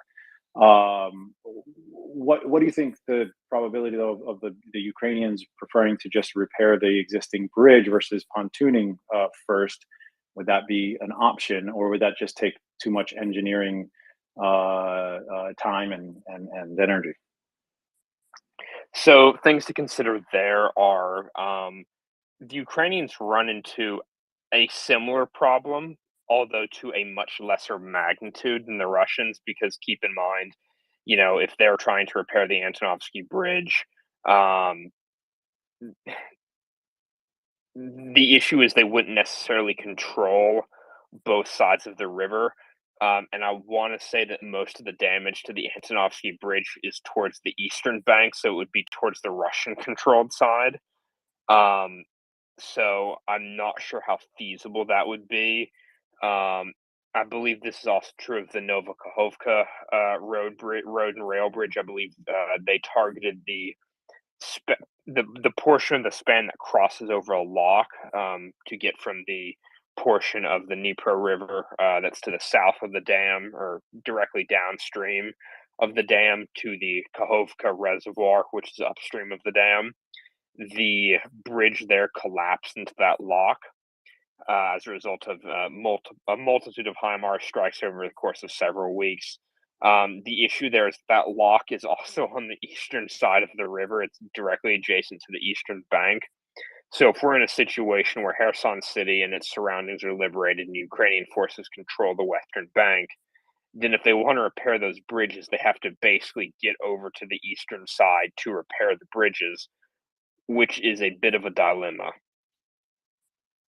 I would add, like, as of 2 weeks ago, I think Russia did attempt to repair the Antonovsky Bridge, and I heard, I believe from Special Kherson Cat, they got two very scared conscripts to drive 2 trucks across it, and then Ukraine struck it again, like the moment they heard that happen. So, yeah, I think they're trying. I guess the assumption being gotta try, right? But yeah, I wouldn't. If I were them, I wouldn't hold out too much hope. As Ian said, it's a static target. Ukraine has clearly demonstrated they can hit it. It's a little bit crazy to try to repair it, but I could sort of see the logic that might as well make them waste Gimlers on it, I guess. But yeah, I think John, I think you covered most of the main points. I think maybe one other thing is that Yehuda, I think, has mentioned before that he thinks they'll probably stop at Kherson. That crossing the Dnieper probably wouldn't be advisable if Kherson was taken. I think the advantage to it is there's not a whole lot behind it, right? I mean, the Russians don't have like a massive defense line. They don't have there's just a couple of isolated settlements, maybe some ammo dumps and some radars and some air defense systems. It's not like a cohesive line back there. Maybe if they had some time to build or consolidate a new line, but as of right now, there's a potential that if Ukraine broke across, they could sort of roll up the entire coast. There's no there's nothing really in their way if they got the Russian army, dislodged from their defensive line. But of course, the risk being once you get across that bridge, just like the Russians, right, you're exposed. You're putting your guys through a supply bottleneck that you might not be able to get yourself out of if the situation changes. So I think there's a lot pros and cons there. But I think if I remember correctly, Yehuda has mentioned in the past that he thinks that they would take Kherson and they would stop. Do you remember, John, if Yehuda's mentioned that? I don't believe I was there when he discussed that, but the fact that that's his answer does not surprise me in the slightest. My honest opinion is that I don't think we'll see an attempted crossing the Dnipro beyond, say, some, potential amphibious crossings via boat by, Recce and soft elements, is if the Russians were to leave the eastern bank completely undefended, like almost totally. That would be really the only circumstance in which I could see that occurring. We finally corrupted John. He's not saying right and left bank anymore. Now I'm John, just getting east and west mixed up. John, I'll let you go to Thank hands. you, I don't know gentlemen. the I order. appreciate it. Thank you, Ian. We appreciate it. All right, so I believe the order is Phil, Jeff, and then Adrian. Phil, please go ahead. Adrian first. Okay, my bad. Adrian, please go ahead. I trust thank you, you. John. Thank you, because I wanted to speak on these topics. I appreciate to the speaker that differ. Morning, y'all from Romania. Actually, was there, I mentioned it before, I spent some time in Kherson Oblast last year and Nova Kakhovka and drove down the coast with some friends down the coast closer to Crimea to an island called Gerard Hatch, which is like in a nature reserve, and all the way to Skadovsk, which is a small resort town that the Russians now occupy, unfortunately. And yeah, I mean, I'm not a military guy, and you guys went through it very comprehensively. But the question is as long as the Ukrainians are able to somehow figure out the supply bottleneck of crossing the river, the Russians are completely exposed. That's essentially flat country. It's like a few rolling hills down after the Dnieper, and then that's completely empty. And as Joseph mentioned, I think I don't think they have anything left there all the way to Melitopol. So it's probably the smart military move will be to just stop at Kherson and most likely Nova Kakhovka, because it's very strategic, not only for the fact that it controls the canal that the dam controls the water canal that feeds water to Crimea, but also from it's also like from another standpoint that you can do a lot from there if you're able to repair that dam somehow, to repair the roadway, because the dam is not going to disappear. It's too big. I crossed it. It's a huge dam. I think you would need a small tactical nuke, sorry for using that word, to blow it up. It's a massive piece of concrete, and if they can somehow capture it and repair the roadway, their bridge problem is kind of solved. So, the Russians should fear the Ukrainians, definitely. That's what I wanted to add from being in the place last year. Yeah, thanks, Adrian. We definitely appreciate the geographic firsthand knowledge. It's always appreciated. And yeah, I think you're right. Like it makes more sense the strategic move would be to hold, but it's definitely, I can understand the temptation a lot of the military guys have to keep the tanks rolling, because as you said, it's just completely flat country. There's not a big city or anything to really stop the Ukrainians once they get rolling, if they can manage to overcome that one issue of the river itself. So yeah, definitely an interesting question. So I think next was Phil, if I wasn't mistaken. Go ahead, Phil. Sorry, I had problems unmuting. I had a question too, kind of about the topic. It seems like we're kind of ignoring what's going on in Zaporizhia a lot, but they are making advances in the Polohi area. And in all the maps, you see them inching up on Polohi and going closer down to Vasilivka as well. But there's a lot of open space in between these cities, or strongholds that the Russians have. So, and another one is like Volnovakha. They've made tremendous advances, in the past couple of weeks. So my question is like, it's like, it's like another front that the Russians are like, they're kind of either pulling back or they're just being pushed back on. And, we kind of don't talk about it very much, but it seems like strategic that they want to try to get to Melitopol after getting, Kherson and Nova Kakhovka on the side as well. So I was just wondering, like, is the plan to kind of make like giant pincers and take that whole area back, or that's like a bridge too far right now, and we're gonna just watch what's happening in Kharkiv as well? Thank you. Yeah, so great question, Phil. I think for our listeners, probably most are familiar by now, but just in case, right? If we think of the front lines as like a horseshoe or like a sideways U shape, right? The very bottom of the long part is the Kherson front. Then, if you move further east, you've got the Zaporizhia front that Phil's talking about right now. Then you move up to kind of the curved part of the U, that's like the Donbass area, and then you move up to the top of the U, that's like the Kharkiv front, right? So that's what we're talking about right now, is like the sort of not the very far end on Kherson, but like the middle flat part, bottom part of the U, right? So that front line, yeah, as Phil pointed out, Melitopol, which is an important city, is located kind of further in there. It seems to be where Russia has put a lot of their command structure at the moment. We've actually gotten word that a lot of the officers have in fact like retreated from the front line basically, and either gone to Melitopol or gone somewhere else that I'm not aware of. But the place that we've heard is Melitopol. We've also seen a few long range strikes at various HQs and bases from various armies and forces and Wagner Group and things that have put HQs up there. So yeah, Zaporizhia front is an important front.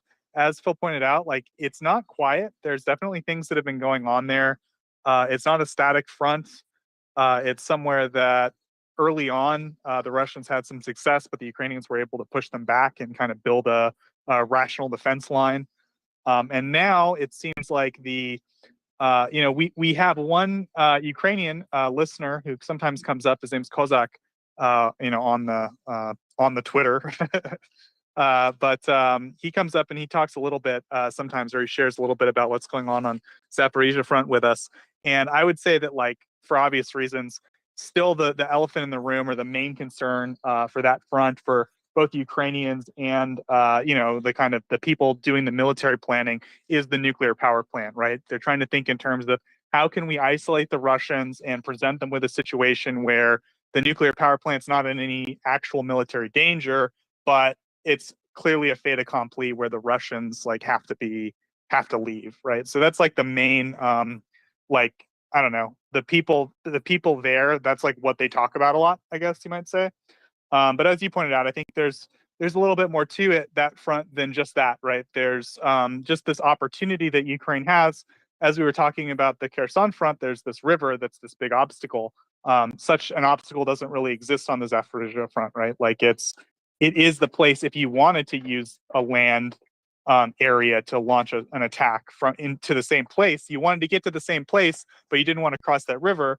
That's the way you would go, right? So it's something that we've had our eye on for a long time. I think a lot of people suspected that the Kherson thing might be some kind of a distraction, and that Zaporizhia might be the place that the strike would be launched from. Instead, it turned out to be Kharkiv. But I think it's not unreasonable that people are looking at that as a one potential place. So, I think it's a good point. It's something we should probably maybe do a little bit more, or like keep better track of, I guess.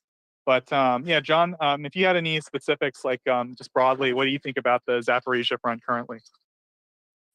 So regarding Zaporizhia, to Phil's point about Ukrainian advances, I've seen definitive reports of advances. However, the information that I saw was very murky and non-specific. I didn't see anything suggesting particularly massive gains. Just kind of smaller. I would say maybe shaping operations in a number of locations without really specificity given to the extent of the advances. It looks like it's all being kept very, very hush hush for now. So yeah, there's a lot of artillery duels still occurring. Understanding is that as a whole, on average, it has remained relatively static, again, with these smaller Ukrainian advances in a number of different areas. I suspect at the moment it's still just shaping, though. This hasn't given away. This hasn't given way yet to a full scale counteroffensive in that sector of the front. The Russians have noted, though, the Balaklia-like increase in troops and equipment in the area. Yes, Girkin and a number of the other Russian Telegram channels were screeching very, very loudly about Vuhledar and the buildup of Ukrainian forces in various areas, saying that the defenses in the southern front are just as bad as Kharkiv, and it's going to be just like Kharkiv all over again. Blah blah blah blah blah. I believe the Russians have now begun to try and reinforce the area. So we'll have to wait and see what happens. But that is what they were screeching about. So we'll just have to wait and see, if an offensive actually develops there, or if things continue to progress along the northern sector of the front, or if something happens in an entirely different area. It's we're just have to wait and see. Yeah, speaking of like repeats of events, John, like when you were going over the kind of the areas we were talking about, like Liman and Vovichansk, or I forget but I don't know, like Bilharivka, right? Like I don't know, that's like I was getting flashbacks to like April, right? I mean, those were all the places we were talking about back in April, right? Yes, I remember back in April, May, asking after Izium fell and the Russians were attempting to push down after they crossed that river and established that bridgehead, and were after the fall of Lyman, and as part of that Russian push down the E40, towards Sloviansk, and we had all that fighting, in the vicinity of Dolina, Dopinke, and Krasnopilia. I remember we were discussing this a lot, and discussing Kupiansk as the the primary logistical artery for that grouping of Russian forces. And I remember, I think it might have been, I'm not sure if it was General Mick Ryan or if it was General Hertlinger or General Hodges, but I distinctly remember asking them, one of them, at what point do you think we'll see, a major, full scale Ukrainian combined arms counteroffensive coming coming west out of Kharkiv, going east towards Kupiansk to cut off that entire concentration, and versus just continuing to corrode them or attrit them. And I think I talked about this with Major Giroux a couple different times, and they were like, well, just have to wait and see. And it's just so beautiful to actually see it happen exactly like I was hoping for, 5 months ago. Feels good, doesn't it, John? Yeah, because back then, I mean, I would say that was like probably the toughest time, right? Like early March, April was like when Ukraine really didn't have the artillery systems, they didn't have the M777s yet, and they were holding.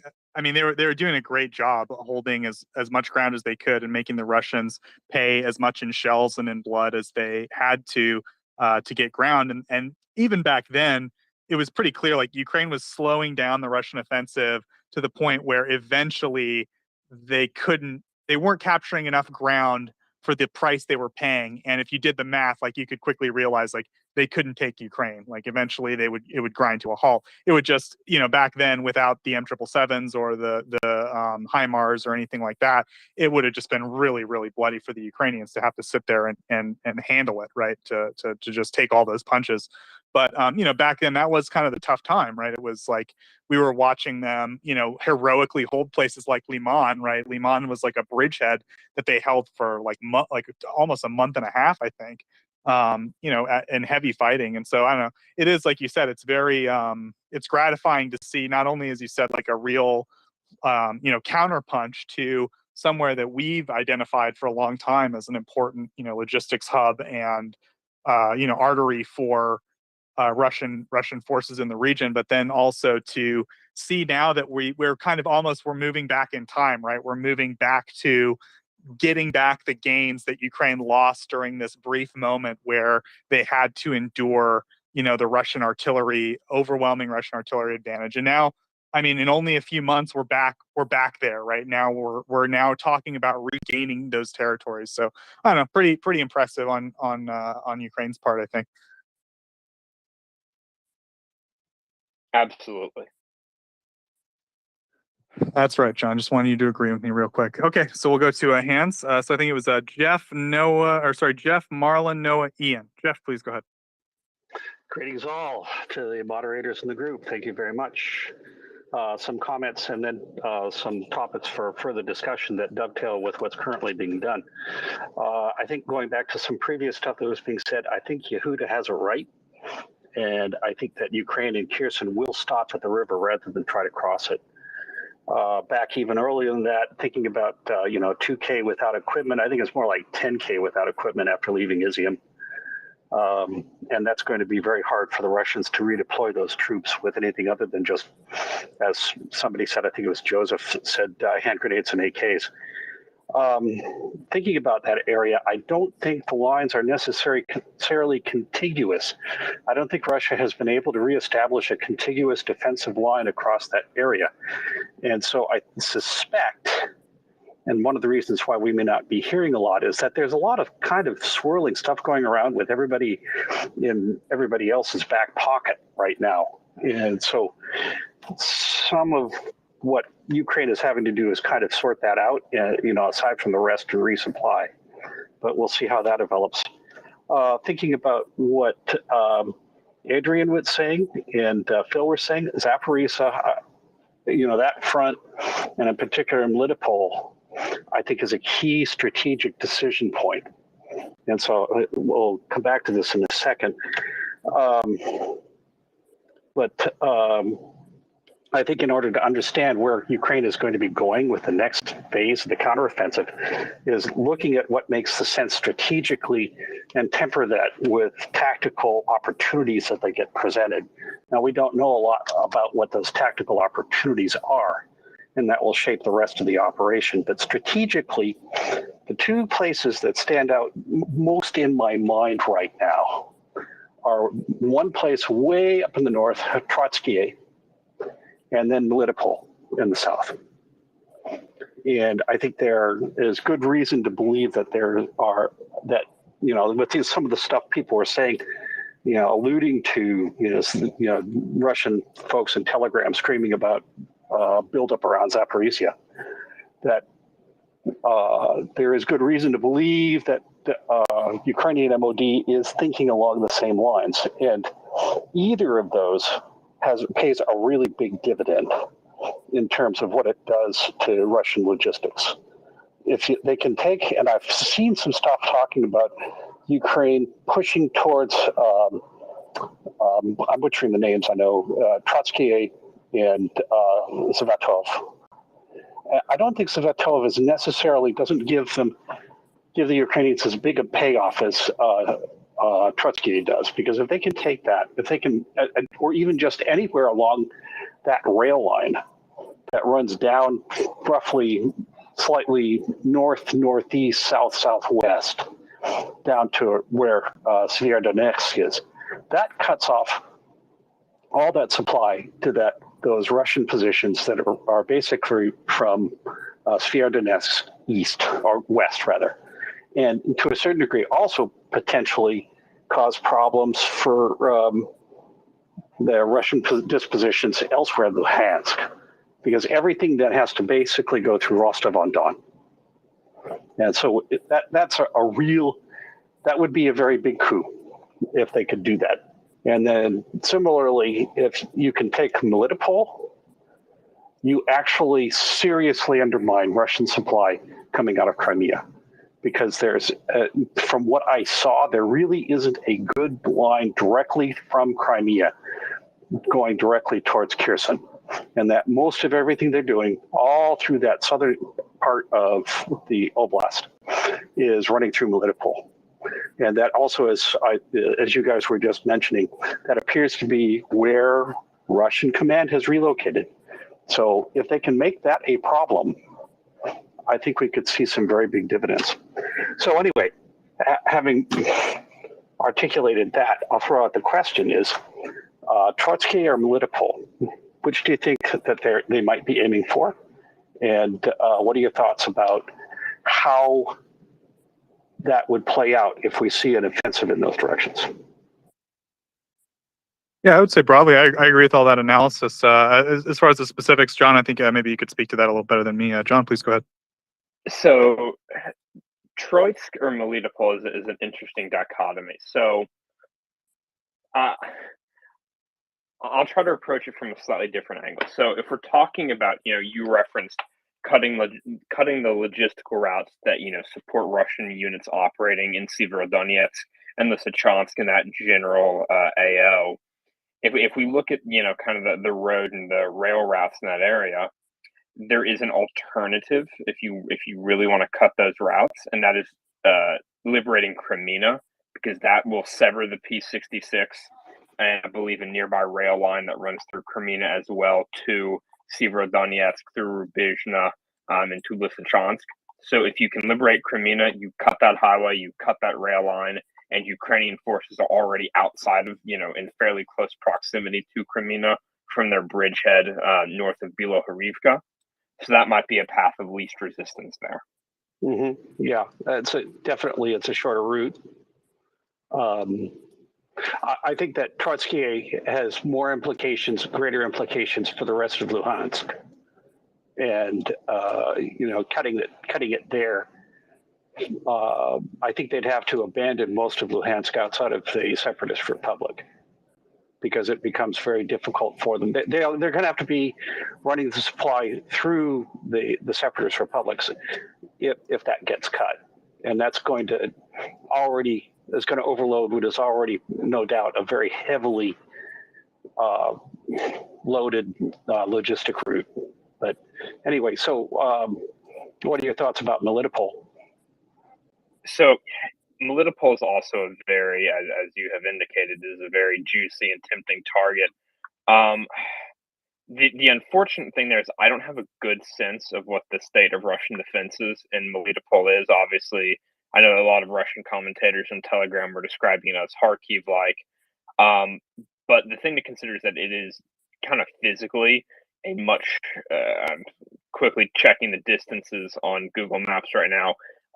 It's going to be, Ukrainian forces would have to, seem that they would have to cross a greater distance to get to, say Melitopol from the current front line in the south, than to go from, say, their current bridgehead around Kupiansk to Troitsk up in the north. It's somewhat of it's a shorter distance for them to cover, so that would be a benefit of going up north. The other issue with Melitopol is then that kind of puts you in a weird spot where if you drive down towards Melitopol and the coast of the Sea of Azov, and it's obviously you want to split that front into two and to cut off Russian forces essentially to the west of Melitopol and towards Kherson and towards Crimea off from Russian forces in the east. You want to cut that land bridge. That, at least in theory, that puts you in a spot where you then have concentrations of Russian units on either, on your eastern flank and on your western flank, which is potentially problematic. That opens up, risks of you getting encircled yourself. Now, that being said, I'm not sure that the Russians have the actual ability to do that in terms of their, armored and mechanized and, mobile forces. I'm very skeptical of their ability to actually do that. I was going to say. Yeah, exactly. A lot of people were talking about that in regards to Kharkiv, and that was kind of the whole thing. It's like, yeah, it's like that's an understandable concern in theory, but in actual practice, the Russians can't follow through on that. My line of thought at the moment is I'm thinking, given that we haven't really seen the full extent of Ukrainian advances in Kharkiv, I think that might be potentially the area of focus, at least for now. Because, I mean, if you look up at the Ostiel River, if you look at, for example, Dvorichna, the river. Yes, excuse me, my AirPods just died. The river there is relatively, the width is significantly less than it is, say, at the reservoir, so a crossing there would be easier attempt. So there's a number of locations up north of the reservoir that you could potentially affect crossings with significantly greater ease, and then from there proceed on a relatively short path to Troitsk to again cut that rail line feeding the rest of Luhansk, and then from there, drive north to south, as deep into the Russian rear in Luhansk Oblast as you can. And then obviously by virtue of that, you would end up threatening Severodonetsk, Lysychansk, Rubizhna, and, all the way down to Luhansk city itself. So my gut instinct leans a little bit more towards the north than the south, but either are promising targets. Does that kind of answer your question? Yeah, and it makes sense because the Russian forces they've been withdrawing. They're having to make hasty defenses. They haven't had as much time to dig in as they have down on the southern front. Their units are still, no doubt, highly disorganized and not really fully resupplied.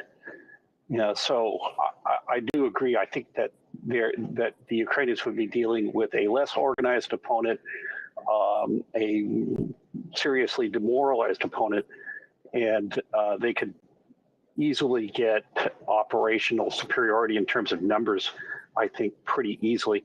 And my suspicion is that like you're talking about, establishing bridgeheads.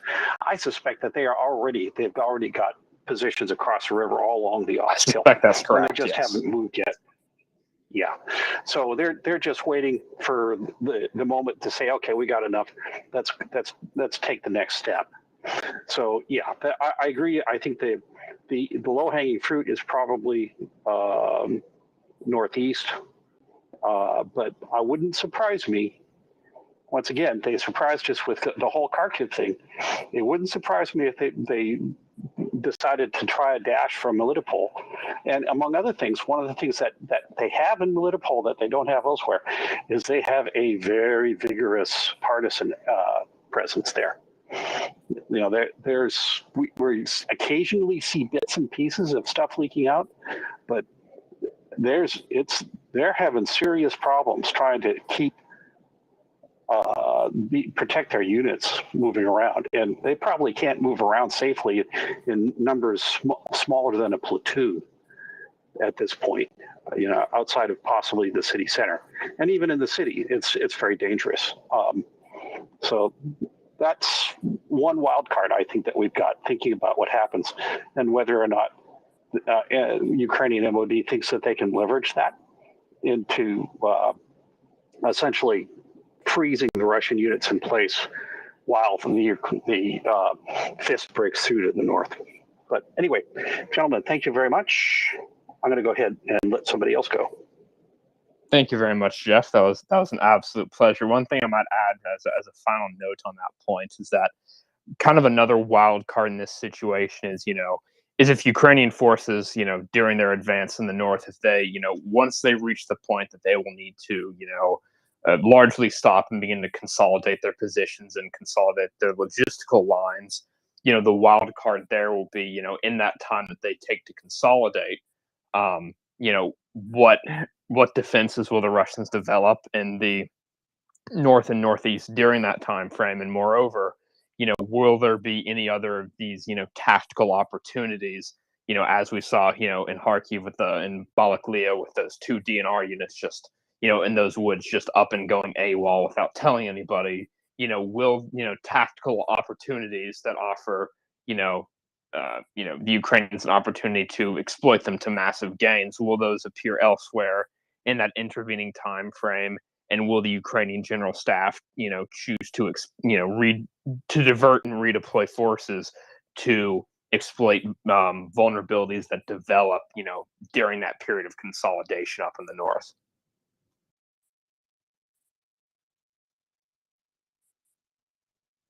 Thank you, John. I think there's a very thorough answer for Jeff. Do you have anything you want to finish off with, Jeff? Go ahead. No, just once again, thank you. It sounds like we're really in wait and expectantly mode. And then there's also still, other wild cards that are still in play is the state of Russian morale in Kherson, and whether, they come apart like a piece of rotten fruit. Other stuff, other mistakes that they might make someplace that we don't have that much visibility into, but the Ukrainians do. All sorts of stuff. Fog of war is really where we are right now. Anyway, thank you very much. We'll go down now and let somebody else speak. Agreed. Marlon, please go ahead. Thank you. This is just a great resource. Joy that I've found this to listen to.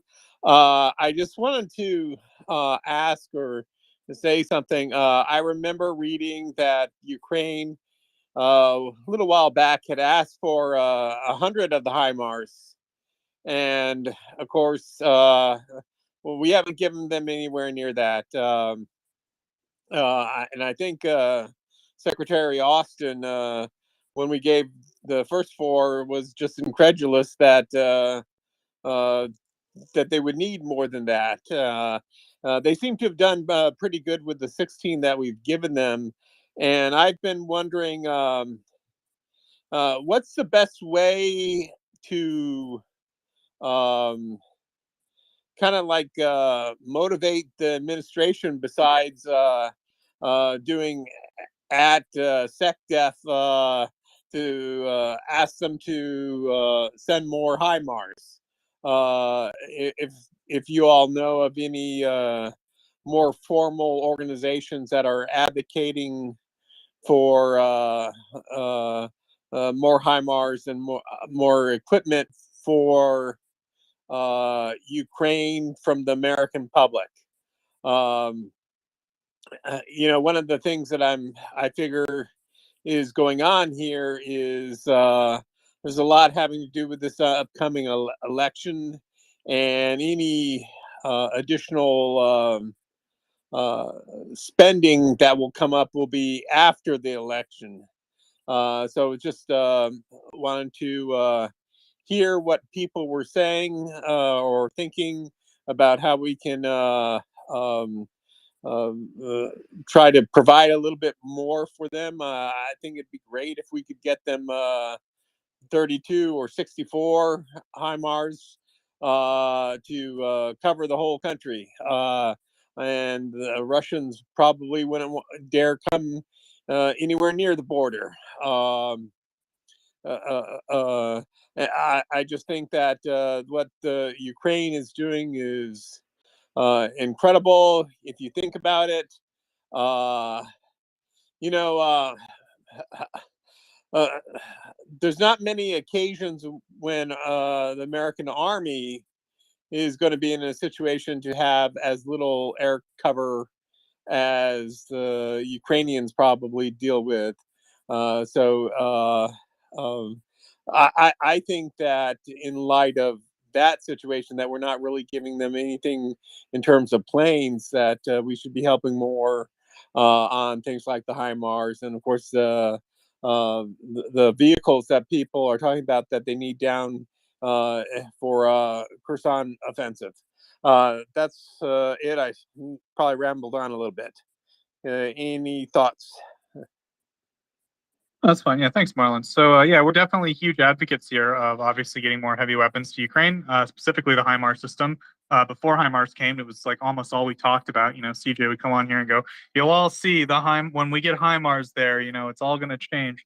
He was right. We have to, he rubs it in sometimes, but of course he was right. But yeah, so as far as like organizations, we're not aware of any formal organizations that exist. Hopefully, I would say that there should soon. I would be happy to join any of them. But as of right now, I would say that like on the space, we just sort of try to recommend to people, please do write your senators or congressmen or other politicians in your various European governments if they have different titles to send heavy weapons to Ukraine.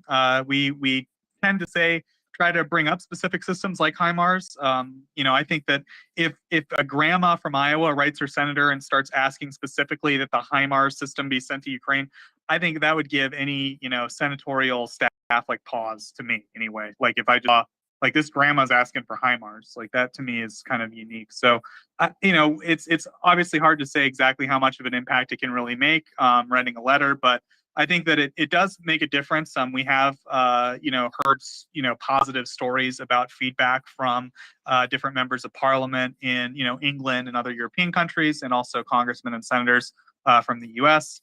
For me, it's very easy. My senator is Mark Kelly, so I just had to write him a letter and say, hey, I talked to your brother, and he told me to tell you to send HIMARS to Ukraine. Because we had his brother as a guest on the show. So pretty easy for me. Of course, I also have that other lady, Kristen Sinema, as my other senator. I don't know what I'm still trying to figure out what I need to write to her to convince her to send weapons to Ukraine. But anyways, point being, we definitely recommend at sort of an individual level writing letters to politicians. As far as like anything else that we can do to sort of tip the scales as governments in terms of sending heavy weapons to Ukraine, I can't think of anything off the top of my head. John, any thoughts about that? I mean, you hit the major point. I mean, as individual citizens, at least, well, for the exact process will obviously vary depending on what country you live in. But for the American portion of the audience, write, call, email, your relevant senators and representatives. That's probably the most effective thing that you can do to try and influence United States government policy. Get out and get involved with organizations related to supporting Ukraine. Make donations to charities that you feel trust and feel comfortable in. Such as MriyaAid, for example. That's support the Ukrainian armed forces and Ukraine in other ways. And those are really the main ways that you can have a physical, material influence on things as individual private citizens. Yeah, and a lot of people have asked us to maybe produce maybe some kind of a form letter or something. We've kind of we've been reluctant to do that just because we think that like organic letters would have more of an impact, and so that winds up with people asking like, well, what do I say? Like, what do I say to my politician or my senator or whatever? And like typically whenever we have a Ukrainian soldier or politician or something on the head of Ukrainian railways or something. Like I try to ask them, like, what would you say? Like if you could talk to one of our politicians, like what would you tell them, right? And then I mean, you can just say that, right? Just say, hey, I talked to the head of the European or the Ukrainian train system, right? He's trying to keep the trains running on time, but the Russians are shelling, train stations full of people and so forth. Like they'll tell you exactly what they think needs to be said to these people, and I think that they tend to have a pretty good answer. I mean, even like just people that just like a regular private on the front lines, right? One of them just said to me like, just tell them don't ever do business with Russia again. Like that's all we ask, So I mean, that's when people ask like, what do I say? There's a lot of Ukrainians who've spoken on the space before and have sort of answered that question of like, what would you say if you had a politician's ear? And then of course, just speak from the heart. Just tell them, look, I think that Ukraine's government is a legitimate, democratic government that believes in the same values I do. They're being invaded by a barbaric, authoritarian country that has no regard for their, unique nationhood or cultural identity. And they're attempting to wipe that nation out and colonize it, make it just another part of greater Russia, as it were. And I think that's wrong. I think that that's morally wrong. I think it's politically wrong. I think it's strategically bad for the United States. And I think that by helping Ukraine now, we save ourselves a big headache later dealing with Russia. And that I understand that a lot of voters are concerned about the price of gas. I understand that a lot of voters are concerned about they just don't want the boat to be rocked. They want their comfortable lives protected. But I'm not one of those voters. I'm someone who understands that this is like a historical struggle against a force diametrically opposed to what we value in history and in our daily lives, right? So I think it's just we need to let the politicians know. I think a lot of them are really we don't think very highly of them. They don't think very highly of us. They think that we're kind of cheap, that we're scared of the rising cost of living and the cost of gas, and that Russia's saying they're going to nuke my grandma, and we need to tell them, look, we're not scared of any of that stuff. We understand the stakes here, and we support you guys taking a few risks to protect Ukraine because we understand, that it's for the greater good. So that's like the best little pep talk I can give to write our politicians. John, anything you wanted to add there? No, Joseph, you knocked the ball right out of the park, my friend. Oh, shucks. All right. So we'll go to, I believe, Crimson, then Noah, then Ian. Crimson, please go ahead. Hey, actually, Noah was before me, I think. So Noah, if you want to go ahead, I can go after you. Very polite. Thank you. Noah, please go ahead.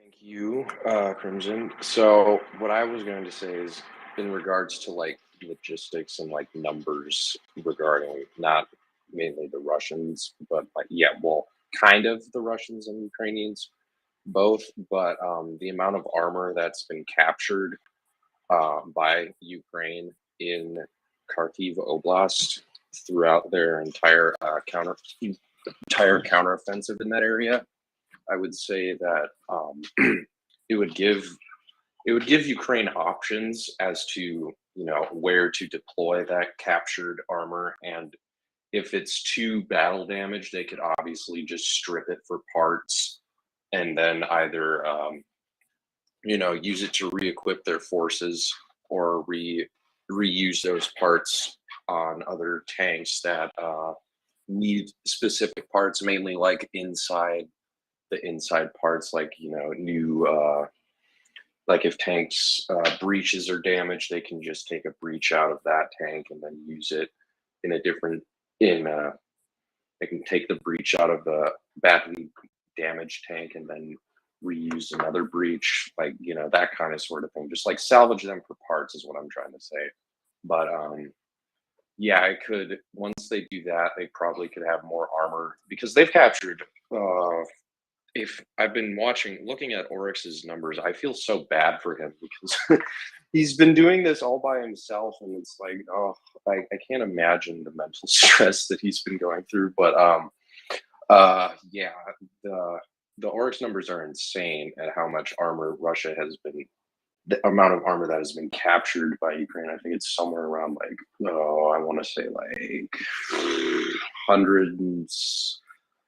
Close to 300 tanks have been captured by Ukraine, and then I think more importantly the IFVs. I think there's like, I looked, latest tally was like 358 have been captured, and mainly the most important out of those IFVs are the BMP2s, which have they're kind of like a Bradley, but it's like a more modified BMP2 with like launchers on the side and an auto cannon.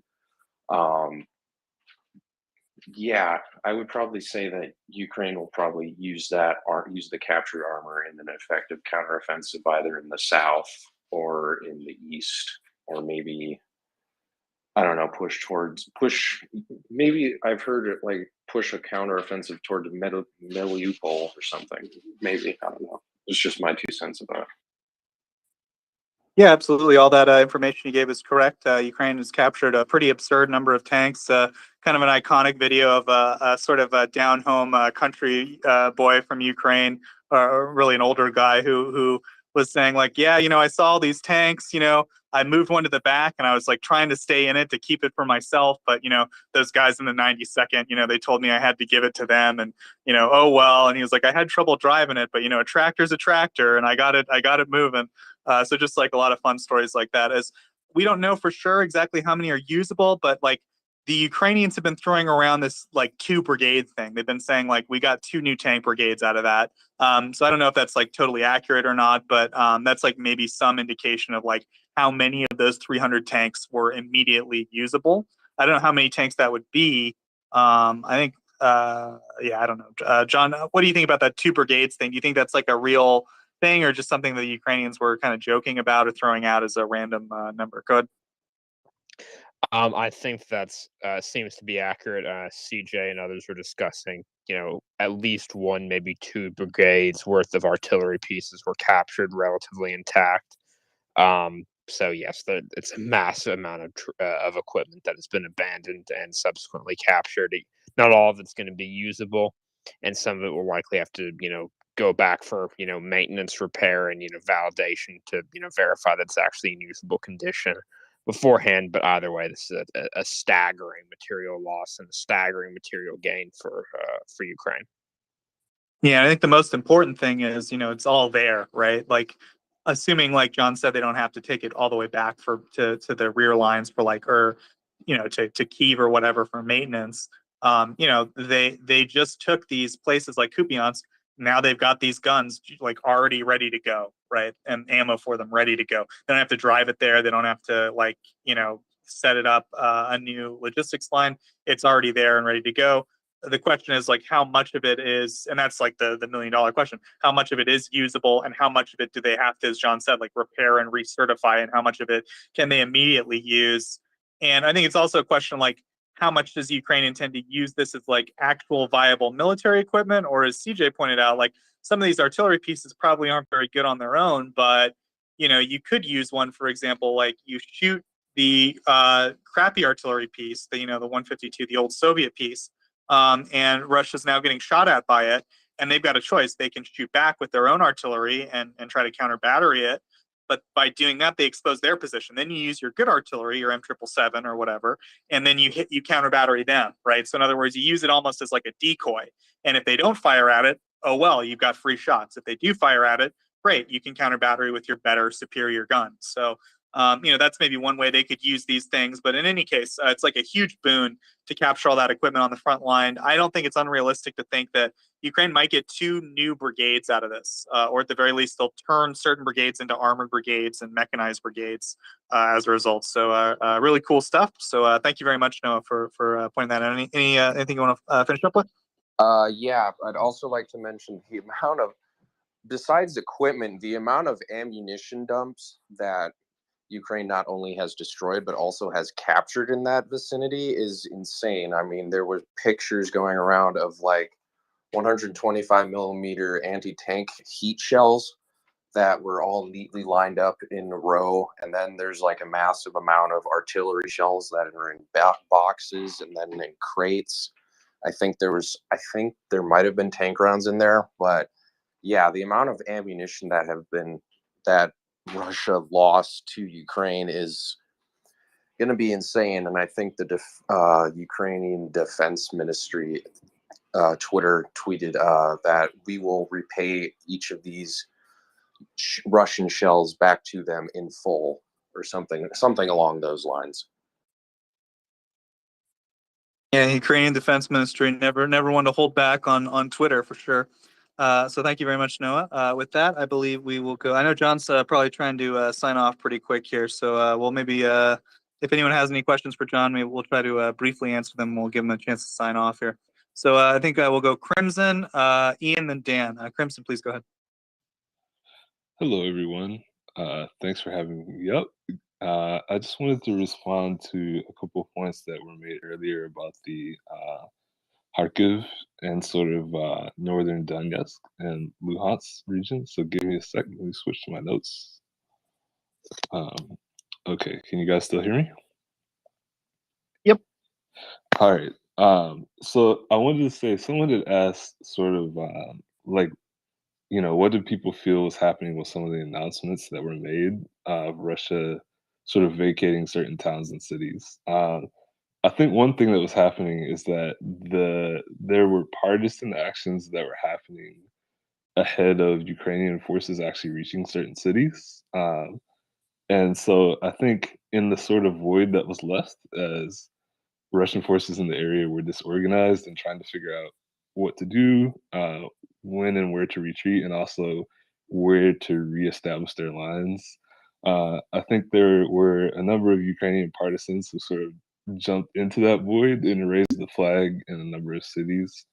And I think a lot of that was reported, and a lot of that sort of added to the general sort of group of cascading reports of Russian forces leaving certain areas. And then the other thing that I think that happened was that the governor actually of the Luhansk region, Sergei Haidai, I believe, had reports of forces heading towards Russia farther southeast in those areas. And I think they used that to sort of determine that they were also leaving areas to the northwest when maybe they hadn't, or they hadn't in full. So I think that was part of it. The second thing that I think happened is that Ukrainian forces were making sort of probing attacks due to the fact that Russian forces were running away, right? So things would have been different if they had to fight tooth and nail for each one of those cities, towns, and settlements, but they didn't. And so I think the decision was widely made to keep pushing, even sometimes with smaller units or, SOF groups, things like that, just to see how far they could go before Russia would actually regroup and form some sort of defensive line again. So I think there was an element of kind of like recon and force with smaller groups. And I just wanted to say that although people have commented that the offensive has kind of slowed down, if you look at what's happening, actually still Ukraine, even now that they're having to fight in some of these towns, especially going towards Liman, they're actually proceeding at a pretty good clip. They're recapturing maybe 1 to 2 cities or towns on almost a daily basis. And so I think one thing that's important in that region is when people say, you know, don't stop your enemy when they're making a mistake. I think Ukraine will continue to push the momentum there until Russia shows that they can hold. And I think, given the number of towns that have been captured on multiple sides of Liman leading into that city, I think it's going to be very hard for Russia to hold there unless they reinforce it. And if they don't, and if Liman falls, that's sort of like a critical linchpin for that whole area. And in addition to that, speaking of making mistakes, the fact that Russia continues to make this push toward Bakhmut, right? On a daily basis, they commit forces there, not to shore up this axis through Liman that leads directly to Lysychansk and Severodonetsk, but to continue to try to break into Bakhmut. I think that that's absolutely a huge mistake. And if they can continue to make that mistake, I'm not surprised to see Ukrainian forces continues to sort of lean into pushing in that direction, because it's going to be very hard for Russia to do all those things at once. So I would say that I think Ukraine is actually making very good progress there. I think it's hard for the Ukrainian army to do all three things at once, right? So to continue to sort of lean into the momentum and make those pushes, to also consolidate and secure this huge area that they moved into, and then to mount another large offensive on top of that. But I will say that a lot of what we've seen from the Ukrainian army is actually in reaction to where Russia moves their forces, right? So we saw that when they made the initial large push in the Kherson area, that they relocated a lot of the more experienced troops from those pushes towards Siversk and towards Slovyansk, Kramatorsk area, right? So a lot of what's happened in the last couple of weeks has actually been in reaction to that. They left less experienced forces. They left, you know, LPR, DPR units. They left Rosguardia holding towns and cities by themselves. And that created a vacuum that Ukraine wisely took advantage of. So I think moving forward, when people ask, like, what's going to happen next on this broad axis that runs from, like, you know, the Kherson area through Zaporizhia all the way over to Donbass, I think that once Ukraine starts to make advances in some of these areas, it ends up being like the game Twister. If you guys have ever played Twister, right? You have this board with a bunch of different colored dots on it. You only have 2 arms and 2 legs. You're trying to hold on to these dots, but because of the fact that you have a limited number of limbs, as you start to hold certain areas of the board, it starts to unbalance you until you fall. And I think that's exactly what we're seeing from the Russian army. So, given the fact that they don't have a lot of reserves to move around, just watching to see where they actually choose to prioritize and where they move their reserves when a push is made in a certain area, I think then seeing where the gaps are left will tell the Ukrainian army where to make the next pushes that they make. And given that, right, the UK has already trained 5,000 troops. There was an announcement a couple of days ago. The original target was 10,000 troops that they wanted to train in 120 days.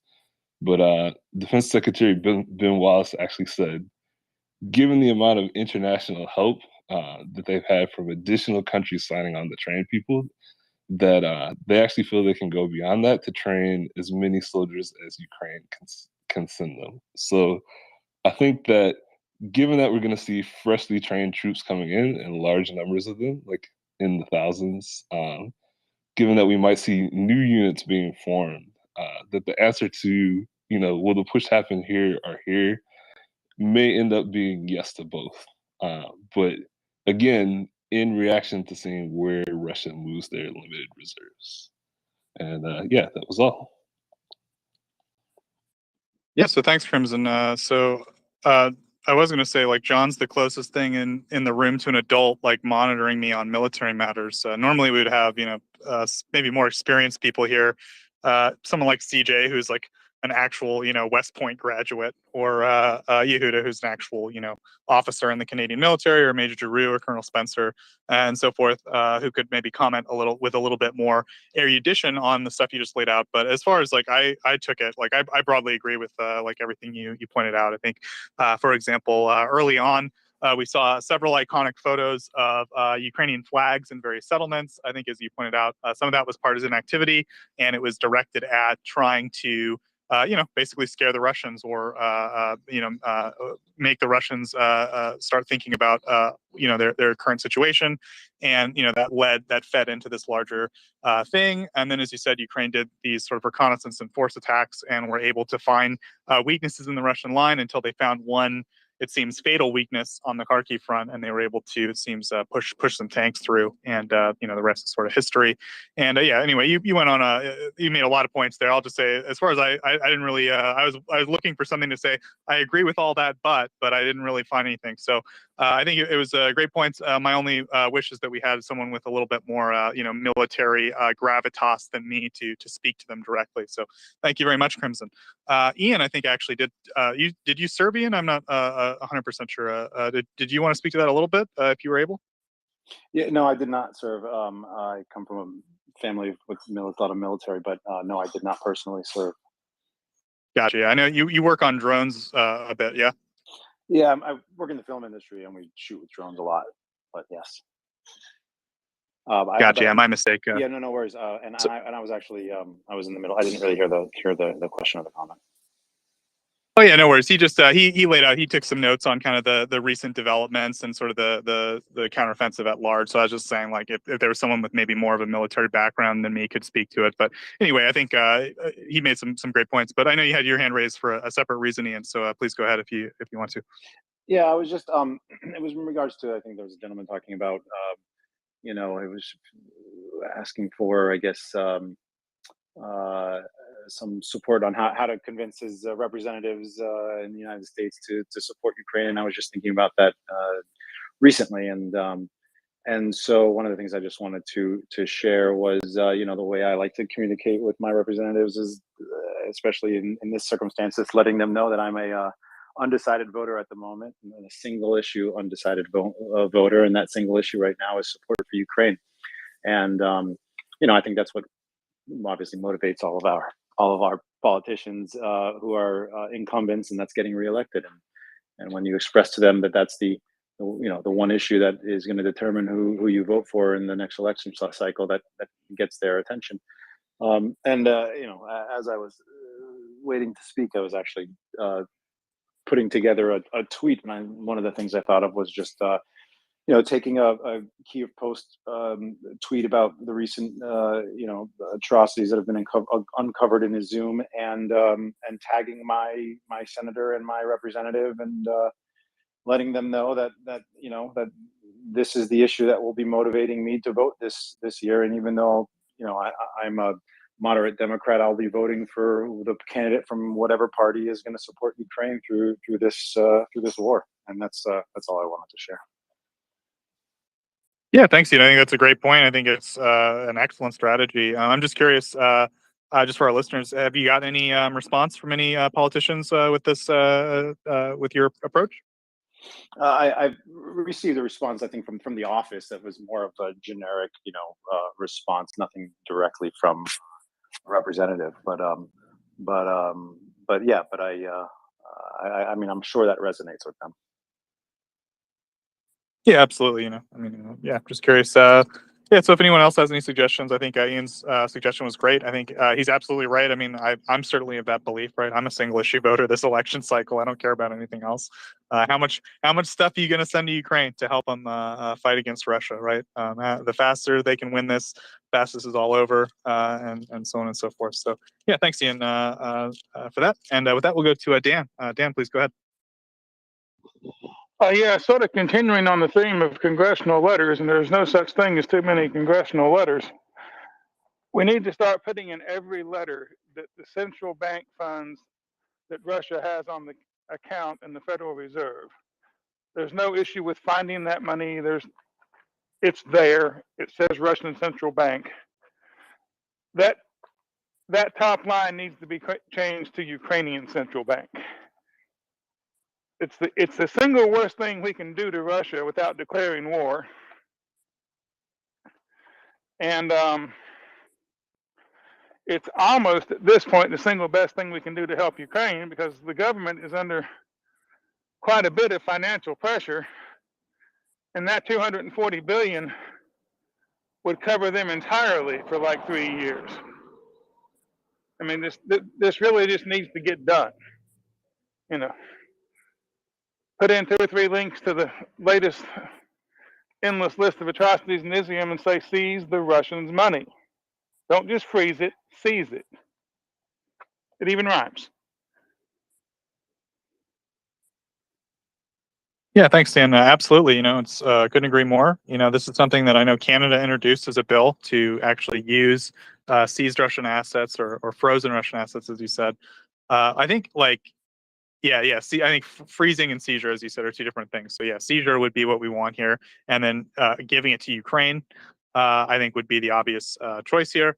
And as far as I know, Canada is the only country. I could be missing. I wish Finance was here. Finance kind of keeps track of this stuff for us, but he's been in Estonia and saunas and stuff. So I don't talk to him that much anymore even. But yeah, so I think as he would say, right, the two sort of the 2 greatest economic weapons the U.S. still hasn't unleashed, as far as I understand, are what Dan said, like seizing Russian assets for Ukraine, and then I guess, like, as a little caveat, which Dan also said, the Russian state bank itself, I don't think has been directly sanctioned, and this is like the bank that actually pays the army and stuff.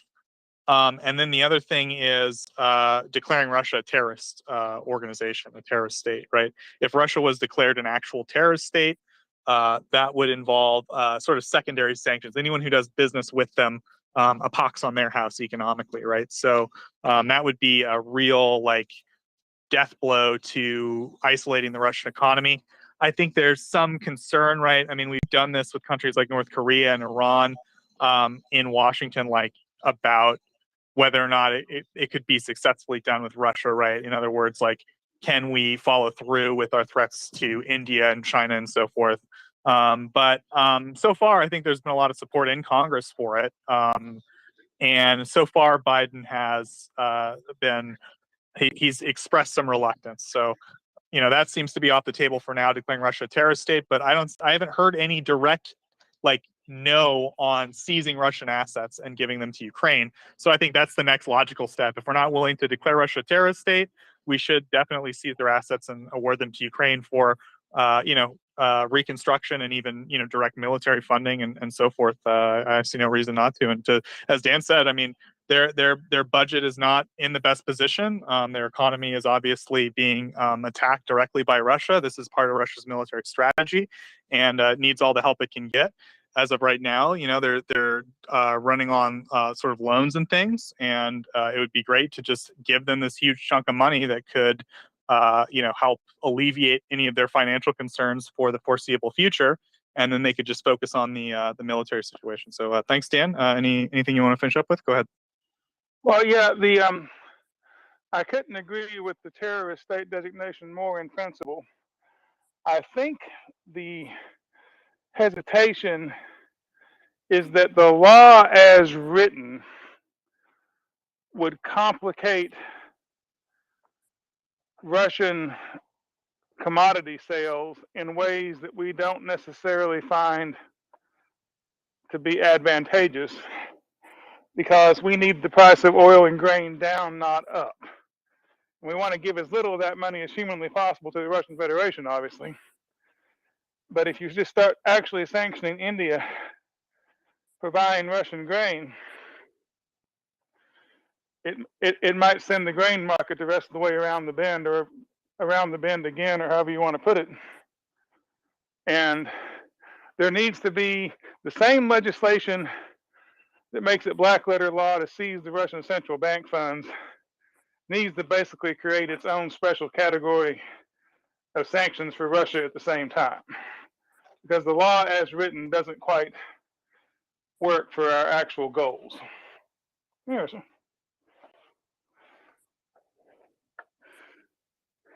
But that's someone smarter than me needs to actually write that. But I think it needs to be. I think that's what it needs to happen. Yeah, I agree, Dan. I mean, we have this category that exists of terrorist state, but maybe there is some middle ground, some new, designation or something needs to happen where that we can achieve maximum effect without, the I don't know, economic damage, as you point out, the third order effects or whatever we want to call them. And I think that's Finance's position as of right now. He thinks that probably designating them a terrorist state would cause too many economic problems, or it might be counterproductive. I mean, I guess we put it that way. But that the seizure of the funds is like an absolute no-brainer. That like seizing these funds is an absolute must-do. So yeah, I couldn't agree more, Dan. And hopefully we'll see some type of legislation. It seems like pretty simple legislation to put forward, much like Kinzinger in the U.S. put forward. He said, "Well, why don't we just train Ukrainian fighter pilots, right? Like, why not?" And I think no one could really say no. So now they're getting trained, and I think at some point now, if we ever want to put them in F-16s, it's not going to be an issue. So hopefully something like that'll happen with the seizure of Russian assets and warning them to Ukraine. So thank you very much, Dan. Crimson, I don't know if I saw your hand go up. Maybe you had something to say in regards to this. Please go ahead. Yeah, sure. Just one super quick comment, and that is I saw a statement from a White House official. I can't remember exactly who it was, and maybe I could find it. But just to sort of underscore both of your points, yeah, that there's obviously been reluctance from the State Department to make the classification because it has some undesirable side effects. However, the most recent statement from the White House was that the State Department is currently working with members of Congress to draft something that's sort of equivalent and has a lot of the upsides without the downsides, and that makes a lot of sense. There's been a lot of movement in Congress towards this because it makes sense geopolitically and symbolically, even if logistically there are hurdles to the official designations. So I think it's neat that they're sort of trying to find a middle ground. And yeah, I'll be looking for more information on that in the coming weeks. Yeah, thanks, Crimson. I think that good and surprising news. Congress attempts to find middle ground. What a headline, huh? So yeah, hopefully, as you said, we'll find something that has the upsides of isolating Russia economically without the downsides of potentially like losing control of the ability to dictate the financial system because we're saying sanctions on you and you and you and you and everybody, and sort of eventually it kind of stops working because we've sanctioned everyone. So yeah, I think that there's like a balancing act there, and hopefully there's a way to get some of the upside without much of the downside. I think in this case, just because Russia is such a different entity we're dealing with than how the designation originated, that yeah, there probably needs to be some type of special consideration. Russia's always talking about how it deserves special consideration. I think in this case, yes, it's a special kind of terrorist state, and we need to create legislation for it accordingly. So hopefully there's some movement on that. So with that, we'll go to Peter. Welcome, Peter. How you doing, man? Good, Joseph. Thank you so much for letting me participate in this space. Thank you, everyone, for being in this space and supporting Ukraine. I just want to articulate something that Finance said, which was, the interconnectedness of world economy. And so if we were going to look at truly making Russia a terrorist state within America, then we would have to cut off everything. And this is something I want to get back to, which was what Ben was saying in regards to a certain Belgian brewery slash liquor corporation slash beer corporation slash corporation in Belgium.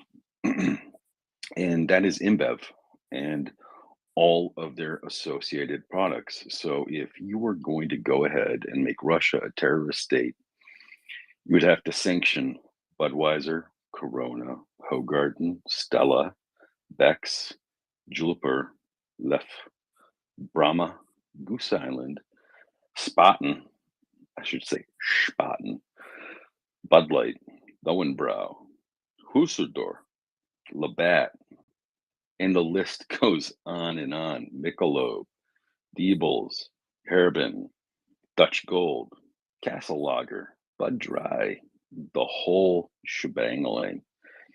Like it just keeps going on and on and on. Castle, the whole thing.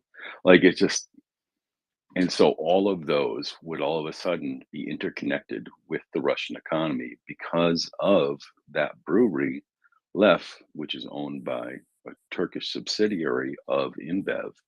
And so where does it all stop? There's so many shell corporations out there. And I mean, granted, if we really want to do this, we can collectively. Everyone in democracy would have to do this. Everyone who participates in it would have to do this. But that's where the whole thing, democracy, not versus capitalism, but capitalism within democracy. Where does it begin? Where does it end? Right now, it is all so interconnected. It would be a hard pull apart. That's a lot of spaghetti to pull apart. It's not even spaghetti. It's like not even spun wool. It's just a bunch of wool on the ground right now. It's a hard thing to do. It's complicated. It's messy. It's going to cause enmity between all of the participating democracies. It's a hard thing to do. But anyways, thank you for letting me participate in this space. Thank you for being here. Thank you for supporting Ukraine's fight for democracy, for agency, and against genocide.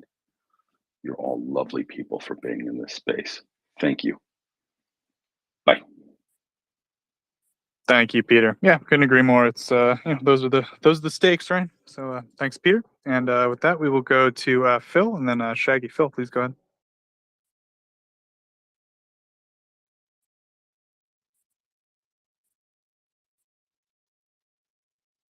Maybe it's not actually Phil. It's just like a dot on my screen. Sometimes that happens. Oh, no. I just had a issue unmuting my mic.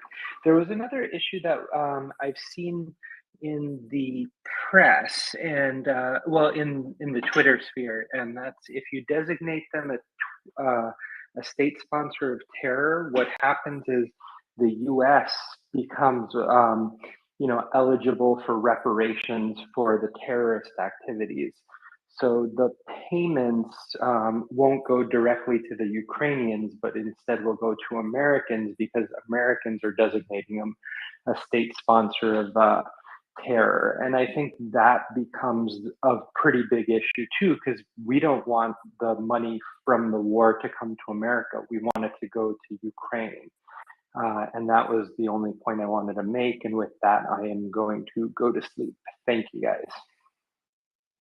Yeah, thanks, Phil. I understand broadly what you're talking about. I know, like, for example, if Iran was designated a state sponsor of terror, and let's say I, as an American citizen, right, my wife or husband was killed in a terrorist attack that was eventually determined to be, basically sponsored by Iran, or, Iran assisted them somehow. I believe that Iran could be sued, and, I can sue the government of Iran as an American citizen and say, like, I'm a victim of this government acting on me in this way, and then I can get, direct compensation that way from seized assets of Iran. I think that's kind of like how it works.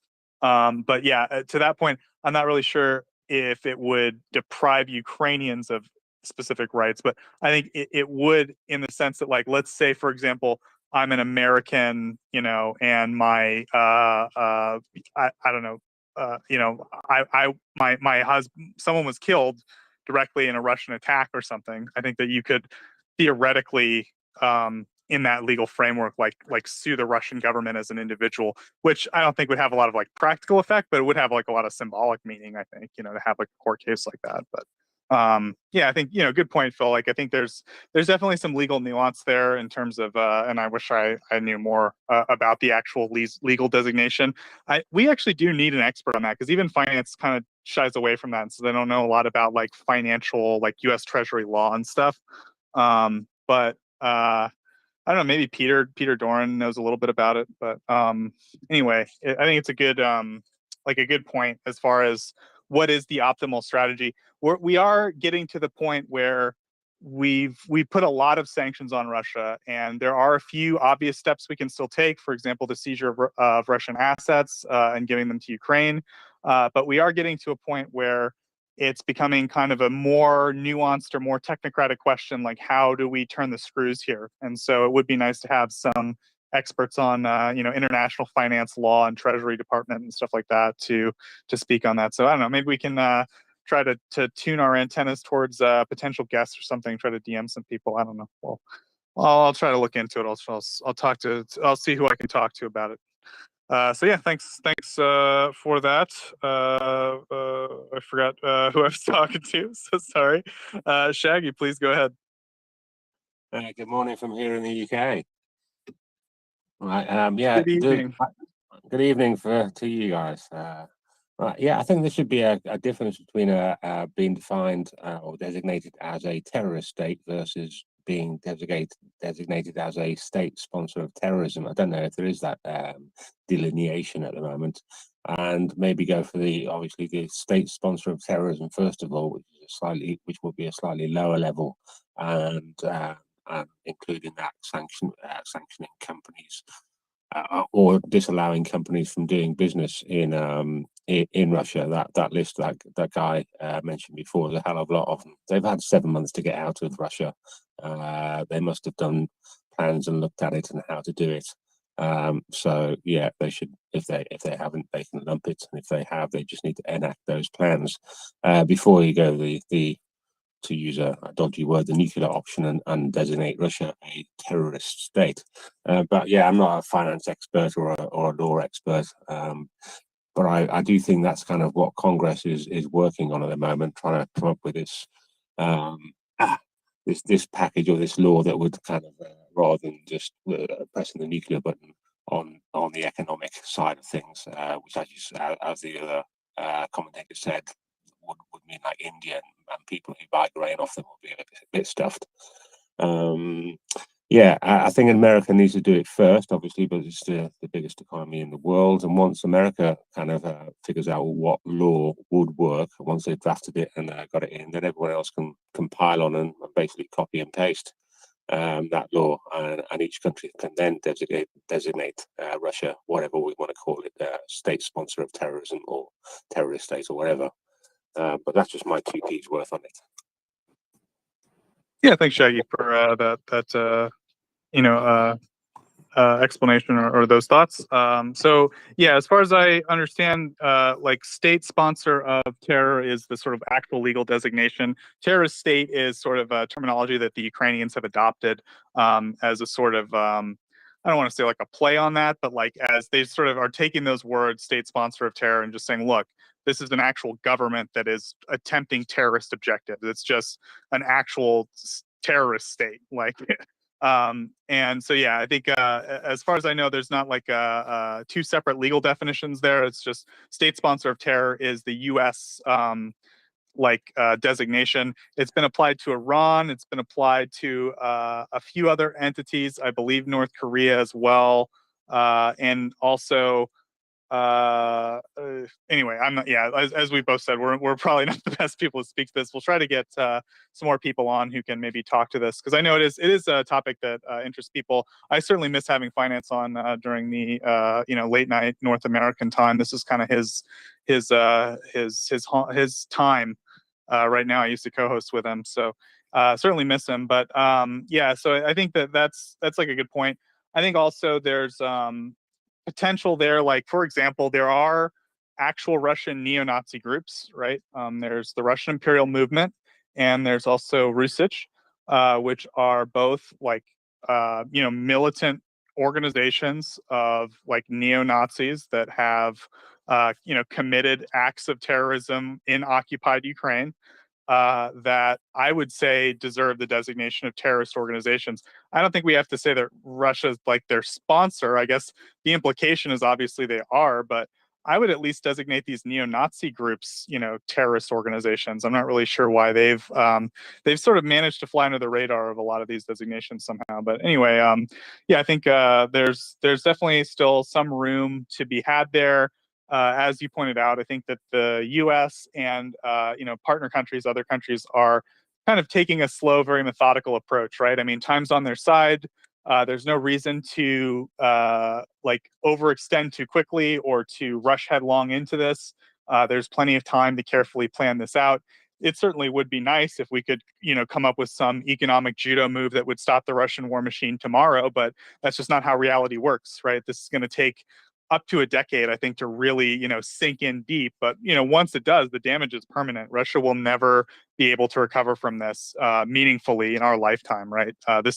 These are sanctions that will limit Russia's capability to rebuild even to the level that they had pre-invasion, let alone, achieve a new level of progress in terms of their ability to project, military power out into the world, and presumably, because that's what they prioritize above all else, their ability to do even basic services like provide sewage to their population.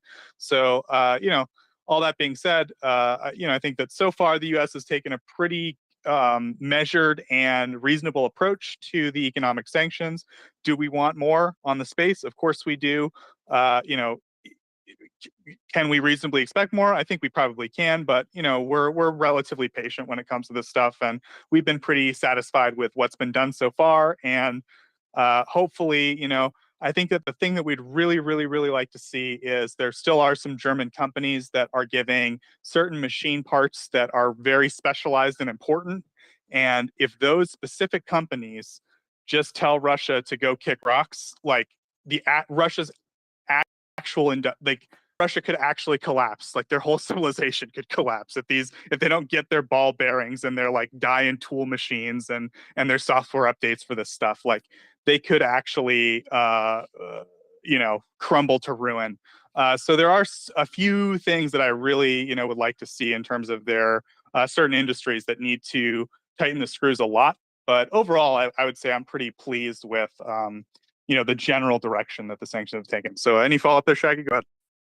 Yeah, I think I heard that ball bearings come from a Swedish company and they're already not sending them over. I didn't hear about a German company, but there's going to be more than one company doing ball bearings. Regarding the Wagner issue, and that gets a bit messy, especially from a US point of view, because the US has got Blackwater, so it depends. Every country is going to have a murky off the books type company that they use, or companies that they use for black ops and stuff like that. So that's a very murky area, and that's probably one of the reasons why that happened. But yeah, if you can obviously prove they're a Nazi organization, you can hang it off that. But that's quite a difficult one, that one. So I understand why that hasn't been done. Another thing regarding German companies as well, especially the German military complex. I was going to comment on this yesterday afternoon. The German, especially regarding the tanks and not sending the tanks, they've basically signaled to the world that there is no resale value in their tanks because they won't give permission to sell their tanks. So if you got these countries that are buying these tanks, they're buying them just for themselves, and they now know that Germany's not going to give them permission to then flog them on when they want to upgrade to a new tank and sell off the old stock type of thing, because Germany's just not going to allow it. So that's going to cause some ramifications in the German arms industry, I think, as well. If you buy a product, then you're not allowed to resell it on. Then that's a pretty harsh sanction. So it might make you think about, do I want to buy this product knowing that I can't, or there's a really good chance I won't be able to sell it on? Maybe I'll go somewhere else where there's more of a chance to sell me on. So the German arms industry, in some respects, has got to put some more pressure on the government. The German people are doing okay, supporting Ukraine, but it's just the German government's schultzing around, but they're schultzing themselves in the foot, as I like to say. Okay, that's me done there, and I'll drop down and carry on listening while I'm working at the moment. Thank you, Shaggy. Yeah, good points. Agree. And with that, we'll go to GME. GME, please go ahead. Hi. I can elaborate just a limited amount of information in regarding the economic part of it. So in the United States, under Department of Treasury, there's what's called the Office of Foreign Assets Control.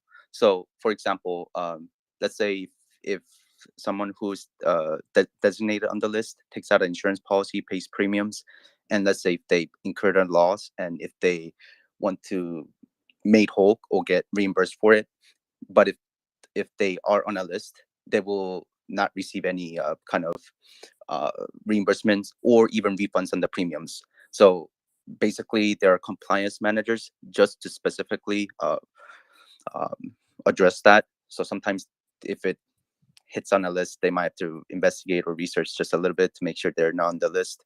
But if they are found to be on the list, then the insurance companies would have to refer them to the U.S. government or to OFAC specifically. And also there's another one, sorry, on their entity list, which is U.S. Department of Commerce. And I do see a little bit about have they added some 120 entities. This was back in March and April when it began. So it looks like they were also the department DOC. It looks like they're more focused on the exports of items or items restricting to in context of sending things to Russia or enemies of Russia. So so it looks like maybe they need to keep up the efforts more. So and by the way, there's a lot of open source information in regarding military, which is honestly great. But if there's anyone who does forensic accounting or any type of forensic analysis on it, definitely tipping off the federal law enforcement, or even all the way up into a Department of Inspector Generals within those federal agencies. They would be the best to that's the best place to send in your tip, because they have the authority to investigate, to probe deeper, and they can most certainly add or delete as they see fit under federal law. And also, I recall the Department of Treasury also mentioned that when they were investigating supply chains of oil coming out of India, they determined that a lot of oil was getting mixed up coming from Russia, so they couldn't. They said they couldn't. They said it out loud that a lot of oil coming from India was an issue because it was all mixed up with Russian oil. So that's pretty much it. Yeah, thanks, Jimmy. Yeah, I mean, good points, right? So first off, as far as you said, these are the relevant organizations to contact. I think that's great. Yeah, I think if there are, I assume there are probably, open source communities trying to do, forensic accounting on these Russian, attempts to dodge sanctions or various other financial shell games they're playing.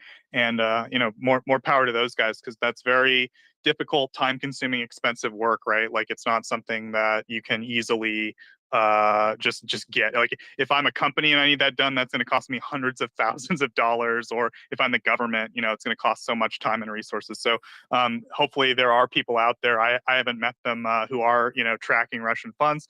Honestly, we should maybe try to get one of them up here and as a guest maybe, and try to talk to him if we can, because I think that would be very interesting. But yeah, so good points as far as the organizations to talk to. Go ahead.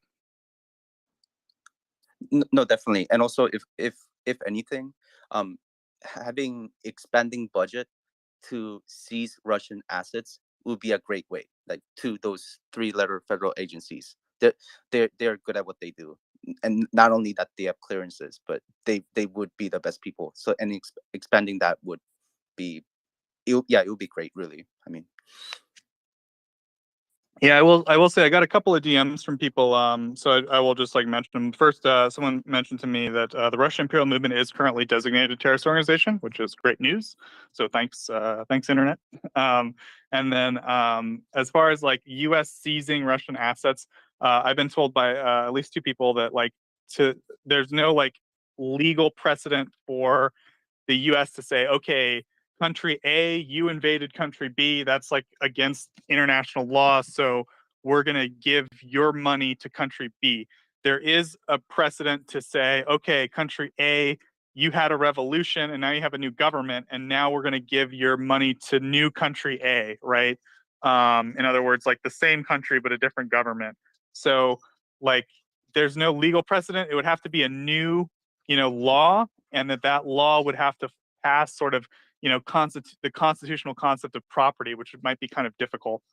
So again, this is where we get into the weeds, and I'm just of no help. But it is kind of it's a difficult question in terms of like U.S. law, how to do it. I think that there are probably ways around what I just mentioned, but I think that from what I understood, like that sounds broadly true to me. Those are obstacles that currently exist that would have to be overcome through new legislation, and then that would have to pass through the Supreme Court. The Supreme Court would have to look at that and say, I don't see any problem with this law in terms of property rights. So, again, not the best person to be speaking about this, but I'm doing my best here, guys. So thanks for all your input. I don't know, Jimmy, anything else you want to say on the matter? Please go ahead. Yes, super real quick. So also another factor is like the country, even if we pass a law, other countries where we seize it from, they would have to cooperate with us just as well. And I just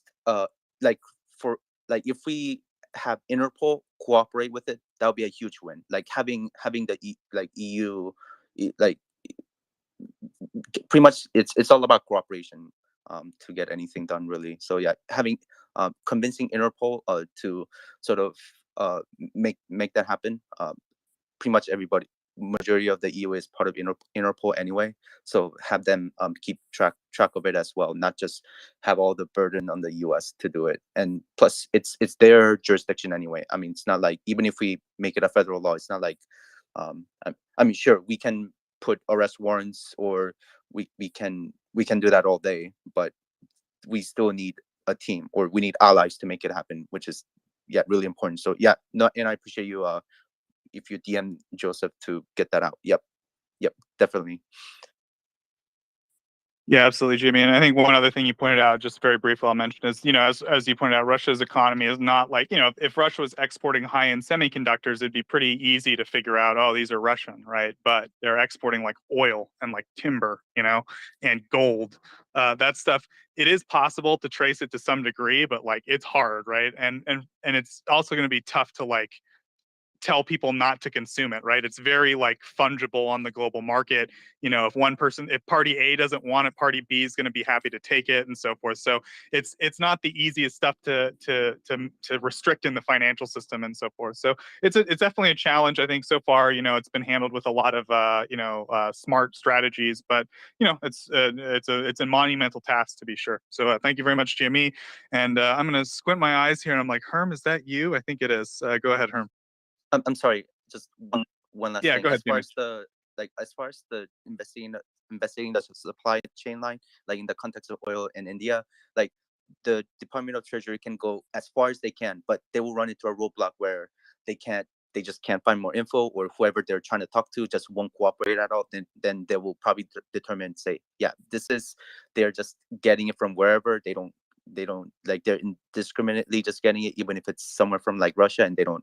So even that's why when Department of Treasury called out India saying that, oh, they're getting oil, their whole supply chain is like coming from everywhere, including Russia, then you kind of get the idea that it's pretty bad. Right. Yeah. Thanks. All right, Herm, go ahead. Joseph, yeah, it's Herm.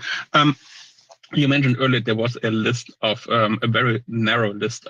You made it sound like of German companies that still delivering crude parts into Russia. And is that list by any chance publicly available? Oh, I haven't followed it in a long time, Herm. I will say too, it's not exclusively German. I think there's like a Dutch company, and there's I don't want to like single out Germany here specifically. There's just a few very specific high-end industrial companies that are providing very specific, services to Russia's high-end industrial machinery. That if they were to just say, "You're done," that would cause catastrophic effects in the what remains of the Russian industrial economy. So yeah, I probably shouldn't have singled out Germany in the way I did, Herm. Sorry about that. That's okay, but if I could have access to that list that is specific, like German companies that have dual use or other concernable products and services delivered to Russia, I could have a look at that, how to put pressure on those people. And I would appreciate if that would be possible, if I could find a way to identify those companies, so I could look into that. Yeah, we'll do, Herm. I know finances follows that pretty closely. That's something that it's like a project of his. So I will, I'll send him a DM and ask him to send any information he can to you. And I think I have like one article somewhere I'll try to dig up. So yeah, thanks, Herm. We'll do.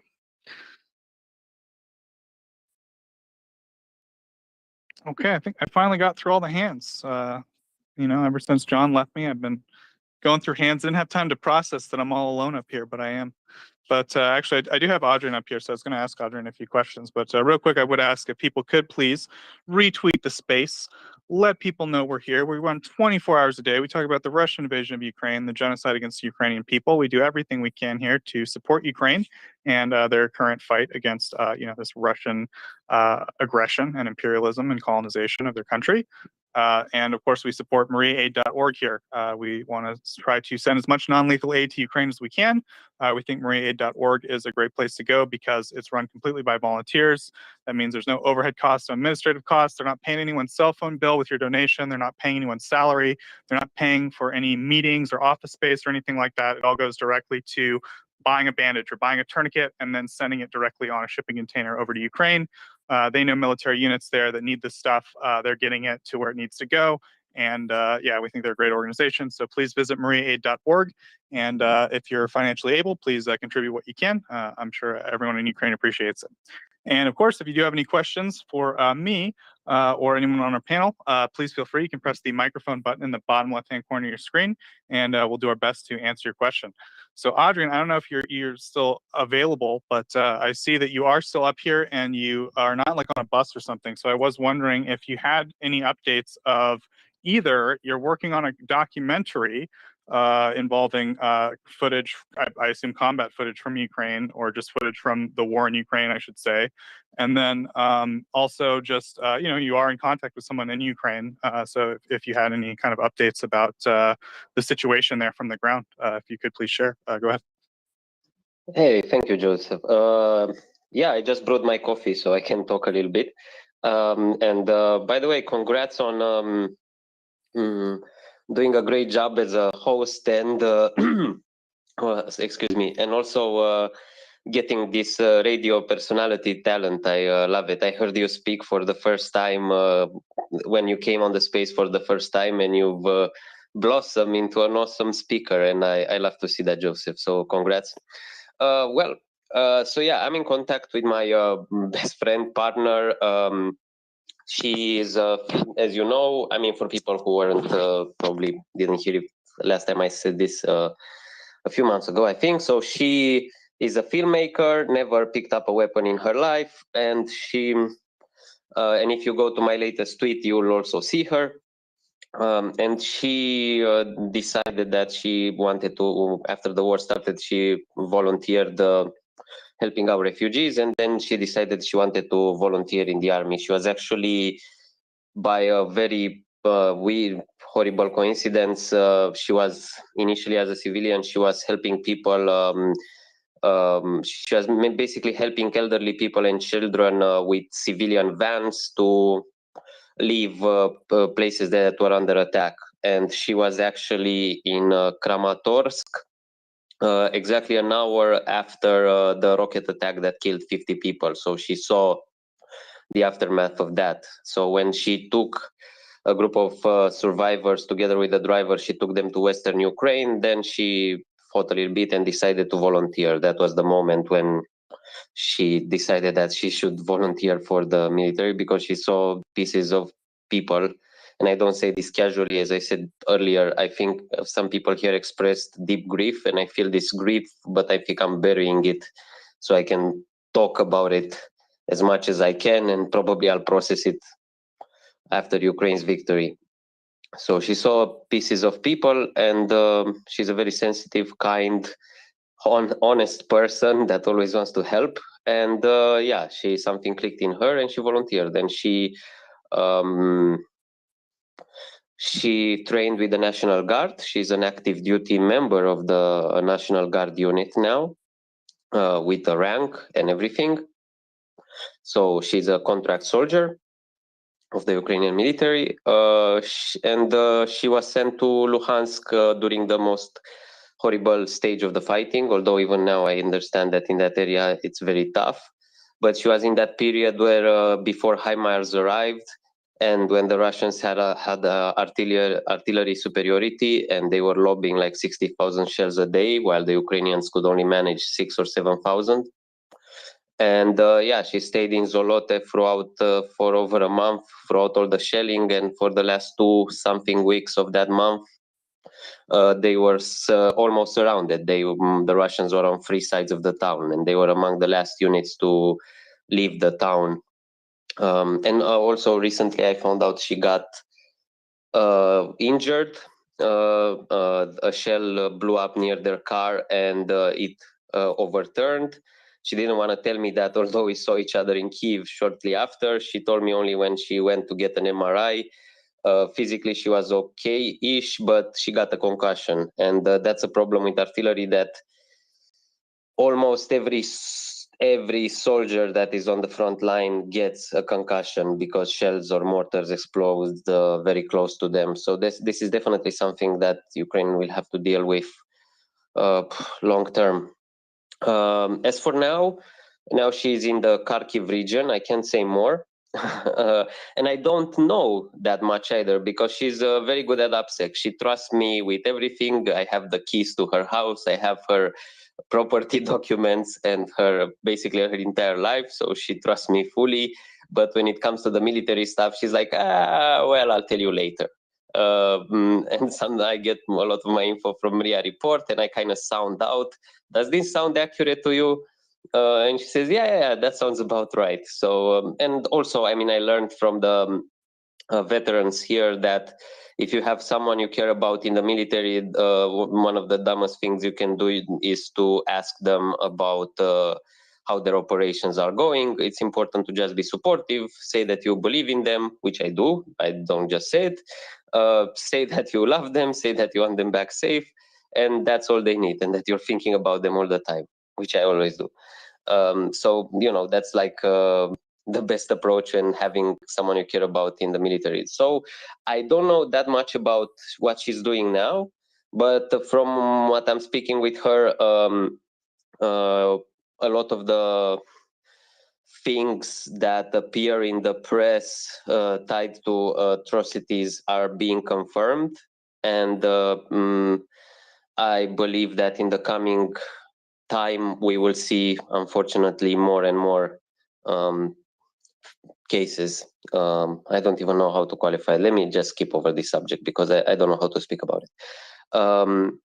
And yeah, she's working on a documentary. She's gotten permission to film her life in the military. Of course, she's very careful. She doesn't film all the time, and she likes to say it. She gave an interview for a film magazine, online film magazine in Europe, and she says, "I'm not before I'm a filmmaker, I'm a soldier. So if she has some duty, she's a medic. So if she has a duty to help a wounded soldier, or sometimes she has to pick up a rifle, she'll do that." Or it has to drive, you know, the duties of a soldier come before her duties as a filmmaker, even though her life is dedicated to making films. Yes, she has given me her footage, and I go to Ukraine once in a while to see her and to pick up when she gets leave, because she doesn't get that often. It's the army life. But also to pick up the footage. I also fundraised for a drone a month back, and the unit, I can say that the unit is putting it to very good use. So I know there's some people here in the space who pitched in a few bucks here and there. And I can tell you that, I mean, I posted that the drone got there safe. But I can also confirm that the guys are very happy with it, because they've done some good work with it. That's all I can say for now. Hopefully in the future I'll be able to say more. Yeah, and I've seen footage that we can't release yet, of course, because it has to do with it features people that are still in active duty members of the Ukrainian military, and you know, we can't risk showing their identities while they're still on the front lines. some of them. Yeah, after the victory, for sure, Helena plans to make a film. I'm now working on, as a producer, I'm working on financing her film, and going through this process that independent documentary filmmakers go through. Share the project, share a few clips that I have to be careful and don't violate operational security, and pitch it to different financiers. So we're at this stage, and hopefully by the time Helena gets discharged from the military, she will be able to I'll be able to give her all the money she needs, and she will be able to take a long rest, watch all the footage that she filmed, and edit these documentaries, this documentary. And yeah, from what I saw, I mean, for now I just saw the footage from Luhansk, and it's I can share an anecdote from there. In Zolote, she met a mother who was deaf, and she had two daughters. They were all on bicycles in front of like shelled buildings and burned out buildings, and they were just hiding in their house and trying to raise some chickens to survive. And they were very upbeat, like, where could we go? We don't know where to go. And they were three women. The father had left many years ago, and the girls were more socially, they were 12 and 14, and they were more communicating with the world, because the mother was deaf mute and a bit shell shocked, and the girls were incredibly upbeat for the situation they were in, which shocked me. And yeah, ultimately Helena convinced them to get out of Zolote. This was just a week before the Russians took over, so she insisted, went to their house several times to say, get the hell out of here, because you're not going to do okay under the Russians, just get out. And it confirms, because Zolote is still, even though it's occupied by the Russians, is still more or less on the front line right now, and it's a hellhole, unfortunately. So yeah, and another anecdote from Zolote is that she filmed very well stocked hospital. Medical aid is getting there, and they had everything they need. And she filmed a soldier getting treatment for. He got really lucky. He got shot in the arm, and he didn't hit an artery, and it was a basic procedure for him. He got a bandage, and he's heading home safe. Probably he will get back. I don't know, but he was fine. But what's tragic is that the Russians shelled that hospital, which is a war crime. And she filmed basically the aftermath. After a few days later, after she filmed that scene, the hospital was shelled. And some of the people we see treating those guys, that soldier didn't make it, the medics. And I mean, what else can you say about the fucking Russians? I'm there, whenever people tell me all the time, but we should think about the good Russians, the whatever. I reiterate, I say, I sound like a broken record. I say this all the time on the space, and I don't care who writes me or tells me, because some people DM me to say that maybe I should think about the innocent Russians who don't support Putin. Well, fuck them. I said it one more time. I think there's more Russians that believe the earth is flat than Russians who think invading Ukraine was a horrible idea. It proves that it's a rotten war, because their military represents their society, and their military is made out of their own people, and they're basically destroying independent nations, don't care about civilians, don't care about bombing hospitals, and commit mass murder, rape, and torture. So I don't want to live in a world with these savages. And if anyone has a problem with that, well, I don't know. Think some more. I guess that's it. I'll be happy to answer any questions to the extent of my knowledge. Yeah, thanks, Adrian. Yeah, if anyone does have any questions for Adrian, please do feel free. You can press the microphone button in the bottom left-hand corner of your screen, and he'll do his best to answer any questions you have. And just speaking of how great a radio host I am now, Adrian, I just wanted to make sure our listeners, like, if they want to get your documentaries, are they available? Like, do you have them pinned to your Twitter page? Oh, you are amazing, Joseph. That's get the plug-in. Oh, you should start a career in this if you get tired of academia. Um, so we have one documentary that I directed together with Helena. So you will get to know Helena and who she is. I told her her story as a soldier. You'll find out who she is as a filmmaker as well. Yeah, it's my pinned tweet. But unfortunately, it's not yet available in the US. So it's on demand on Vimeo, and it's like $5. I usually send the link to people, but in this case, yeah, if you can, please pay for it because all the money goes to Helena's account. So shameless plug there. So and Helena will put it to good use.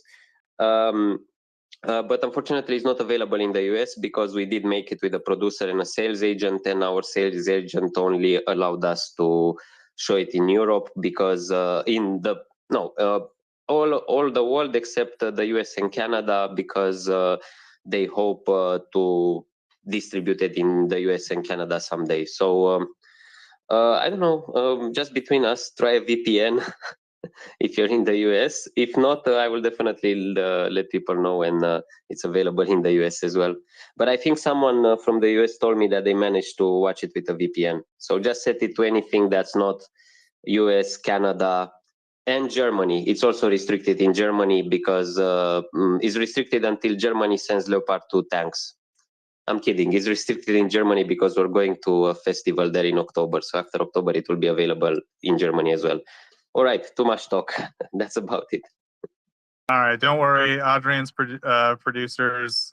We will edit out the part where he talked about VPNs. But no, thank you, Adrian. Yeah, if anyone does want to, please do give Adrian a follow and check out all of his documentaries. I think he's done some stuff on Chernobyl, and he's also got some stuff out now that I think is very relevant. So please do take a look. And Nick is up. Welcome, Nick. Please go ahead. Hey guys, thanks very much. I had a whole crap load to say, but excuse me, but Adrian just, especially the last couple of minutes of what he said, just floored me and was perfect. And I think I'm gonna put my original comments into abeyance for the time being. Adrian, you are amazing. That you are an excellent storyteller. It's obvious that you should be in some form of storytelling medium, and thank you very much. Yeah, amen, amen, amen. And I'm gonna mute myself, and if the conversation gets back towards what I wanted to originally comment on, I will raise my hand again. Thanks. Oh, thank you, Nick. You just made me blush. Honestly, I made a Twitter account just to follow the news, and basically, I'm a shill for Helena. I'm promoting her, essentially. She is an extraordinary person. She truly embodies what's the best that Ukraine can offer. She also had some health issues before. She could have known. I mean, she's a woman, first of all. But so she could have gone, like she has friends in France and here in Romania. She could have come, of course. She has friends when the war started, the invasion started, that called, hey, come on, you can live on the Atlantic. I have an extra room in my house, no problem. In Portugal, someone invited her. So she could have gone and started a new life and found a job and, pursue her career. But she just couldn't leave. And she did this at immense personal cost, and yeah, as I'm now also have not only her friend, but I have the role of her producer for her film. So I'm here to raise the praises of Helena. That's my role on Twitter. And because I'm in NAFO to shitpost on Russian propagandists. Yeah, Bagafiva, next never hurts. Yeah, so I think we've got a bit of a lull in hands. So if anyone does have any questions, I'll maybe put out one last call. Yeah, I think Adrian's an interesting resource. He's been to Ukraine during the invasion. He's also been well before the invasion, filming a couple documentaries. Has a person very close to him involved directly in the military in Ukraine right now. So, I think an interesting resource. Otherwise, we'll go to Nick, and Nick can maybe do a little subject change here. Nick, please go ahead. Hey, so yeah, I've been thinking about how dire the news is from liberated areas, and I want to talk about how we're all here for the right reason, but I wanted to mention that it's probably smart for us to not offer critiques of recent developments or predictions on the future. We do that a lot. I hear that a lot. Maybe not excessively a lot, but there's a lot of armchair generals, and we don't have access to the depth and breadth of the intelligence that the Ukrainian general staff is working with. And sometimes, to me, it feels like we're kind of critiquing or rooting for our favorite sports teams. And this is way more serious and truly dire and existential for the Ukrainians in particular for that sort of treatment. And also, I've read recently from reputable sources that the Ukrainians have probably many more troops available in theater than the Kremlin does. And they might even have a third strike force quantity available aside from the ones near Kherson and Kharkiv.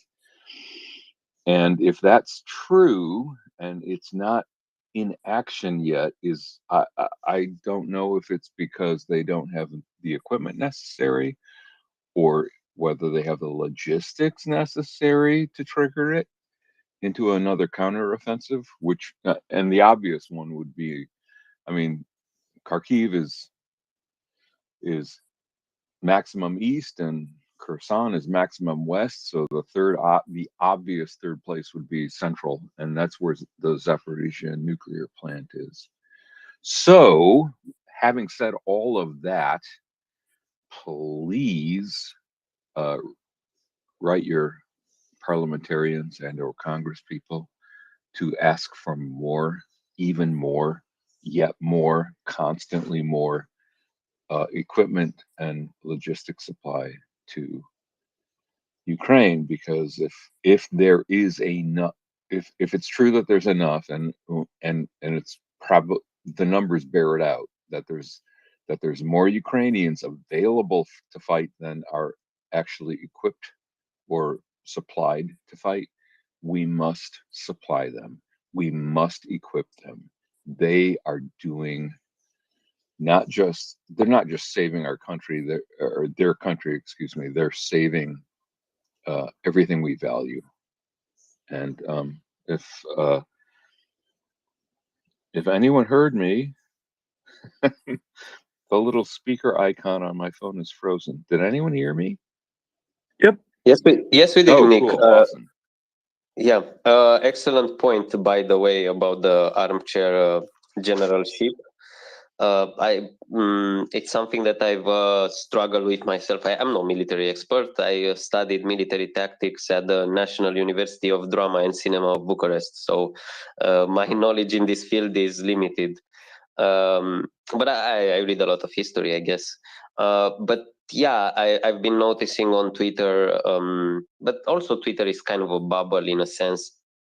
To me, it never mattered before what happens on Twitter, and now a lot of my time and information gathering happens from here since February. And yeah, I've seen people who do it mindfully from a place of expertise, do it from a place of compassion and understanding as well. I'm thinking of people like CJ, of Gani, of many others here on the space who use their who have real military expertise, but also are very deeply aware of the atrocities happening in Ukraine and the tragedy that has befallen this country. But yeah, on Twitter you can see a lot of spaces and a lot of guys who just spent who just want to grow an audience essentially, and most of the times they don't have expertise. They're guys who didn't date too much in their teenage years and spent too much time watching the History Channel without reading any books and think they are somehow military experts. I believe you are very right that Ukrainian command staff is very wise in making their choices. I think the fact that the Kharkiv offensive happened and the way it happened proves a lot how disciplined and how strategically they think, because there were many moments in the summer when they could have used up this build-up of reserve and build-up of troops to put up some fires, particularly in Zolote, where Helena was. And it was tough, but they made the choice that in the long run, you will save more lives, you will you'll have a better chance of liberating Ukraine and thinking strategically. I also thought about this battle group that I've seen, and yeah, this is the logic that I follow. If they took their time and patience before Kharkiv, they're doing the same. I mean, there are logistical questions, of course, there always are, but they're doing the same kind of thinking right now in preparation for, if they make a move, then it's going to be a move that has a result. And yeah, that's and I echo your sentiments, right? Your parliamentarians, right? Your congressman. Here in Romania, we're in the unfortunate position, you vote on a party list, you don't vote the person, you vote basically, I don't know the name of it, but essentially every party comes up with a list of names, and then as the proportion of the vote that the party gets, the certain algorithm, then that number of people gets into parliament. And it's hard to write your particular parliamentarian because you don't really have a particular parliamentarian, and sometimes the one at your the district level parliamentarians, they're not as involved. They're more like local administrators. Anyway, enough about Romanian politics. So I don't have who to write, but I'm happy to see that my country of Romania has been doing quite a bit, supplying fuel. That's something we don't speak too much about, but fuel is essential, not only for the military, but for the civilian economy. When I first went to Ukraine after the invasion, there were fuel restrictions. People had to wait in line at gas stations, and they could only get 10 liters. I think that's 2.5 gallons or 3 gallons of fuel per day. And now, like in my last visit in August, sorry. My last visit in August, there, at least in the western regions, I didn't check in Kyiv, the fuel restrictions seem to be lifted. So, in the liberated, in free Ukraine, because I love to say free Ukraine, life, it's a country at war, but life is coming back to normal. Cafes are reopening, people are leaving, if I can put it that way. And yeah, that's what they are fighting for. And it's I'm very encouraged whenever I go that I see return to normality, and I see also motivation and a dedication to fight for freedom, because a lot of the people who are there came back. I think there was a statistic that ultimately 7 million people exited Ukraine since February, but 5 million returned. So we have, that's an immense influx of refugees, the biggest since World War II. But you can see that Ukrainians have believe in their victory and are returning to either fight for their country, or if they don't fight, they support the economy somehow, return to their jobs, try to build a life because they believe in the future of their country. And I do too. Yeah, so Adrian, why don't we just very briefly just talk a little bit about your last visit to Ukraine? So yeah, you went in August. I don't know. I kind of remember going over with you at the time. Just some broad observations. I don't know how was the trip? How was the train trip there? How was the capital? If you could speak about maybe any broad sentiments or observations you had, please go ahead. Yeah, I mean, I spoke about it at length, and I don't want to be boring because basically I rode on trains for 50 hours, I think 60 hours there and back again. So I wasn't in Kiev that much. I was just for half a day to just get some paperwork done. Kiev like looks almost, I wouldn't go that far, like before the invasion. The tourist street is pretty busy and animated. Kontraktova, my favorite neighborhood in the city. The people are going to work. Public transport works normally. It didn't in May when I went the first time. It was heavily restricted. Metros didn't stop at every station, and it took like half an hour to 45 minutes to get a subway. And not all buses ran, but now public transport is back to normal. So the seat, and I mean, when I got to Kiev, I got in the early morning, and because I used to live in Kiev, and I always hated this very crowded metro stations in the morning when I had to go somewhere, because they get pretty crowded. But I was so happy and feeling so good that I was again in a crowded metro station full of people going to work or doing something. It felt to me like, yeah, things are going to normal. But then I went to Kharkiv to deliver the drone to Helena, the drone we fundraised for. And that I was impressed with the fact that Kharkiv carries on. I saw some buildings that were damaged or destroyed, but on the other hand, and I only stayed for a night, so I only heard an air alarm, and I didn't hear. The one night I was there wasn't any shelling, and I was surprised that in a city that is at war, essentially on the front lines, like 30 kilometers from the front line, some restaurants were open, people were still going to work, public transport was working. I used my app, Ukrainian version of Uber, to grab a cab. Train station was working normally, and people were pretty, relaxed is too big of a word, but carrying on, and that really impressed me. And all of this was facilitated by Ukrzaliznytsia, which is the Ukrainian railway company. We had Alexander Kamishin on. I hope he comes back. Who is a wonderful administrator and all around good guy. The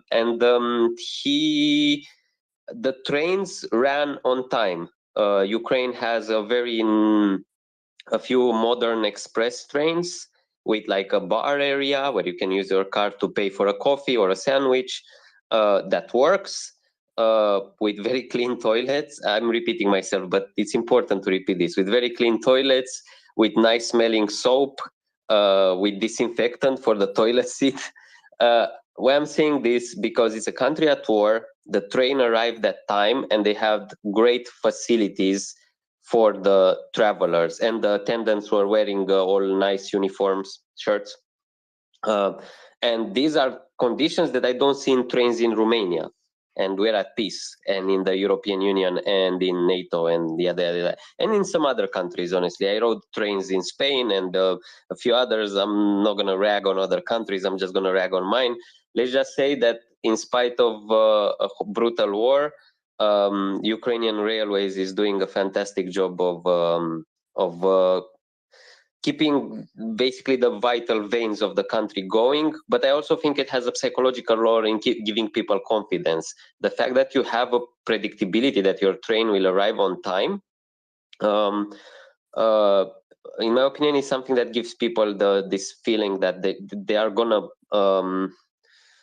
that things will work out, because the trains are running, and they get there on time, and I can buy my ticket online, or I can go to the train station and buy it there, and I get the service, and I get on it, and I get to my destination on time, and I can phone someone to tell me to wait for me at the exact time because it will be there, even though my country is at war and is actively bombed every night. And that to me speaks of a spirit of victory that honestly, a lot of us people in the West Romania is not exactly in the West, but since we're in the EU, let's call ourselves the West. We need that faith in our nations that Ukraine has. I was never a big patriot or a big nationalist. That's a pretty charged word. Let's call it patriot. But seeing Ukraine's fight, seeing Helena, who was also never much of a patriot, but seeing this inspiration of what it means that freedom isn't free. I know it sounds like a cliche, that you have to fight for it to actually appreciate it and value it.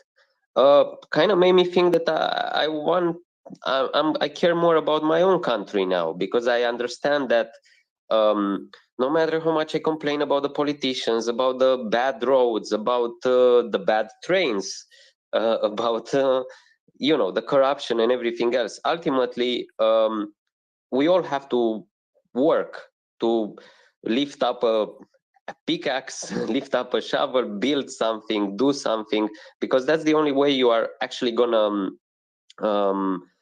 make a better life for yourself, by contributing with others to enriching your own nation, culturally, economically, and also ultimately moral values and what it means to be a decent person, because as we can see, our enemy is the complete opposite of that, and the complete opposite of what it means to be a decent humane society. Yeah, long rant, but that's about it. And yeah, to close it, Joseph, yeah, my trip, that's about all I can report from the trip, because I was in Ukraine for 4 days, and essentially one night in Kharkiv, and the rest of that time was spent on trains and switching trains. So yeah, but they have lovely sleepers also. So the best night's sleep I got since the extended invasion started was sleeping on Ukrainian trains. So that's that. Yeah, no, thanks for sharing your experiences, Adrian. I think it's important for people to know what it's like to go to Ukraine right now. And as you pointed out, Alexander Kamishin, a friend of the show, he's been on a few times. I know I would venture to say probably Doman's favorite guest, probably Doman's favorite interview. Doman absolutely loves trains, and this guy, as Adrian said, is like an absolute legend, I would say, in the train world right now, for just his sheer ability to keep the Ukrainian trains operating with such immaculate, punctuality and standards of quality of service.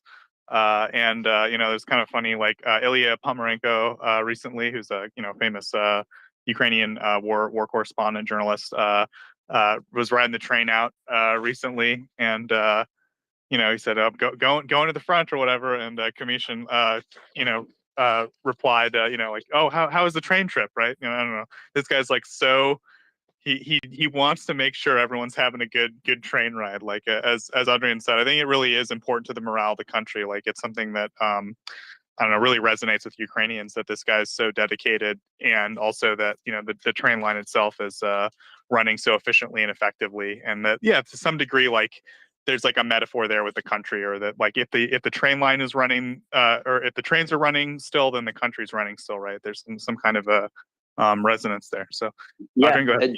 I have just one small follow-up. So when Alexander Kamishin was on, I mentioned this nice smelling soap, and I think he said something to the effect of like, that's very important to us, that you can wash your hands or whatever. It's like this kind of mentality, these details matter because they reinforce your morale. And a week ago or a couple of weeks ago, when Kharkiv power station got bombed, he went there, and from the station he was apologizing, basically explaining that the train had a 30-minute delay, and semi-apologizing, sorry for the delay, service is back to normal. They got service back to normal within 5 or 6 hours of losing power. He announced it in a country at war, in a city that's 30 kilometers from the front line. The head of the railway network apologizes for a 30-minute delay. which gets fixed within 5 hours. I think that's absolutely Jesus. I wish we had more administrators like in the world, because maybe the world would be a better place. I can't sing his praises enough, honestly. I mean, he's he's the best. Yeah. Yeah, I know, right? Yeah, he's a great guest. Definitely, if you want to, please go to our Spotify, and I believe that at least one of those interviews has got to be up there. And yeah, take a have a listen. Very, very great guy. Definitely give him a follow on Twitter. I'm not gonna sit here and spell out the name, but it's Kamyshin. I think it's Kamyshyn or Ishyn. I forget. But yeah, he's the head of Ukrainian Rail, Ukrazaliznytsia. I'm sorry, Adrian, how do I say it? Ukrazaliznytsia. Ukrazaliznytsia. There we go. Is that better? Perfect, Joseph. That's wonderful. But you can shorten it to UKZ. So it's you know, if you're in a pinch. That's 2 years of Russian right there, Adrian. Anyway, so yeah, but yeah, he's a great guest. So I would urge our listeners check out our Spotify. This is a shameless plug for our Spotify as well.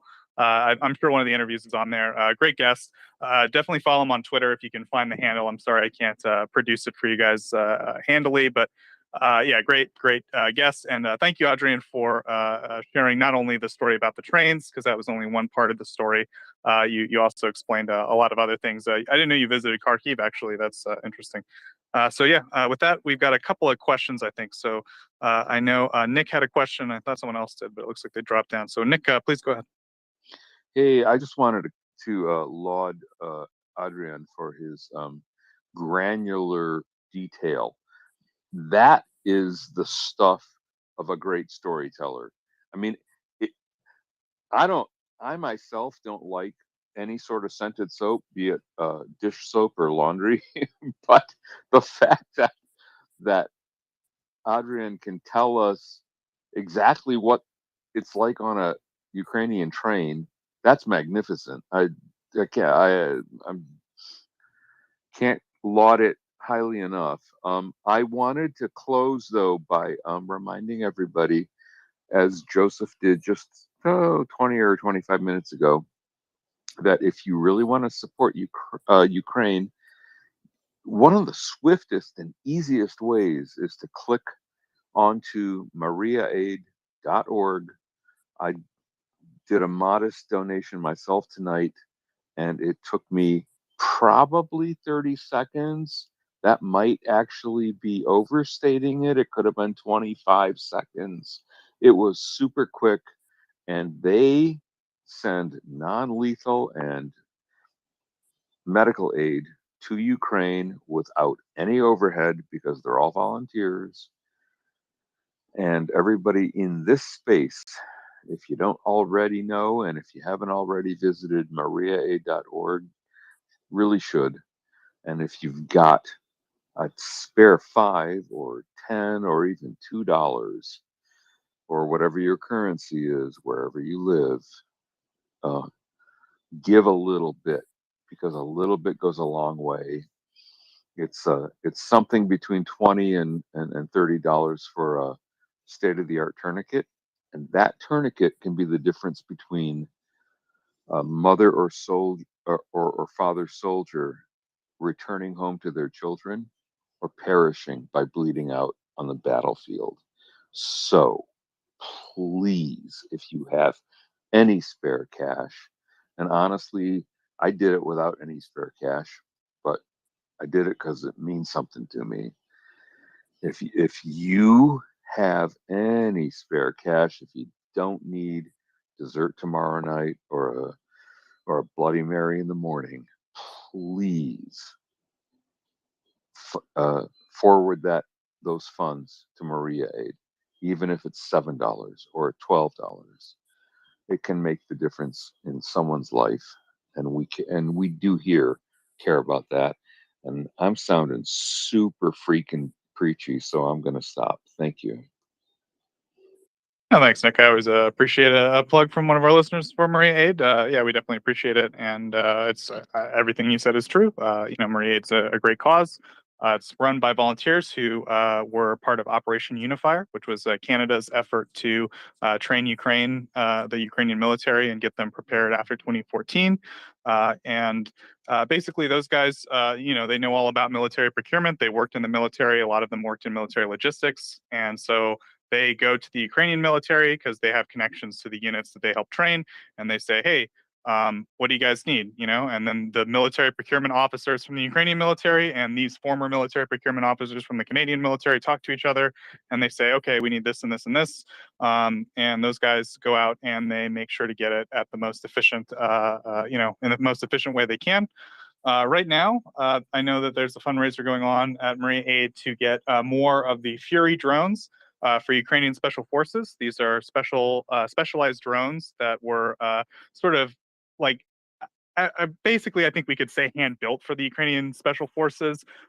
They're actually like based on an existing drone. Like they buy a drone, right? But then they basically take the entire guts of that existing drone out and just use the airframe.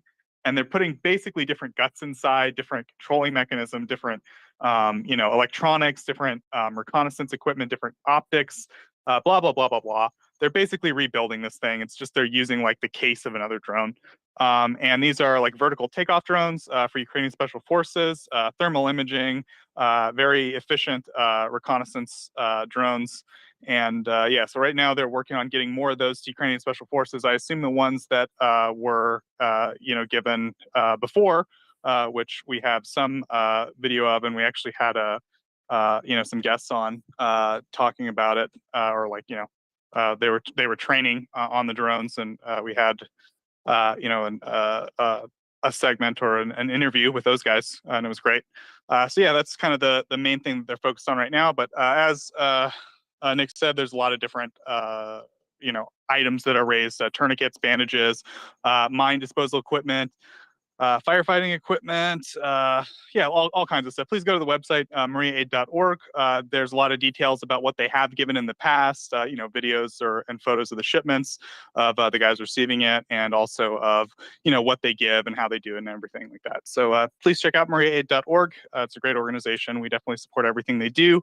And one of the things that we really appreciate about it is MriyaReport is run by volunteers, right? We're all volunteers here. We just run the space as best we can, using, what we can. We don't solicit for money. There's no buy us a coffee, right?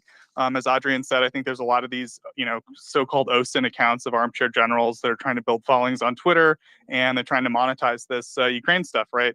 And that's something we're not interested in at all. So, if there's something that you guys, if you want to support our work, basically, we just ask that you please check out MriyaAid.org and consider giving there, because we think that's a great cause. And we're not interested in, profiting off this thing. We want Ukraine to win. That's all. So that's it. We'll end our shameless ad for MriyaAid there. Thanks for bearing with our infomercial, Nick and me. And with that, we'll go to Shaggy. Shaggy, please go ahead. Yeah, sorry, I just popped up again. I drive for a living, and when I'm on my shift, I've got to deliver between certain times. So you'll see me popping up to speaker, trying to have a go, and then if I run out of time in between my drops, as I've got to get on, I'll drop down again. So I'm up and down like a horse draws. So that just to explain why I'm up and down. And it was my hand up before. Regarding armchair general stuff, sometimes I'm conflicted about this as well. I mean, I've never been in the military. I get all my information from Twitter, a lot of it from MriyaReport. And the other day, when there was talk of a surrender or a possible surrender of Russian troops in Kherson, I got all a bit excited about that and posted a post. I said it was going to happen within 24 hours. Obviously, that hasn't happened as much as I thought it was going to happen. So, I mean, the good thing about that though was, I mean, I don't know if I was involved in it directly or well, not directly because I didn't know, or indirectly in some kind of offset disinformation. So this is where I'm kind of conflicted. I don't want to give any information to the Russians, obviously, but I'm really quite happy being involved in giving disinformation for the Russians. So if anything I post gets them worried or gets them scared, I'm all for it. The only downside of that is when I did do my post on my timeline, I may have caused some anguish to Ukrainians who got their hopes up thinking Kherson was going to be liberated within 24 hours. So, yeah, that niggles at me and made me think twice about that kind of thing. But on the flip side of that, somebody did do a bet with me saying if it did happen, they would donate $100 to Georgian Legion. And if it didn't happen, then would I? And I took him up on the bet. I lost the bet, and I donated $100 to the Georgian Legion. Now, I was going to donate, my next donation was going to be to the MriyaReport, but it went to the Georgian Legion instead. $100 is about what I earn in a day. So I've now got another day's overtime booked in for I think it's next Wednesday or whatever. So when I get paid for that, there'll be $100 going towards MriyaReport because I haven't donated yet, basically, because I've been donating to other things. And I've been listening for long enough now and got loads of information. So that's what I do. I do an extra day's work. And it goes to whatever charity I decide it goes to. So that's just me. I've got to get on again and deliver more stuff. So yeah, thanks MriyaReport. And hi Adrian. And I can see Axel's listening as well. Hi Axel. So yeah, looking forward to listening to you on and off all day and popping up all day. And 3 o'clock UK time I'll have finished and I'll be on listening to you for 8 hours solid until I go to sleep. Catch you later. Yeah, thanks, Jackie. Yeah, definitely. Georgian Legion, great cause, right? We've had Georgian Legion as guests on the show before. It was, I would say, one of our best interviews ever. Amazing guests. And I think we're just, on the MriyaReport, right? We don't run any charity here. We're just all about running the Twitter space. We're volunteers. We run the Twitter space. We try to spread, as accurate information as we can about what's going on in Ukraine. We try to get you guys experts, people on the ground, and so forth. We don't monetize this part at all, right? None of us, there's no money involved. MriyaAid is like a separate organization. We don't interact with them directly in any way. They have a board. They have they're set up as a nonprofit in Canada. And yeah, they their job is only to send the non-lethal aid stuff. So I like to think of our job as like, MriyaAid is busy focused on sending the non-lethal aid and the military procurement side of things. They don't really have time for like a PR department or an advertising campaign or anything like that. So we do our best to like help them out as we can. But yeah, we're not like directly involved. So yeah, there's no just to make sure our listeners understand, like we're separate from MriyaAid, but we definitely support what they do. So yep. And as Shaggy pointed out, I think they're both great causes. Like Georgian Legion and MriyaAid are both great causes because at the end of the day, I think it's just about, right, these big charities. They certainly have their place in, international global affairs, I guess we would say. But when you're just like a regular working stiff like us, right? We're just regular people from all around the world here. We just want to try to see our donation go as far as it can, right? And I think a lot of us just we're not interested really in paying someone's salary or paying, for these exorbitant other aspects of the budgets of these larger organizations like, the International Red Cross or something like that. I probably shouldn't even name names, right? But we'll just say the bigger charities that have other budgetary concerns, right? That a dollar of your donation, how much of it's really going to the tourniquet that gets into the hands of a Ukrainian soldier, right? So I think for us, right, we just want to see some bang for our buck. We're just working stiffs. We don't have a lot of money to throw around. And at the end of the day, we just want to make sure our donation goes as far as it can go. And I think that something like MriyaAid or the Georgian Legion, right? Or if we want to look at something like Constantine, right? What Constantine does, he just puts up an Amazon wish list. People send stuff to his house. He boxes it up and he sends it to Ukraine, to the 92nd, right? Brigade. Like those are charities that I think are going to like really go far because there's no, Constantine doesn't have to pay his own salary, right? He's doing this because he's motivated to do it and he's doing it to help, as best he can. So that means that like all the donations are going directly to getting the stuff and then Constantine's figuring out how to send it, right? So like, I think that's just like the bottom line here. It's not really about like one charity or another. It's about just we're trying to promote charities and people that are focused, or Harry at Ukraine ADOPS, I think is his organization's name, right? These guys are they're dedicated to the cause, right? Like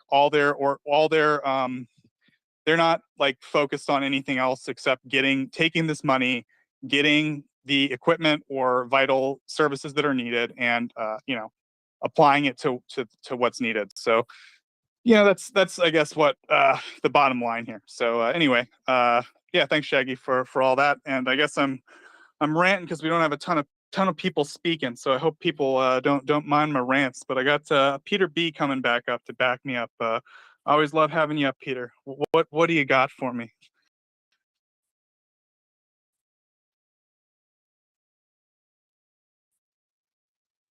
Peter, go ahead.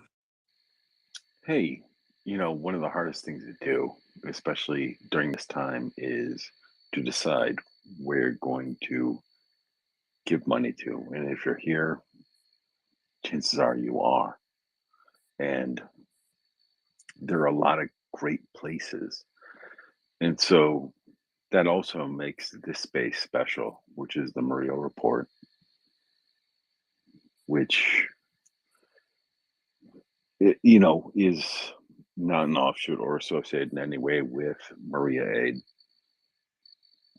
But there's also the Georgian Legion. There are so many great organizations to give money to, and it's getting confusing at this point, and there should be a greater synthesis within all of these organizations to make sure that no matter where you're going, your money is going to the right place. And that's going to be one of the things that this space will most likely work on in the future, is to make sure that there's a list, and you'll know if you want to buy non-lethal help for Ukraine. Maria Aid, it's a place to go. Tourniquets save Ukrainian lives every day. It's a really important thing. Tourniquets are a really important thing. Drones are a really important thing, but tourniquets save soldiers' lives. They save civilians' lives. The more they have, the more they will live. And that's also going true for Western weapons. How do we reach out to our politicians? We have to have an ongoing list every day for how you can reach out to your particular Democratic representative, be they a minister, a senator, a congressperson, whatever you have in your representative democracy. There should be a succinct list where you can communicate with that person while you're here. And that's one of the things that I think will be worked on in the near future for the MriyaReport. It's a great resource. You are here to learn, and thank you for being here. Thank you to these wonderful hosts. Joseph, who gives his all. Every time I hear this guy, he just gives his all, no matter what, no matter the situation. Yehuda, Axel, Doman, so many great people here. I am not even Adrian, he's like Jingu. Oh my God, so many great people. Ben, there are so many great people here, so many great resources, and they are all cooperative with one goal, which is helping Ukraine fight for democracy and fight against genocide. We must all, as democracies, support Ukraine. They are our front line. It's not kinda, it's not maybe, it is now. It is happening. And when you find things in your life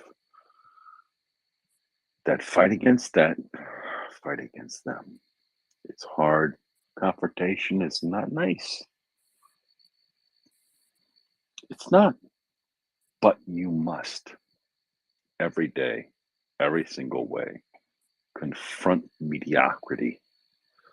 Confront someone who does not know, and not confront them, but allow them to be more knowledgeable from you. Give them the knowledge. Say, hey, genocide's going on right now. Some of the earliest words of Yehuda. this guy got into my head. He's right there. If you had a chance to get ahead of the game for World War II and do something different, to make sure something happened that would make Hitler die earlier, or just the whole of it get done sooner, what would you do? And that is your opportunity right now. You have that opportunity. We are 6 months into this egregious invasion by genocidal maniacs from the Russian Federation into Ukraine. And it's not this is good versus evil, and evil is Russia. There's no sugarcoating, there's no whataboutism. Evil is Russia. And what will you do right now to support good versus evil? And it is hard to articulate this to people. But you got to try every day. Like, hey, that's a simple thing. If you could confront Hitler, like in 1939, what would you say? What would you give? What would you do? And that's the simplest thing to say, because it's a touchstone for every culture in Western civilization. I want to thank you for letting me participate in this space, for reiterating words from Yehuda, from Axel, from so many contributors here who have been here every day. And these are the front-facing people, and then there's people who are supporting this on the back end as well. And they deserve so much credit. There should be just a general credit for those people on the back end that make this happen, that make sure that things go smoothly, that make sure guests get on. It is no easy task of what is done here. So when you think about contributing because Maria Aid does give 100%, and the Georgian Legion does give 100%, but there also has to be a little bit of synthesis now for all of the organizations that are presenting themselves in this space. It's going to be a difficult task, but I know that with the leaders of MriyaReport, it will get done. Okay, sorry. Thank you for my diatribe.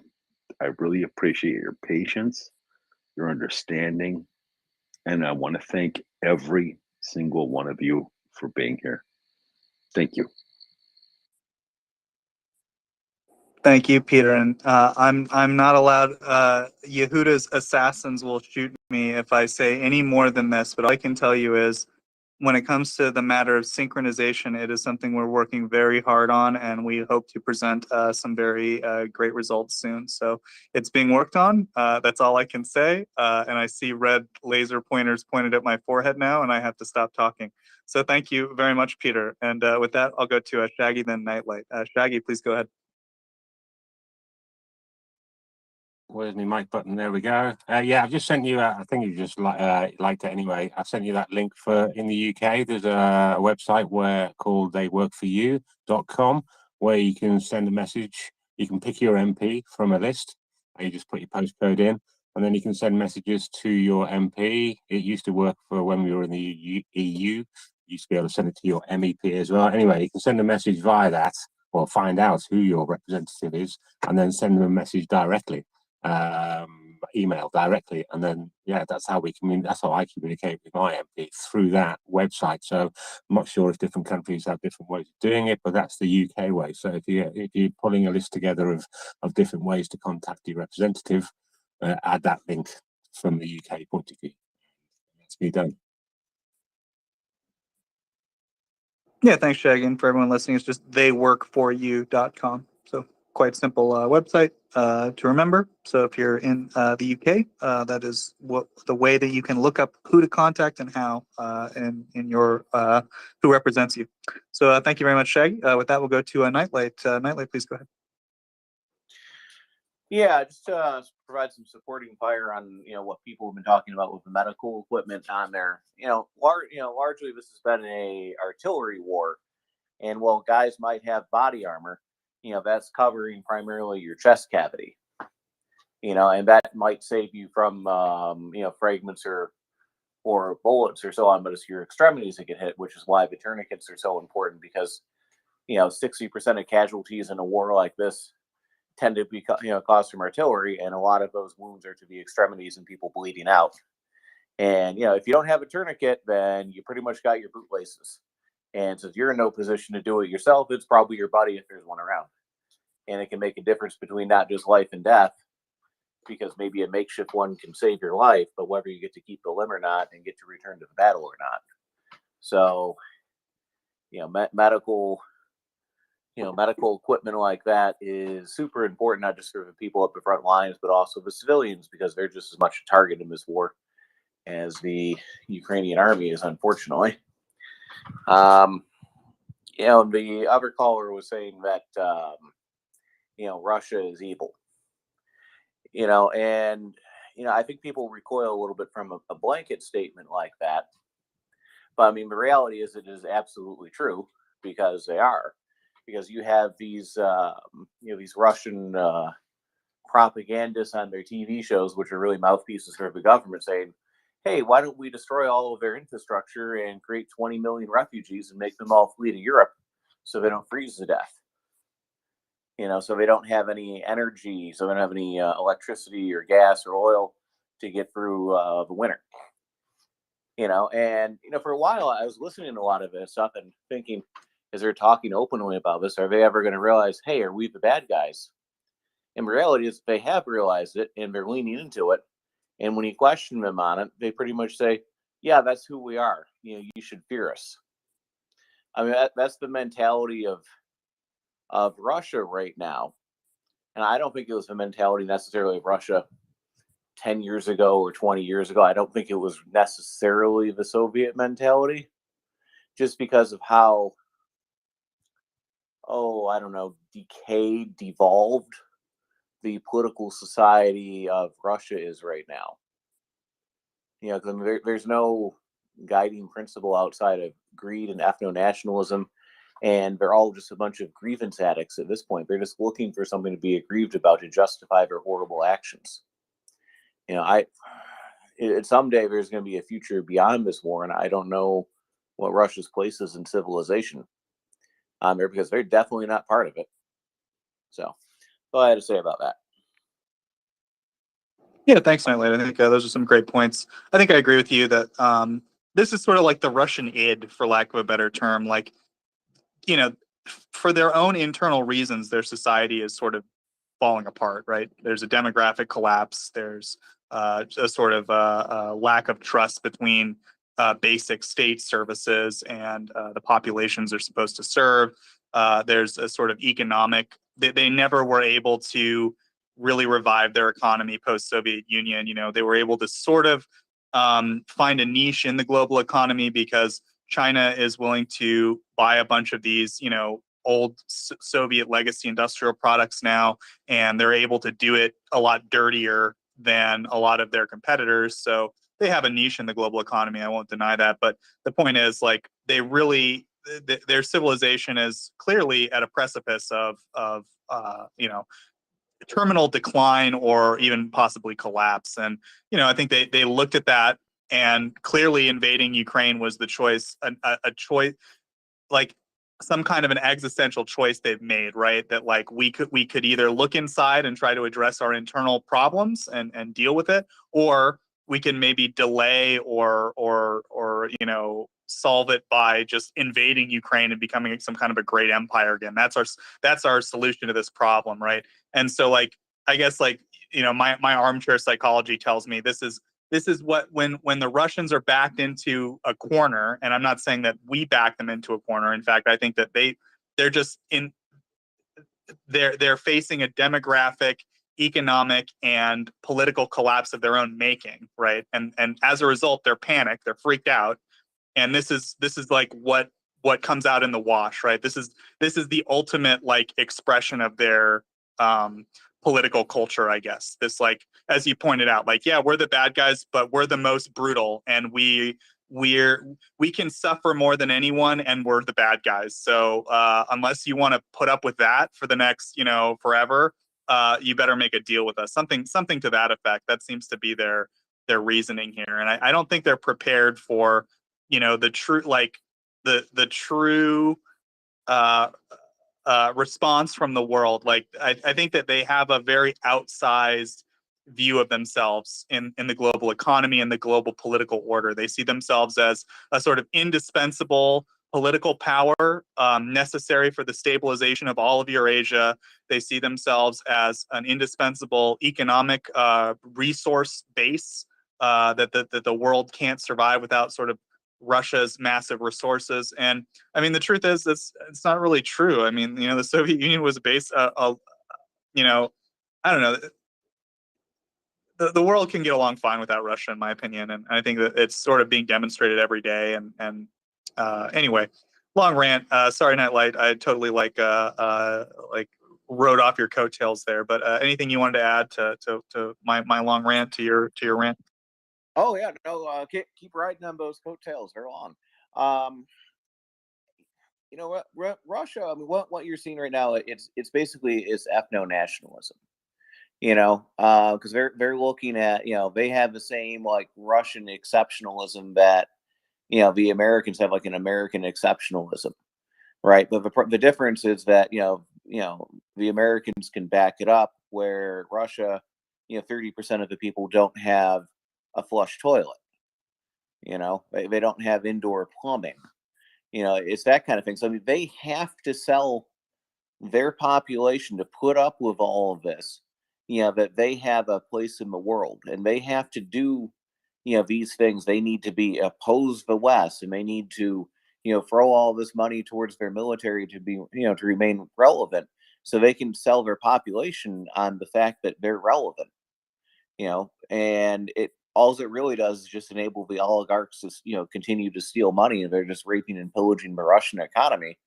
And the people are eating it up because they think, it's great. But another thing too is, I mean, for the Russians, they look at the Putin's came out and said this is, the fall of the Soviet Union was pretty much the worst possible historical event for them, because they look at it as, we didn't really have problems before that. I mean, people who lived through it know, but I mean, that generation, that happened in 91, and you have like, all your 30-year-olds and younger, the core demographic right now, they look back at it fondly because of how crap some of this stuff is now.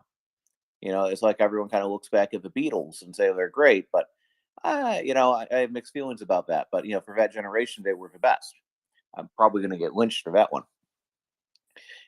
And so of course it makes sense to a Russia that's looking at demographic problems, and I'll explain what those are in a minute.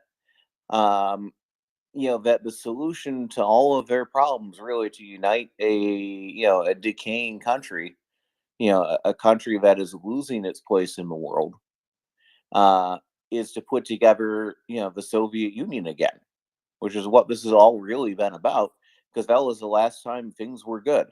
This is basically the Russian version, and I'm not trying to get political, but it's just a good catchphrase, is, instead of like make America great again, it's make Russia great again. And Russia was only ever great when it was an empire. So the logical conclusion is you have to invade your neighbors and bring them back into it to rebuild the Russian Empire, so everything is, better together. for them. And in terms of like what the demographic stuff I'm talking about here is, after the fall of the Soviet Union, for those 5 to 10 years afterwards, when everything was run by the gangsters, it was falling apart. It was just terrible. We're just all laughing at how terrible it was. One thing that definitely didn't happen is your 20-year-olds and your 30-year-olds, they didn't have any kids. So, now you're seeing that, they maybe had 25% of the children that the, previous generations had, and it might not even be that high. So what happens in the future? That's the productive part of your economy today, which is supporting, your retirees, your pensioners, is going to take, are going to be the high skilled people who are going to take over the economy, and they're not there. And they're probably not going to reproduce any faster than they themselves than their parents did. As the situation is heading into something that's not going to be any different. So I mean, you have a country of like 110, 120 million.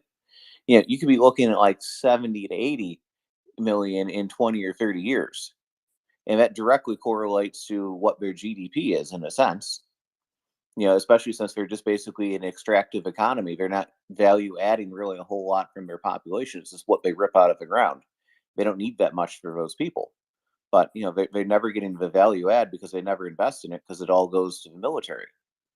And you have entire cities, you're talking about military industrial complex, you have entire cities dedicated to making tanks or artillery rounds or whatever. Their whole economy runs on the order for the military goods every year. But that's all that they generate. They don't build wealth. There's no value added to a lot of what Russia does. I mean, what does Russia contribute to the world outside of the natural resources? I mean, I'm not driving a lot of, so that's for sure.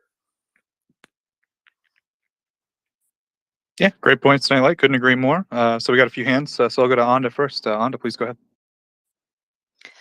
Well, hi everyone. I hate it when the speaker before me says almost everything I want to say. Kudos to Nightlight. Yeah, regarding what Russia did and their population, two other things to add are one, they betted everything on armament at the national level, but they didn't took into consideration the level of corruption they have into the country, and much of the supposedly investments didn't even reach the army. So on paper they look good, and that's why Yehuda, I think, likes to call them a paper tiger. That's one thing. Second, they bullied everyone, starting 91, when they disintegrated. They tried to bully everyone to get them back into the federation. And it's not the first time they try to invade. It's not the first time they commit genocide in one country or another. If they cannot control it like they do with Belarus, and what I think they try to, they actually tried and they actually thought they would do with Ukraine. There was a video clip with one of their prominent propaganda leaders who said in December, I think, he said something like, "We only have to raise a brow for Ukraine to crumble." Well, Ukraine didn't crumble, that's for sure. And actually, the Ukraine, which seemed for them, we have an expression in Romanian, when you have a small log on the road that overturns, that breaks the big carriage that goes on the road. They turn out to be that, to stop them, to fight back, to not let them walk all over them. And I think it's really important for us to acknowledge that and to support that, because what Russia did in the last 30 years, and not only, they did that or tried to do that in the past. If people remember, they tried to change a regime in Prague like 50 years back, and we were all in communist sort of setting. So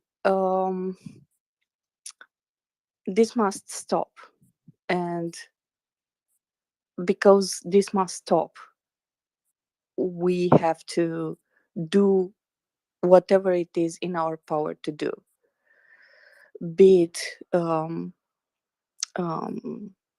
talking about it with your friends, supporting, donating. There are various ways in which we can engage and in which we can support Ukraine and stop Russia, because they need to be stopped. Thank you.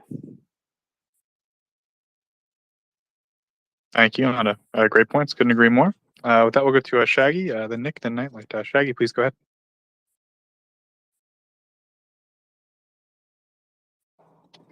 Yeah, sorry, just pulling over. Yeah, Ragon called before, who said that 10 years ago Russia wasn't as bad as it is now. I kind of strongly disagree with that.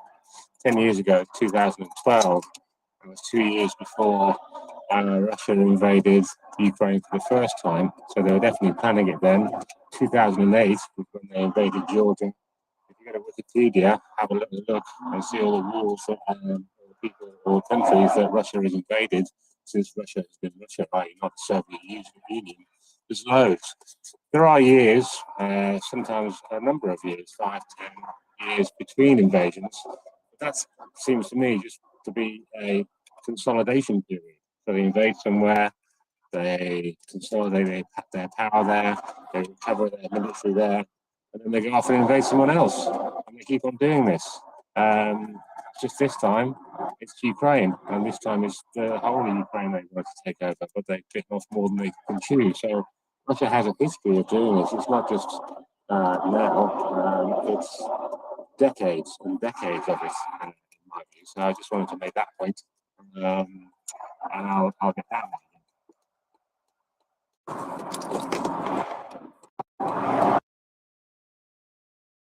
Yep, thanks, Shaggy. Yeah, a little bit of a little out on the vehicle there, but yeah, we got your points. So yeah, it's Russia's been responsible for a number of military interventions, might be a generous term for it. Invasions would be probably the more accurate term. And we could look at the Tajikistan. They were involved in the civil war there. I won't get into a ton of details. Look at the first and second Chechen wars. You look at Transnistria and Moldova. You look at, as you said, Georgia, and yeah. Anyway, there's lots and lots. There's a big list. South Ossetia, Dagestan. Anyway, some of these places are inside Russia, but I mean are ostensibly culturally different places that tried to, like other Soviet republics or titular republics, break away from Russia in 1991, but were basically unable to for various reasons.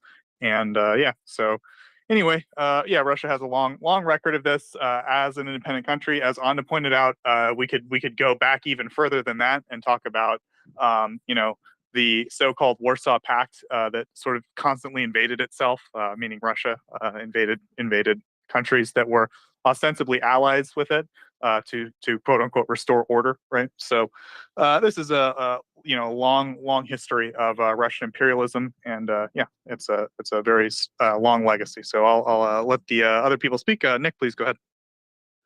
Thanks. I wanted to follow up with Joseph's and Nightlight's and Anda's comments, particularly about Russia, because it seems to me that they aren't simply a predatory foreign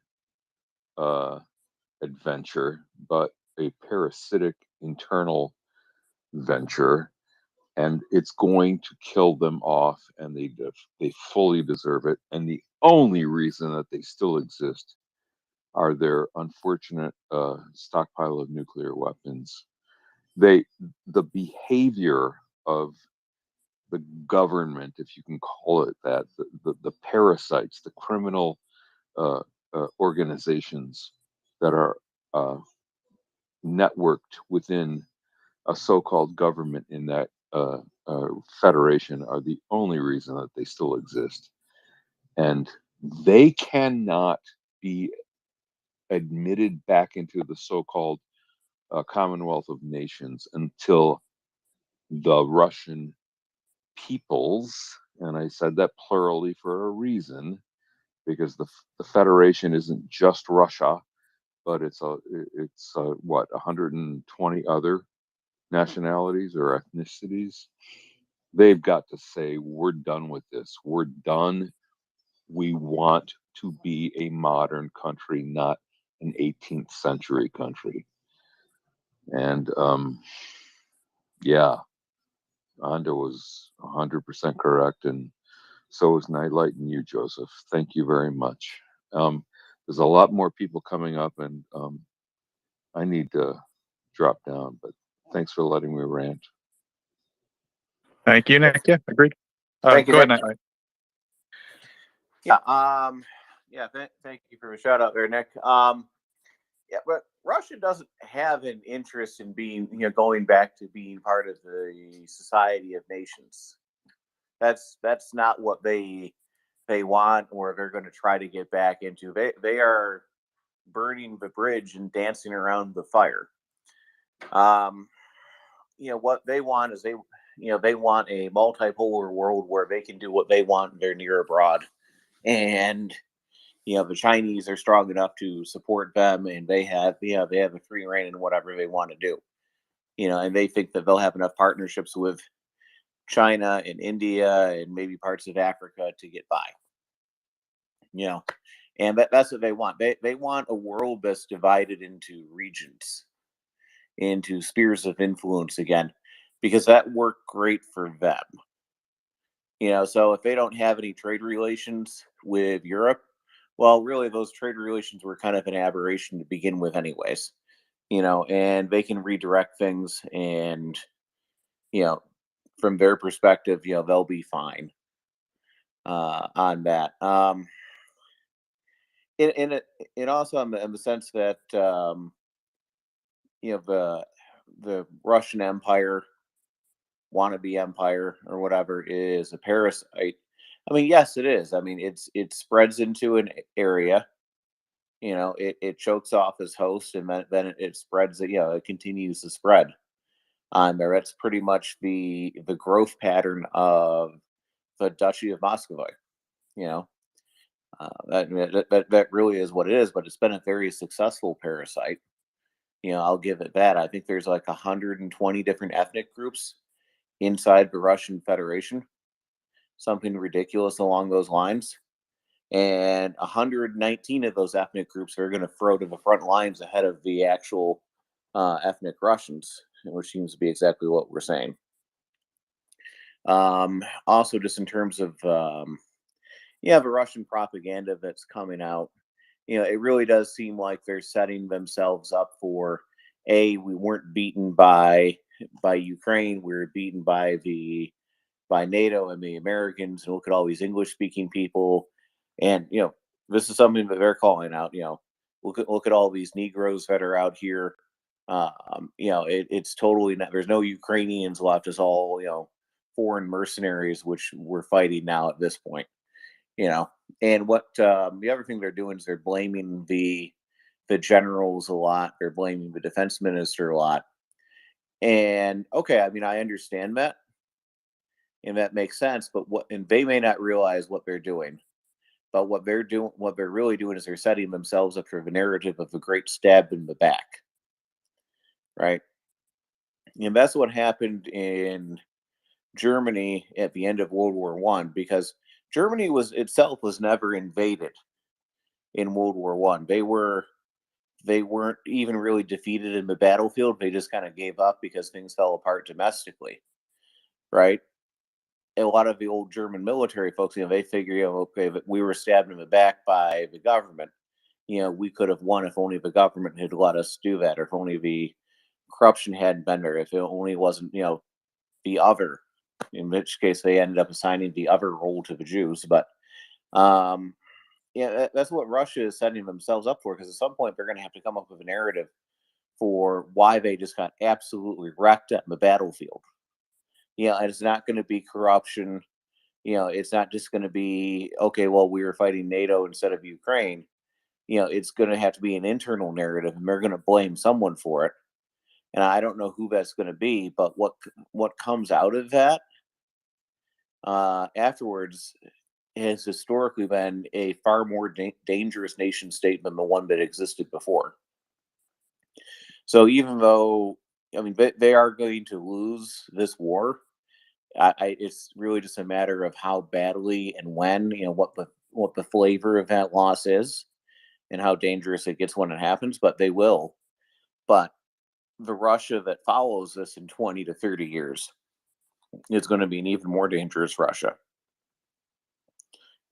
And that's really what I'm worried about down the road, because this problem isn't going to go away. Because even if Putin falls, every time the Russians have had a revolution, they replaced it with effectively the same thing, which is basically a cult of personality with secret police and a corrupt oligarchy and that kind of thing. So if we're hoping, a good Russian will replace Putin, no, that's not going to happen. But the Russian people don't support that. They only support Slovakia, the strong man. That's the only thing that seems to work for them. And we're just going to get more of the same. And what comes after Putin is going to be even more dangerous, unfortunately. And that's why the 21st century is going to be a very interesting century, and the Russians are going to be an incredible nuisance to that. The Chinese will ultimately be the biggest threat to the world order, but the Russians are at least willing to use military force, to cause havoc. And where they're probably going to do it, clearly the Ukraine thing isn't going to work out for them. They're going to turn, once they get their crap back together, they're going to turn to Central Asia. They're going to turn to Azerbaijan. They're going to turn to the different stands, and so on. They're going to try to reassemble the useful portions of the empire out of those areas, because no one cares about Central Asia. I do. I think any human does, but from a policy perspective, no one else really has vested interest in Central Asia outside of the Russians and the Chinese, and to a certain extent the Turks, who they're trying to find accommodations with. So I think they're gonna, once they get over the black eye they're getting here, they're going to turn towards those areas next, which is probably going to occupy for the next 20 to 30 years. Anyways. Yeah, thanks, Daniel. I hope you appreciate my cute outfit from Central Asia. But I think good points, right? The stabbed in the back theory, right? It makes perfect sense to a country that's been told, "Oh, we're winning, we're winning, we're winning, we're winning." Oh, we lost the entire Kharkiv front, right? Someone clearly betrayed us, right? That's what they're setting up for. I think that's an obvious logical assumption if we're looking at like how to build a Russian narrative. Stabbed in the back, I think, in some form or another, is on its way. And yeah, I think all the other points are salient as well. So yeah, I don't know. Doman, good morning. How you doing? Oh, May go I ahead. quickly Yeah, go ahead, Nick. respond? Thank you. Yeah, I just wanted to say that my original point was that the Russian Federation, as it currently is constituted, is a parasitized entity, and the parasites are killing it off. And the earliest signs of this are how Russia can't respond to what's going on between Azerbaijan and Armenia. I mean, you may say, well, that's circumstantial, maybe, but I think that one of the biggest mistakes that all of us in the West do is to conflate the old Soviet Union with the current Russian Federation. And the Russian Federation is a deeply parasitized and vastly weakened skeleton of the old Soviet Union, and it's not going to survive the next couple of decades unless we in the West somehow think that, oh, we've got to preserve it because we don't know what's going to happen next, and la da da da da. Let it go, let it die. Get the nukes out as fast as you can and let it die, because in my opinion, allowing the Russian Federation to continue its parasitic spiral is more dangerous than I don't know. I think I'm too tired to articulate what I mean, but I don't. And I frankly, since Doman's up, I'd love to hear his take on this. And I should probably shut up and just drop down to listener. Thanks. Yeah, it's fine. I think we're running out of gas a little bit up here in North America, but no, yeah, I think Nightlight makes some good points, right? And it's presumable that like the next leader of Russia, first off, there probably will be a period of instability after Putin dies, right? He's not like. First off, I'm not saying anything crazy here, that he's an old man, right? He has no successor that's been designated reasonably. Now, it's possible that there will be a peaceful transition of power, I guess, for lack of a better term, or at least an orderly one, I think might be a more Russian way to put it. But I doubt it. And I think that the main reason for that is because Putin has engineered the system that exists, that basically when he dies, like a bomb goes off in the Russian political system, right? Kadyrov goes off the reservation on that day, right? And a bunch of other sort of like a bunch of Rube Goldberg-esque Putin plots like kick into place that were poison pills that were designed to ruin whoever tried to kill him and replace him, right? That's like the main problem here. And I don't think he hasn't disabled any of those booby traps in a reasonable way, and he's like on his way out. Like, I don't know how else to put it. And so I just, we've all got our crystal ball out right now, but I foresee a pretty like deep period of instability. After that, though, it's very probable that like the next leader of Russia will be like, I don't know, more hardcore or more militant or whatever you want to put it. Like clearly he's a Russian and he's believes in invading and genociding and colonizing countries, but he never actually fought in the military, right? He doesn't seem to know anything about the military. In fact, we seem to be happy that he's involved in micromanaging this invasion to some extent, right? He's like making mistakes that are favoring Ukraine. So it's possible that like a more, military, a sounder minded military person, or at least someone who's willing to get out of the way and like not, do that. I think there's obviously a reasonable counter argument to be made. A, this is Russia we're talking about, and B, the system itself, right, of autocrats and kind of corruption and so forth doesn't allow that to be produced. But even all that being said, we can take our crystal ball out and say, it's possible that a worse alternative exists. That being said, I don't think there's no way to prevent it, right? This is just sort of the path Russia's put itself on. Like, I don't know. It's just it's a situation that it's going to have to be dealt with by the future, members of the global community who have to look at this situation, and we have to keep Russia contained economically and politically and militarily for the foreseeable future. I don't think it's going to be like a major challenge for the foreseeable future to contain them militarily. But it's still there's still some, as Nightlight said, there's still some areas where they can exert their influence that we might say that the current international system just isn't able to intervene in meaningfully, that they're probably going to, I don't know if they'll like annex them outright or something, but they're going to turn the screws somewhere. They're going to spoil something. They're going to, there's ways they can, spoil things in certain ways. But anyway, that's like a long-term problem. And I don't think there's nothing we can do now to like change it, right? At some point, Putin's going to die, and all of these weird bubbling resentments and revanchism and, all this Russian logic that exists, this weird, mystical Duginist garbage, that all exists. It's all in play already. Like it's just, we're headed, that's the way it's headed. Right. So, but yeah, I don't know. Anyway, it's a long rant. Doman, please save me from saying something dumb. It's late. Go ahead. Go to Anda, and then I will comment on the hosting. Well, thank one you, thing Doman. I wanted to add. And Nightlight, go ahead. Yeah, one thing I want to add, how he was talking about Armenia and Azerbaijan in that situation.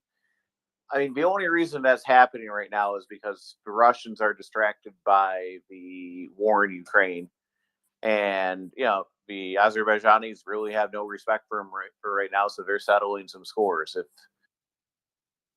2 years ago they never would have attempted this, or a year ago, it's because of this situation Russia is weakened that those things are kicking off, and it probably has something to do with Tajikistan and whatever stan is fighting over there, because the Russians just aren't able to intervene right now because of their weakened situation.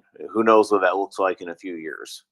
But right now they're weak. People smell blood. They're settling scores. Well, the Russians can't send a division of VDV there to sort it out. So, anyways, that's all I had to say on that. Yep, I agree, Nightlight. That's my take right now, is that Kyrgyzstan seems to, as you said, realize that Russia can't do anything about this. They've had some long-standing issues with Tajikistan concerning water rights and land territory disputes, and it seems like that's what's going on. That's my best theory. I'm not a super expert on Kyrgyzstan, but all I can say is Tajikistan doesn't want this. They've got so many other concerns and problems and their military is between 1/3 and 1/10 the size, depending on whether you want to go on equipment or number of troops. So to me, it's it looks like Kyrgyzstan, as you said, is sort of using this opportunity here, as Russia can't do much about it. But still, the jury's kind of out exactly on what's going on. But I think your broad assertion, as you said, with Azerbaijan and Armenia, and I think this is going to happen kind of across the so-called Russian near abroad, where they've been enforcing various security status quos. There's going to be some destabilization and some score settling, as it was put. So excellent point, Nightlight. And with that, we'll go to Anda. Anda, please go ahead.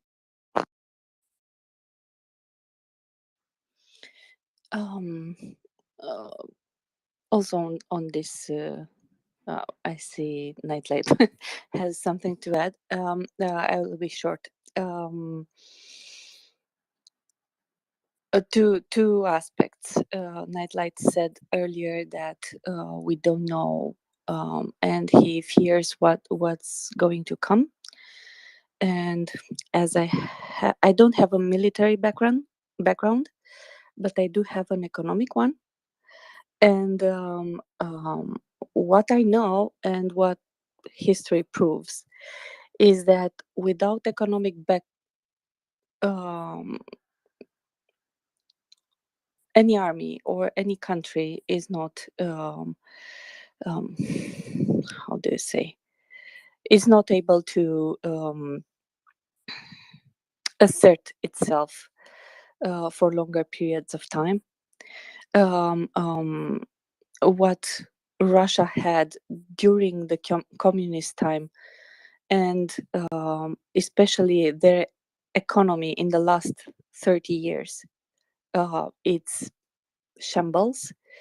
Um, um, if you look at the trade they had in 2021 with the United States when they exported 30,000 million euros, basically,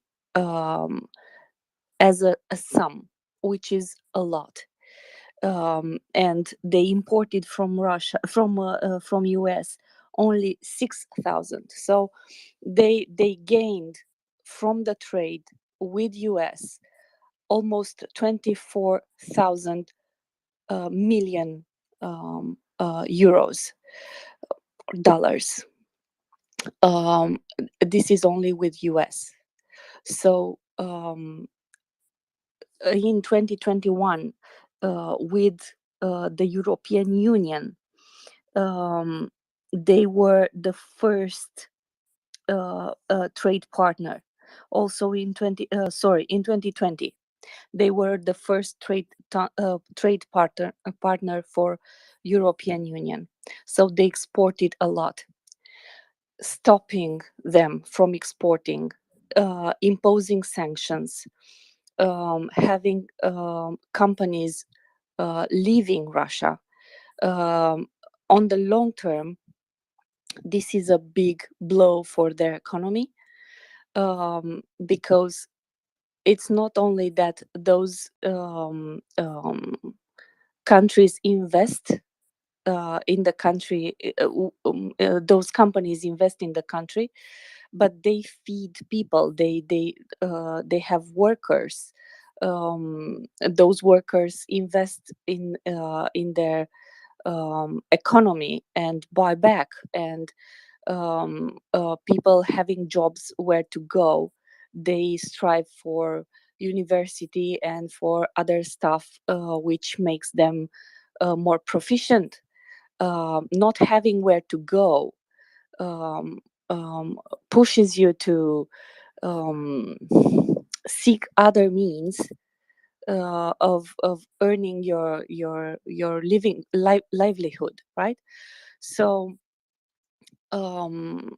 having a very polarized society, having the big investments cut off, having sanctions on trade, not being able to trade because some stuff that, for example, the European Union bought or the US bought, they are not needed in the same quantity from, I don't know, China or India or Brazil.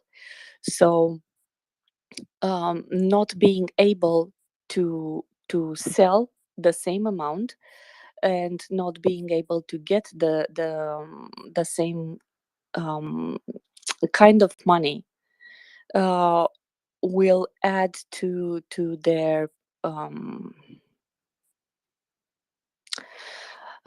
inability to recover fast. Everyone said here about Germany after war. Germany was helped. In Germany, there were investments, and in Germany, after war, there was a lending program which allowed individual investment, individual entrepreneurship, which one is not common in Russia, and two, they won't have this money. So I'm not so afraid of what's to come. I don't see their country ever recovering, ever. It's a long time. It's a long time, but let's say in the foreseeable future, in our lifetime, I don't think Russia will be able to recover after this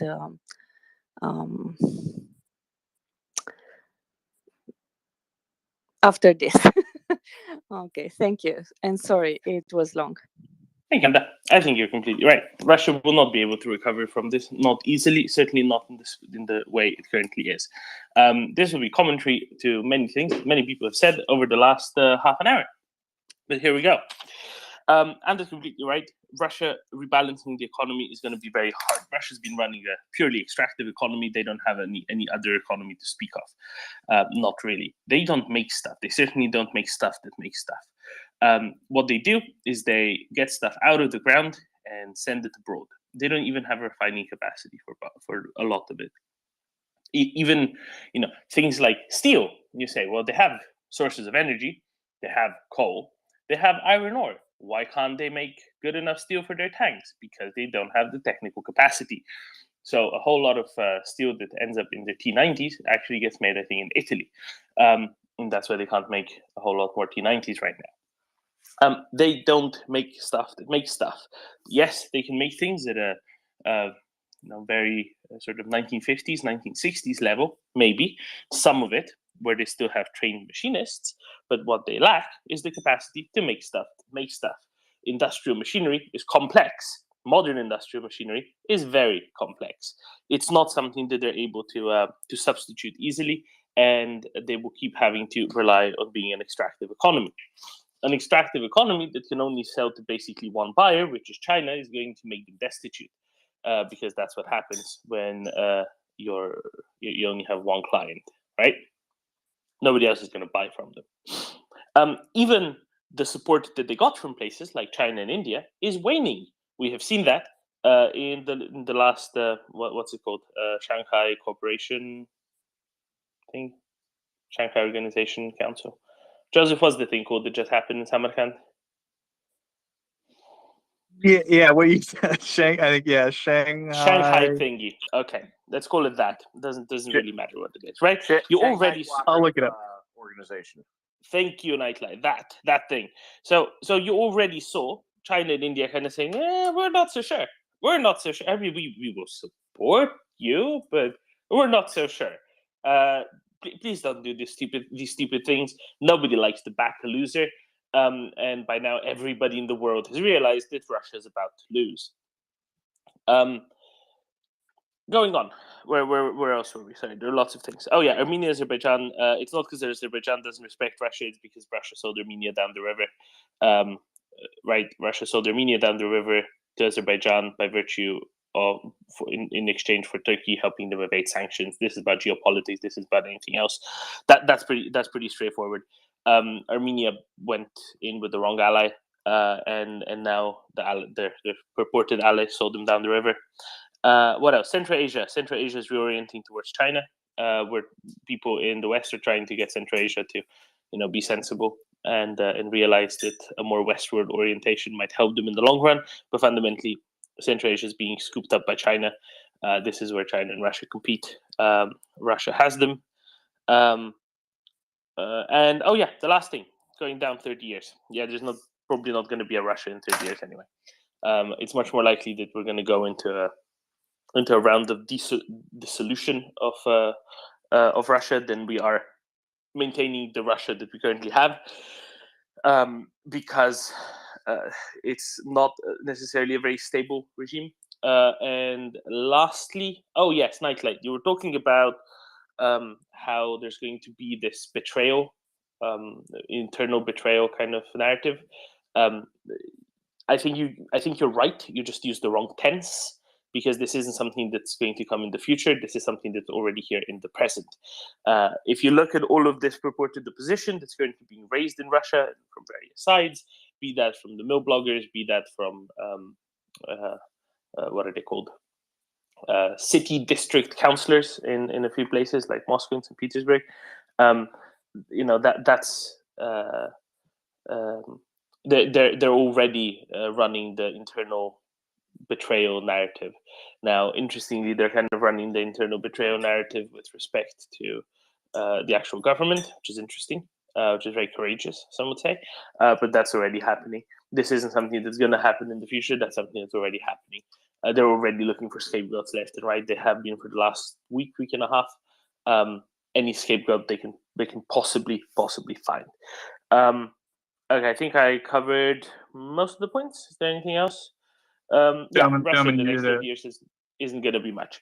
Sorry, I just go straight to the point in all of these. We're going to go to Linda, then we're going to go to John, and then we're going to go to Nightlight because we're trying to expand the conversation as much as possible. Joseph? Real quick, I got a thing. Hey Doman, do you like fire trucks? I love fire trucks. I also love Bayraktar TB2 videos, even when they come from an unexpected place. Do you like ambulances? Yes, I do. Do you like Norway? I love Norway. Great, because we're going to have a guest on the show, Doman, the Norwegian Ukrainian Fire and Ambulance Aid organization. They're going to be here on Monday, September 19th at 3 p.m. Eastern Time. That's New York time, Doman. So set your watch and get ready to talk about fire trucks, because they're, I believe, mainly firemen and EMTs from Norway. And yeah, they're like acquiring fire trucks and ambulances across Europe and like sending it to Ukraine for obviously because they need them. So looking really forward to talking to those guys. Really excited. Just got them to confirm the card, Doman. So yeah, back to you. So Sorry about that. That's tomorrow for everyone pretty much now, unless you're in Hawaii. Tomorrow at 3 p.m. Eastern, that's noon Pacific. And 8 p.m. London, 9 p.m. Central Europe, 10 p.m. Kiev. Thank you very much, Joseph. John, sorry, we'll go to Linda and then to John. Linda. Hi. Woohoo! Norwegian fire trucks. How cool is that? I wanted to chime in actually for the second time this evening, because it happened again. And, I don't know how many other times today and yesterday, other than the ones that I was aware of. There's a lot of the last several days, I don't know, week or so, there's been a lot of talk in this room. This room has a particular number one, this room is very important for multiple reasons to multiple people. And there's a very high level of expertise in this room, really deep knowledge bases and wisdom, right? In certain areas, not all areas that there are in the world, but certain areas, right? And that's what makes this room so important. And the focus of this room is basically the war in Ukraine and how it's going, what the effect is, how to help, blah, blah, blah, blah, right? All of these things. That's the focus of this room. And it's important. That's why it's such an asset. But the last several days, there's been a lot of talk about after the war and the problem with Russia and what may or may not happen, what Russia may or may not do, yada, yada, yada. And there's a difference between talking